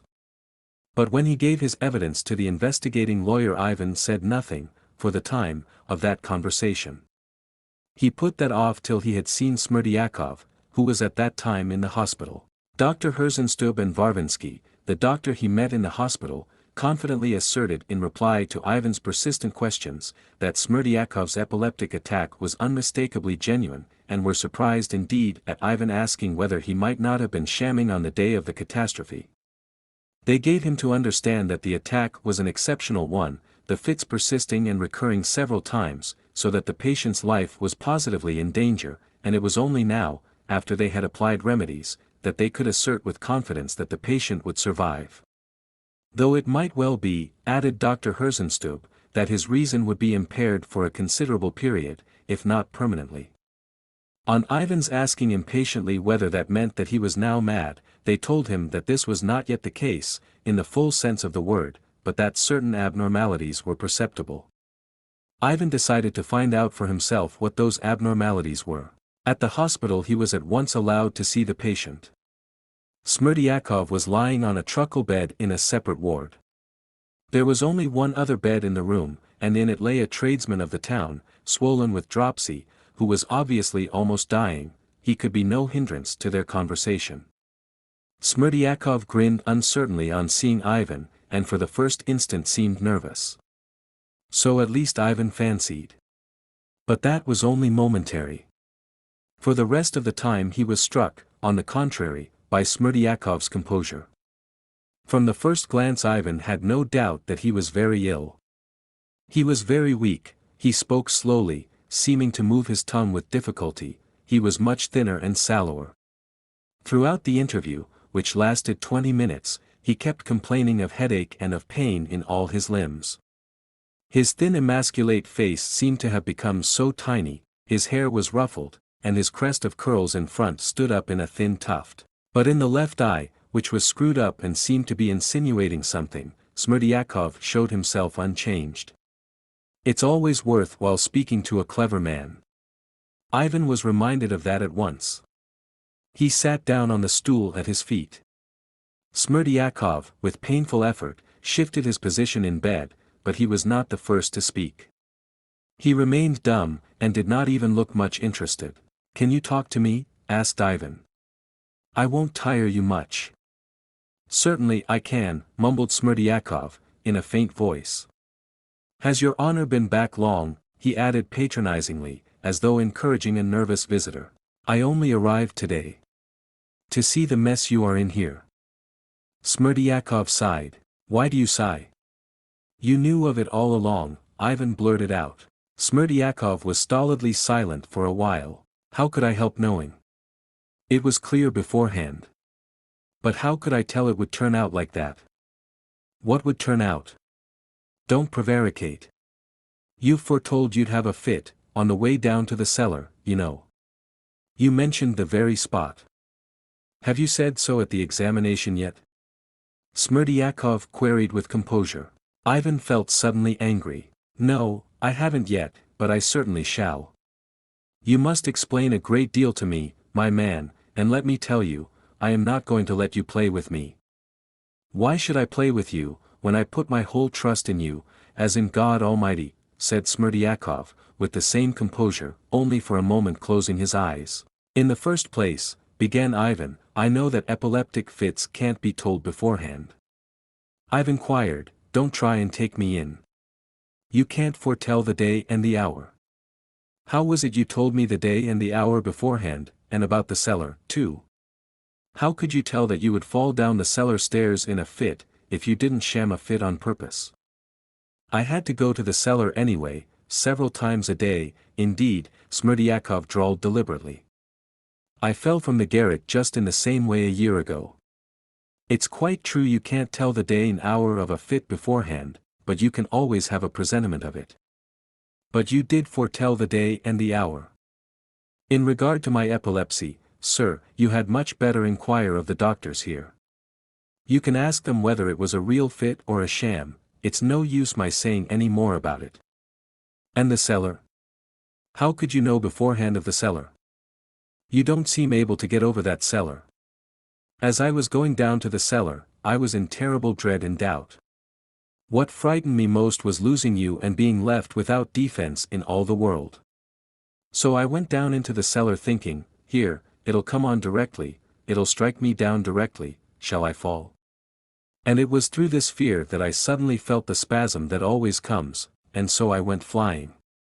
All that and all my previous conversation with you at the gate the evening before, when I told you how frightened I was and spoke of the cellar, I told all that to Dr. Herzenstube and Nikolai Parfenovitch, the investigating lawyer, and it's all been written down in the protocol.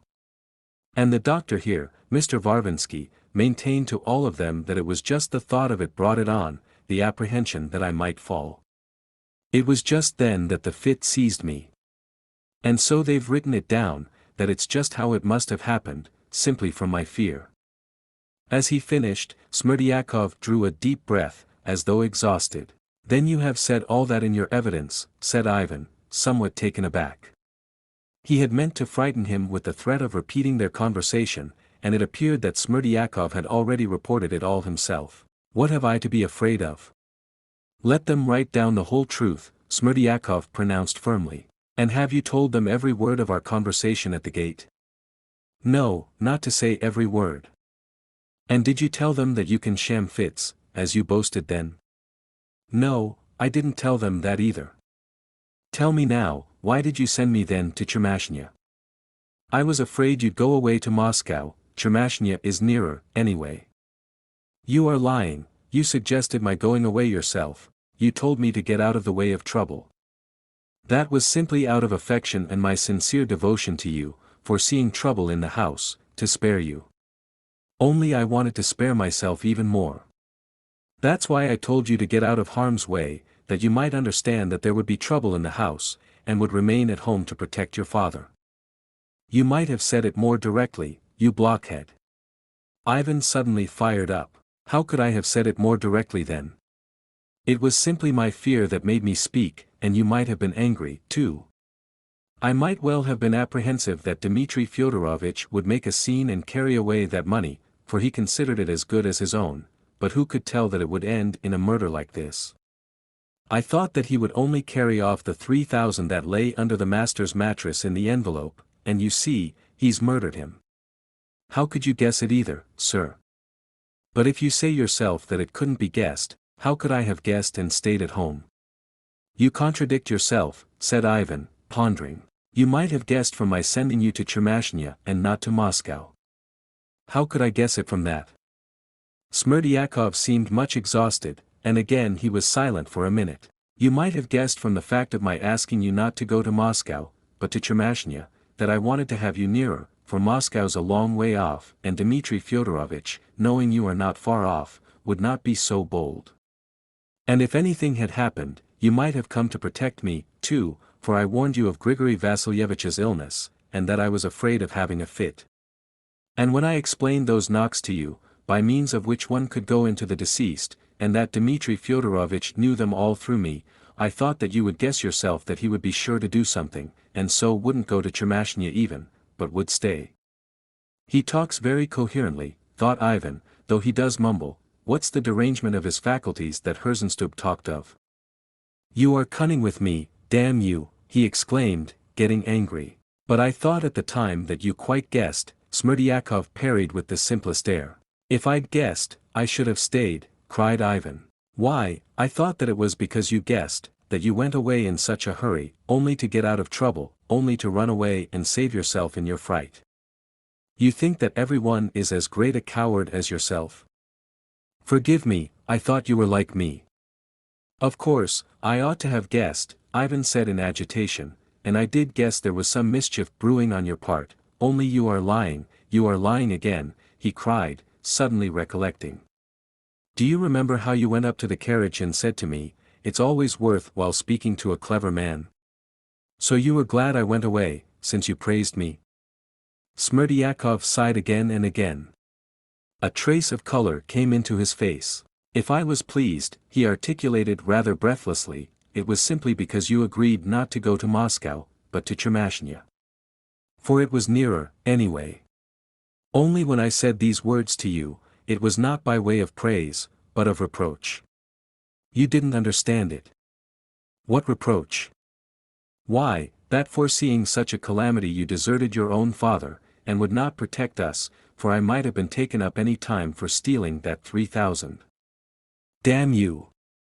Ivan swore again. Stay, did you tell the prosecutor and the investigating lawyer about those knocks? I told them everything just as it was. Ivan wondered inwardly again. If I thought of anything then, he began again, it was solely of some wickedness on your part. Dmitri might kill him, but that he would steal, I did not believe that then. But I was prepared for any wickedness from you. You told me yourself you could sham a fit. What did you say that for? It was just through my simplicity, and I never have shammed a fit on purpose in my life. And I only said so then to boast to you. It was just foolishness. I liked you so much then, and was open-hearted with you. My brother directly accuses you of the murder and theft. What else is left for him to do, said Smerdyakov, with a bitter grin. And who will believe him with all the proofs against him? Grigory Vasilyevich saw the door open. What can he say after that? But never mind him. He is trembling to save himself. He slowly ceased speaking, then suddenly, as though on reflection, added. And look here again. He wants to throw it on me and make out that it is the work of my hands, I've heard that already.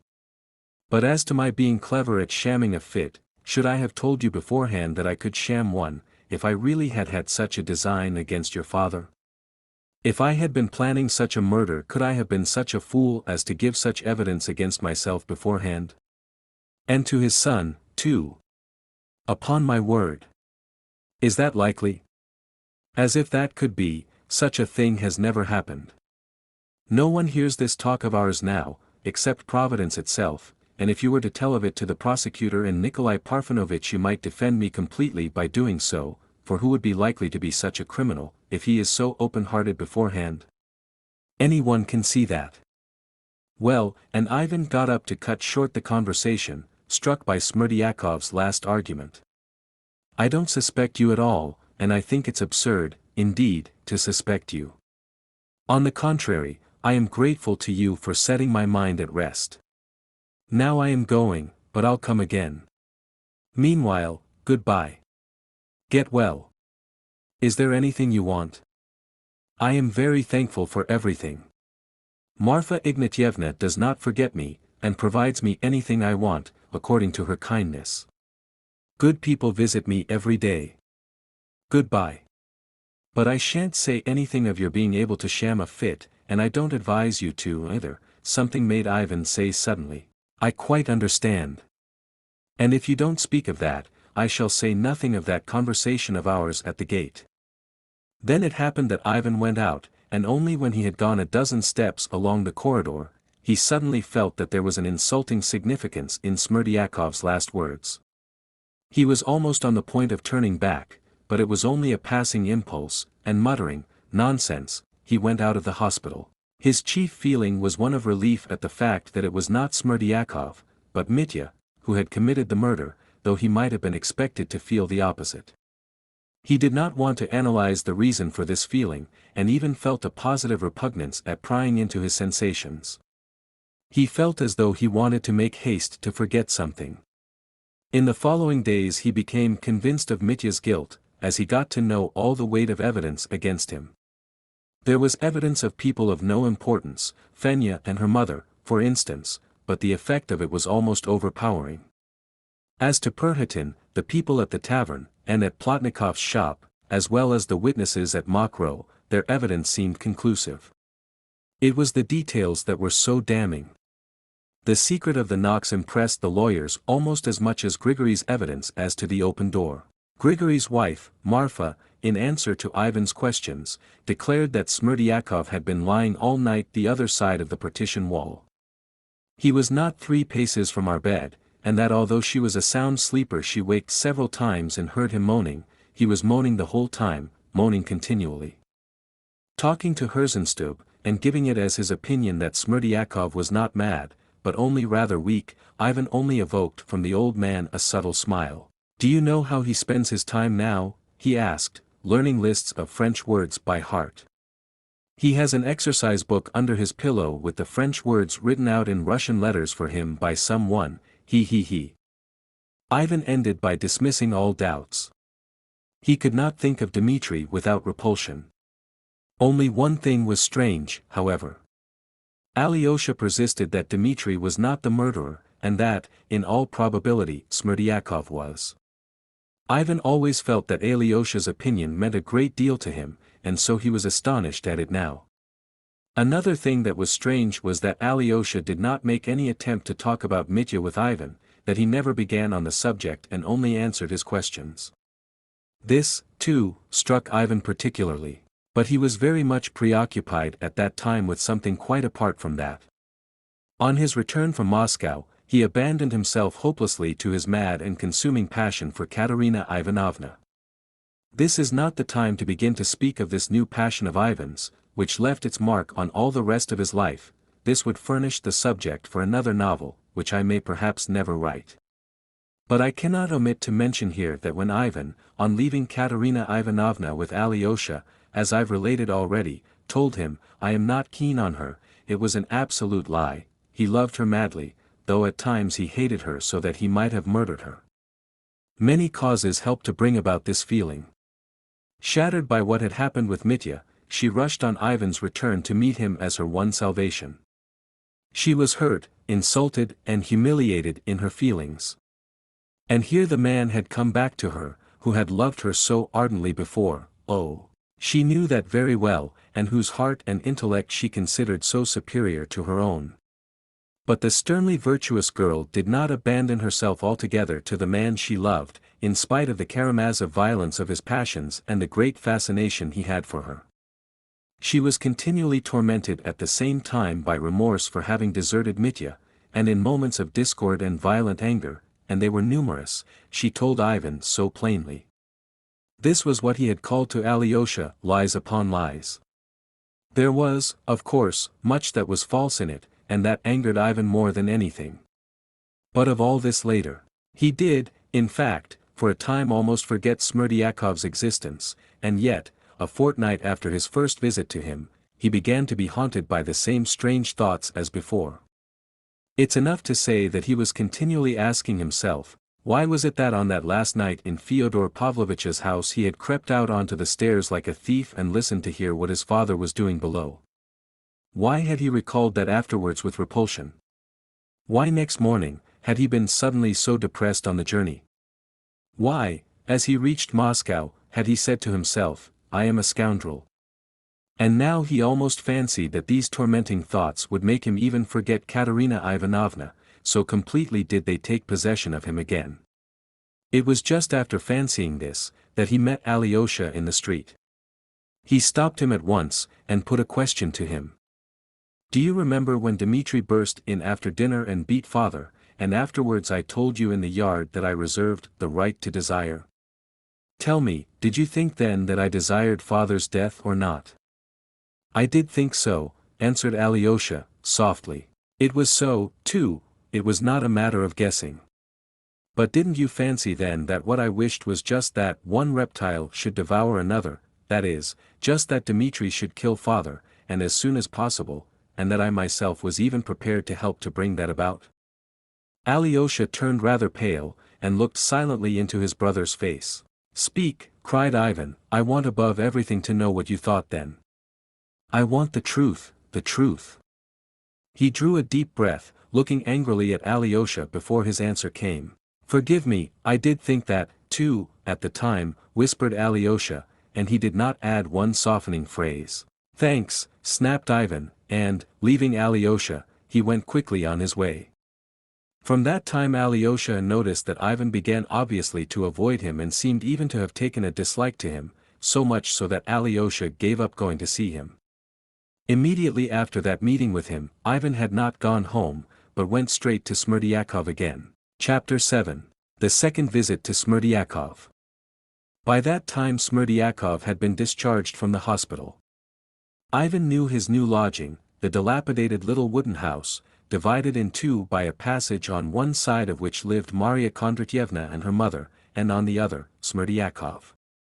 No one knew on what terms he lived with them, whether as a friend or as a lodger. It was supposed afterwards that he had come to stay with them as Marya Kondratyevna's betrothed, and was living there for a time without paying for board or lodging. Both mother and daughter had the greatest respect for him and looked upon him as greatly superior to themselves. Ivan knocked, and, on the door being opened, went straight into the passage. By Marya Kondratyevna's directions he went straight to the better room on the left, occupied by Smerdyakov. There was a tiled stove in the room and it was extremely hot. The walls were gay with blue paper, which was a good deal used however, and in the cracks under it cockroaches swarmed in amazing numbers, so that there was a continual rustling from them. The furniture was very scanty, 2 benches against each wall and 2 chairs by the table. The table of plain wood was covered with a cloth with pink patterns on it. There was a pot of geranium on each of the 2 little windows. In the corner there was a case of icons. On the table stood a little copper samovar with many dents in it, and a tray with 2 cups. But Smerdyakov had finished tea and the samovar was out. He was sitting at the table on a bench. He was looking at an exercise book and slowly writing with a pen. There was a bottle of ink by him and a flat iron candlestick, but with a composite candle. Ivan saw at once from Smerdyakov's face that he had completely recovered from his illness. His face was fresher, fuller, his hair stood up jauntily in front, and was plastered down at the sides. He was sitting in a party-colored, wadded dressing gown, rather dirty and frayed, however. He had spectacles on his nose, which Ivan had never seen him wearing before. This trifling circumstance suddenly redoubled Ivan's anger, a creature like that and wearing spectacles. Smerdyakov slowly raised his head and looked intently at his visitor through his spectacles, then he slowly took them off and rose from the bench, but by no means respectfully, almost lazily, doing the least possible required by common civility.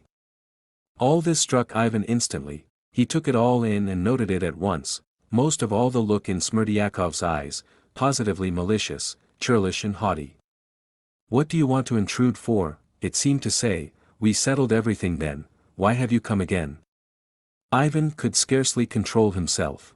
"It's hot here," he said, still standing, and unbuttoned his overcoat. "Take off your coat," Smerdyakov conceded. Ivan took off his coat and threw it on a bench with trembling hands. He took a chair, moved it quickly to the table and sat down. Smerdyakov managed to sit down on his bench before him. "To begin with, are we alone?"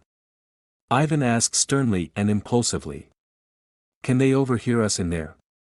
"No one can hear anything. You've seen for yourself, there's a passage." "Listen, my good fellow, what was that you babbled, as I was leaving the hospital, that if I said nothing about your faculty of shamming fits, you wouldn't tell the investigating lawyer all our conversation at the gate? What do you mean by all? What could you mean by it? Were you threatening me? Have I entered into some sort of compact with you? Do you suppose I am afraid of you?"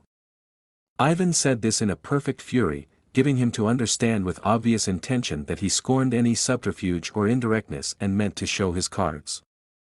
Smerdyakov's eyes gleamed resentfully, his left eye winked, and he at once gave his answer, with his habitual composure and deliberation. "You want to have everything above board, very well, you shall have it," he seemed to say. "This is what I meant then, and this is why I said that you, knowing beforehand of this murder of your own parent, left him to his fate, and that people mightn't after that conclude any evil about your feelings and perhaps of something else, too, that's what I promised not to tell the authorities."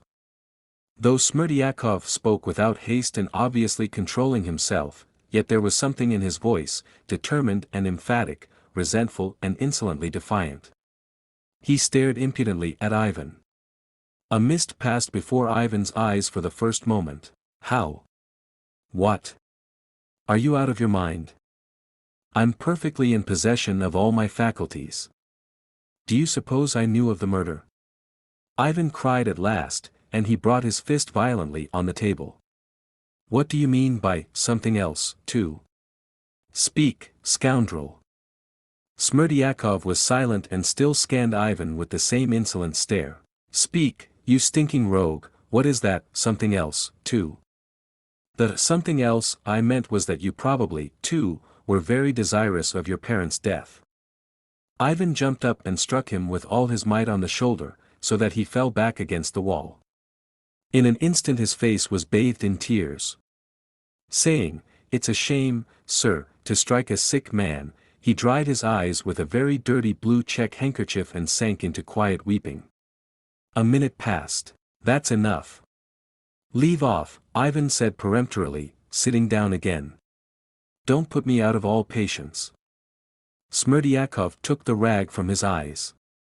Every line of his puckered face reflected the insult he had just received. "So you thought then, you scoundrel, that together with Dmitri I meant to kill my father?" "I didn't know what thoughts were in your mind then," said Smerdyakov resentfully, "and so I stopped you then at the gate to sound you on that very point." "To sound what? What?" "Why, that very circumstance, whether you wanted your father to be murdered or not." What infuriated Ivan more than anything was the aggressive, insolent tone to which Smerdyakov persistently adhered. "It was you murdered him," he cried suddenly. Smerdyakov smiled contemptuously. "You know of yourself, for a fact, that it wasn't I murdered him. And I should have thought that there was no need for a sensible man to speak of it again. But why had you such a suspicion about me at the time? As you know already, it was simply from fear. For I was in such a position, shaking with fear, that I suspected everyone. I resolved to sound you, too, for I thought if you wanted the same as your brother, then the business was as good as settled and I should be crushed like a fly, too. Look here, you didn't say that a fortnight ago. I meant the same when I talked to you in the hospital, only I thought you'd understand without wasting words, and that being such a sensible man you wouldn't care to talk of it openly. What next? Come answer, I insist. What was it? What could I have done to put such a degrading suspicion into your mean soul? As for the murder, you couldn't have done that and didn't want to, but as for wanting someone else to do it, that was just what you did want." And how coolly he speaks. "But why should I have wanted it? What grounds had I for wanting it?" "What grounds had you?" What about the inheritance, said Smerdyakov sarcastically, and, as it were, vindicatively. Why, after your parents' death there was at least 40,000 to come to each of you, and very likely more, but if Fyodor Pavlovitch got married then to that lady, Agrafena Alexandrovna, she would have had all his capital made over to her directly after the wedding, for she's plenty of sense, so that your parent would not have left you 2 rubles between the 3 of you. And were they far from a wedding, either? Not a hair's breadth. That lady had only to lift her little finger and he would have run after her to church, with his tongue out. Ivan restrained himself with painful effort. Very good, he commented at last. You see, I haven't jumped up, I haven't knocked you down, I haven't killed you. Speak on. So, according to you, I had fixed on Dmitri to do it, I was reckoning on him. How could you help reckoning on him? If he killed him, then he would lose all the rights of a nobleman, his rank and property, and would go off to exile, so his share of the inheritance would come to you and your brother Alexei Fyodorovitch in equal parts, so you'd each have not 40, but 60,000 each. There's not a doubt you did reckon on Dmitri Fyodorovitch. What I put up with from you. Listen, scoundrel, if I had reckoned on any one then, it would have been on you, not on Dmitri, and I swear I did expect some wickedness from you, at the time. I remember my impression.